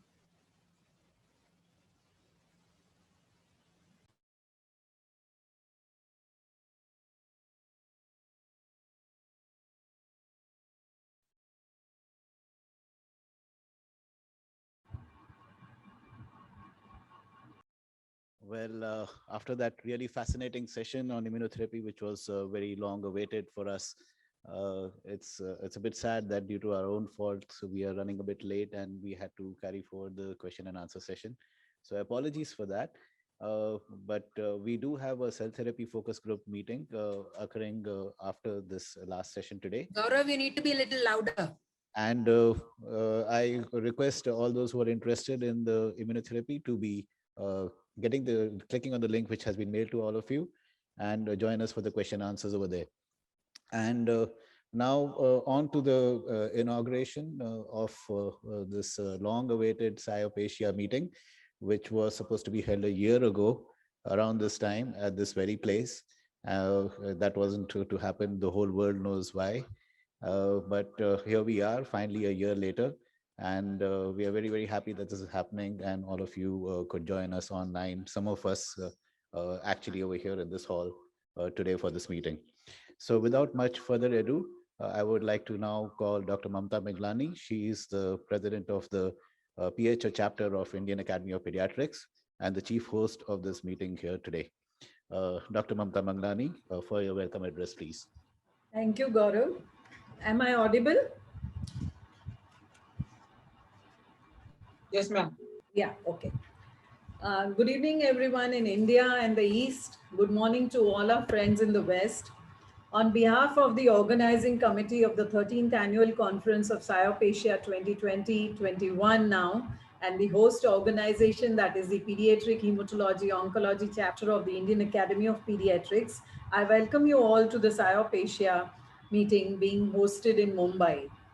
I'm sure we would have loved to host you all physically in the city of Mumbai, which is the land of dreams in India. However, unfortunately, the world is facing a pandemic, and therefore it's not possible for us to have that. So to quote Michael Dell, technology now allows people to connect anytime, anywhere to anyone in the world from almost any device. This is dramatically changing the way people work, facilitating 24/7 collaboration with colleagues who are dispersed across time zones, countries, and continents. Unquote. Today we are doing the same. This conference, which was supposed to be a physical one in the year 2020, is now said to be nearly fully virtual after almost a year of its earlier scheduled date. I welcome all of you, therefore, in the pandemic style and the original Indian tradition with a namaste, which is the new normal because we cannot shake hands during COVID times. At the outset, I welcome our guest of honor, Dr. Suresh Advani, sir, who is known to all of us as the father of oncology in our country and has immensely contributed to the growth of this field in the country as well as internationally. Sir is teacher to almost all of us and continues to guide us. So we welcome you heartily to this inaugural function and the conference. We welcome Professor Kathy Pritchard Jones, President SIOP, who has guided us throughout the organizing of this conference and has gracefully been available to us online despite the time being odd for her in the country where she belongs. Thank you, ma'am. I welcome all the faculty members, both overseas and from India, our own local organizing team, Dr. Ashmi Dalvi, the SIOP Continental President Asia, who has led from the front as a co-chairperson with me, Dr. Shripad Banavli with his team from Tata Hospital, Dr. Surgeon Commander Dr. Gaurav Narula, who is the organizing secretary and has toiled along with Dr. Girish Chinnaswamy, the scientific chair, other members of Tata team, Dr. Chetan, Dr. Maya, Dr. Shantanu Sen, the organizing secretary with Dr. Gaurav, Dr. Sunil Bhatt and Dr. Ratna Sharma, both joint organizing secretaries. Of course, we cannot forget our sponsors and event managers, River Route, who have been part of this great conference that we have been able to host because of them. So I welcome them too. Of course, last but not the least, I welcome all the participants, the delegates, both from India and overseas, who have enthusiastically registered for this conference. Over 1,000 participants, I believe, have registered. I'm sure this is despite a Zoom fatigue with a tsunami of webinars and conferences virtually for the whole of last year. So the 2020 has now spilled over into 21 with these virtual conferences. I welcome one and all to this great conference, and I thank you and hope you will enjoy this scientific feast for the next 2 days as it has been worth today for the whole day. I now call upon Dr. Rashmi Darvi, my co-chairperson for the conference, the SIOP Continent President Asia, to deliver her SIOP Asia President's address. Dr. Rashmi Darvi, over to you. Thank you, Dr. Manglani. Respected Dr. Advani, sir, our guest of honor today, Dr. Kathy Pritchard-Jones, President of SIOP, Dr. Venkat Radhakrishnan, who represents our second and posthumous honoree, Dr. V. Shanta, our esteemed faculty delegates, our dynamic local organizing committee, whom Dr. Manglani has already named all of them. A very good evening and a warm welcome to all of you to this inaugural function of the 13th SIOP Asia Congress, being aired from Mumbai in its virtual form. The year of the pandemic 2020 brought in its wake challenges to childhood cancer care, both due to risks of infection and due to COVID-19 induced restrictions. It has redefined academic interactions. As we are now in 2021, we welcoming the vaccination programs and hoping for better news. I must also place my sympathies for difficulties faced by due to political strife faced by colleagues in parts of West Asia and now Myanmar. Our prayers for their well-being. In the interest of time, the SIOP Asia report, which otherwise would have been presented today, has been mailed last week to all members. Important features include expansion of the SIOP Asia board. Volunteers are invited. SIOP and Pointe, along with aid from the Sanofi Espoir Foundation, is bringing the next wave of global mapping of childhood cancer resources to Asia. So we invite everyone to participate in the same. The Asian Pediatric Hematology Oncology Group, alluded to by Kathy in her talk, is under development by an interim steering committee under the stewardship of Dr. Akira and Dr. Godfrey Chan as a clinical research arm of SIOP Asia, with plans to align with the WHO GICC and enable clinical research models in LMICs. SIOP Asia has existed as a continental branch for over 30 years now. We encourage all our delegates to avail of SIOP membership with special benefits for LMICs. We also invite you all to align yourself with the various networks, working groups, and committees within SIOP. Coming to India, we've had our first SIOP Asia meeting 20 years ago in 2002, at a time when our focus was on, having early diagnosis, tackling abandonment, and supportive care to improve outcomes. We've come a long way now, after 20 years, wherein we have our own clinical study group in India. Stem cell transplantation has become a reality, and we are on the verge of our own homegrown CAR T-cell therapy. Dr. Gaurav Narula, who's one of the clinical leads for the same project. So this conference is a culmination of all these feathers in the cap of the PHO chapter of India, currently led by Dr. Manglani.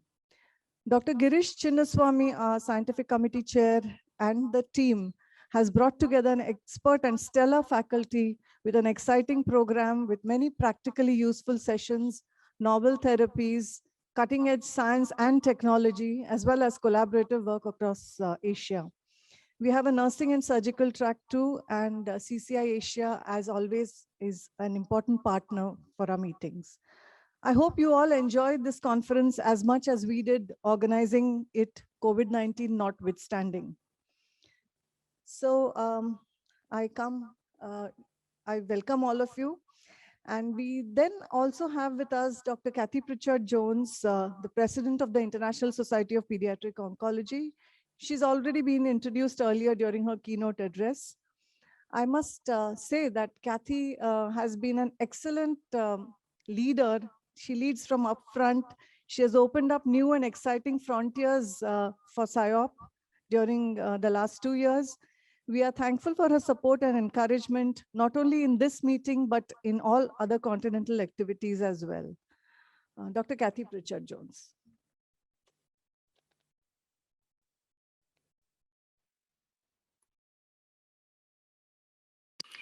Hello.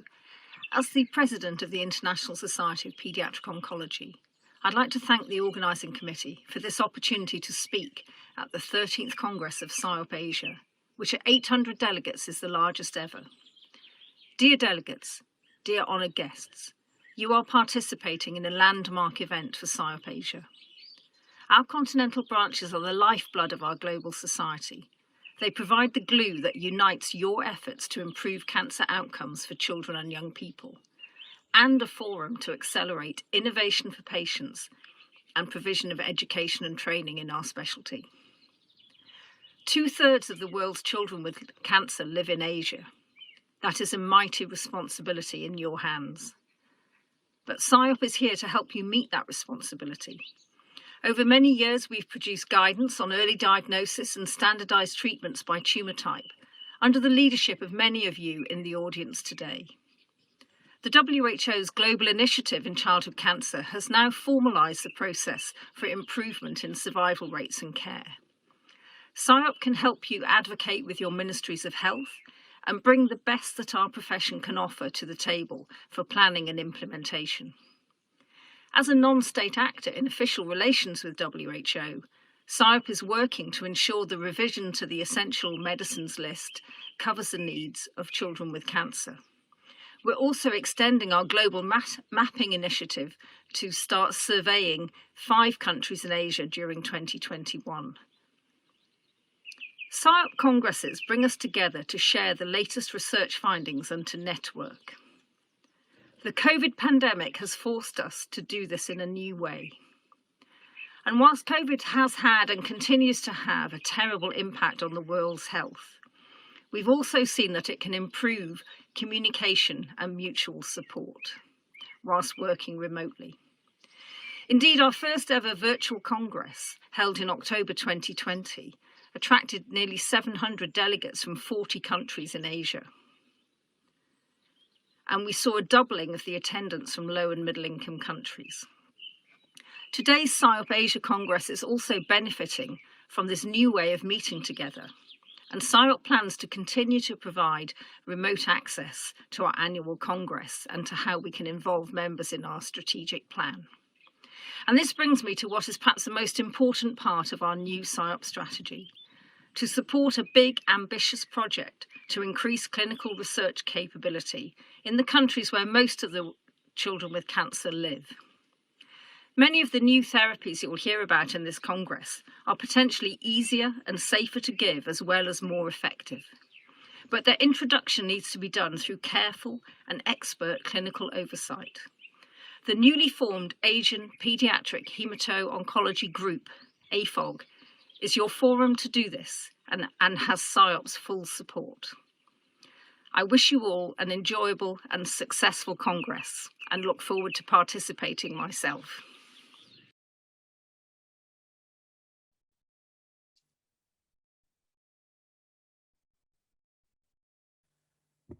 Thank you, Kathy, for those great and inspiring words. And my God, you really shown us a new way of recording a session. Yeah, this is for posterity. I now invite the scientific chair, Girish Channaswamy, to speak a few words over the scientific program. Girish. Thanks, Gaurav, and good evening, everybody in India and Asia, and good morning to people who are joining from North America and Europe. On behalf of the scientific committee, I would like to give the report of the work we did to get this program going. So the scientific committee was formed in 2018, and the job actually ends today. It's more than 2 years. And the committee met in 2018 and actually froze the program. And as you all know, we couldn't hold the SIOP last year, Asia last year. And we kept the program pretty much the same for the 2021 version of SIOP Asia. But we had to tweak it a bit with respect to the timings so that people from as at the East in Japan, where it is not too late for them, and people who are joining, and especially the experts from North America, including people from the West Coast, it was not too early for them to give their talks as well. So we had to truncate the time from each day from 9 hours, bring it down to 7 hours. Though we managed to keep the 90% of the program as it was, we did, however, cancel the Meet the Expert sessions, and I apologize to some of the experts who couldn't participate in this meeting, and I hope that we'll be able to get them on board again for a meeting in Asia very soon. The scientific committee was truly multidisciplinary, including all the medical professionals, as well as nursing, as well as child advocacy groups and palliative care teams as well. We also had about 220 abstracts, which we received for free papers for the SIOP Asia 2020. But many of those abstracts did get presented in other forums when the meeting was canceled. And finally, we do have 95 posters, which are displayed today on the website, and 15 oral papers. And we thank all the people who participated enthusiastically for both the posters and the oral presentations. So along with some of the speakers who couldn't attend the meeting today, I also lost my scientific co-chair who had to go to Canada for some additional training. So he's not part of us physically here in the meeting. So we tried to keep the faculty, we followed the principle of having 1/3 from the local country, which is India, 1/3 from Asia, and 1/3 for experts from rest of the world. So we have 105 faculty total, including from the nursing track, the surgical track, as well as the pediatric oncology track. 40 of them are chairpersons, and among the 64 faculty who are addressing the meeting, 28 are from India, 18 are from rest of Asia, and 18 are from rest of the world. So we try to give representation as much as possible from Asian countries. Once again, I hope you all enjoy the next 2 days of the meeting. I would now like to call upon Dr. Venkatraman Radhakrishnan, who is the Senior Pediatric Oncologist at Cancer Institute, Adyar. He will lead the tribute for Dr. V. Shanta, who unfortunately can't be with us today, and she was very keen to attend the meeting. In fact, she was, even when we told her would you like to join online for the meeting last year, she was very clear that she would actually physically want to be here in the meeting, and unfortunately that was not the case. So Venkat, over to you now. Thank you, Girish. Is my screen visible? Yes, I'm audible as well. Yeah. Yeah. Thank you.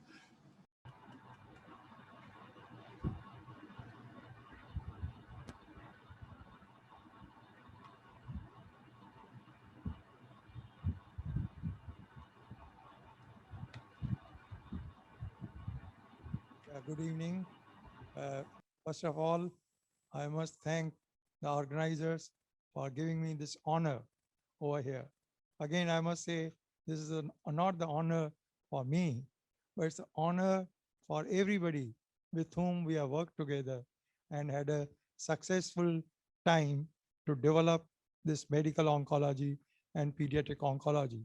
It took a long time, but over a period of time, all my colleagues were really they became the more esteemed research worker as well as the clinicians.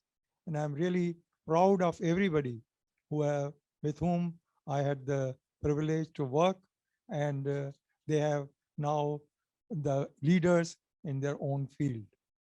And again, once again, I thank all of you for giving me this opportunity. Thank you very much.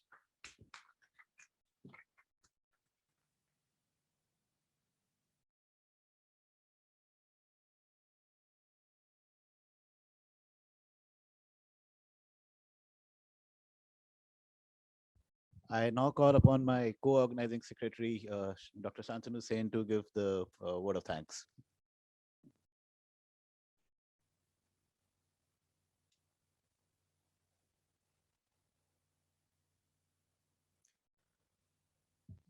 Dear colleagues, friends, teachers, dignitaries, and all of you who've joined us here this evening, it's my honor and pleasure as one of the organizing secretaries of this meeting to give the vote of thanks at this inauguration function for our SIOP Asia 2020 version 21 here in the vibrant city of Mumbai, India.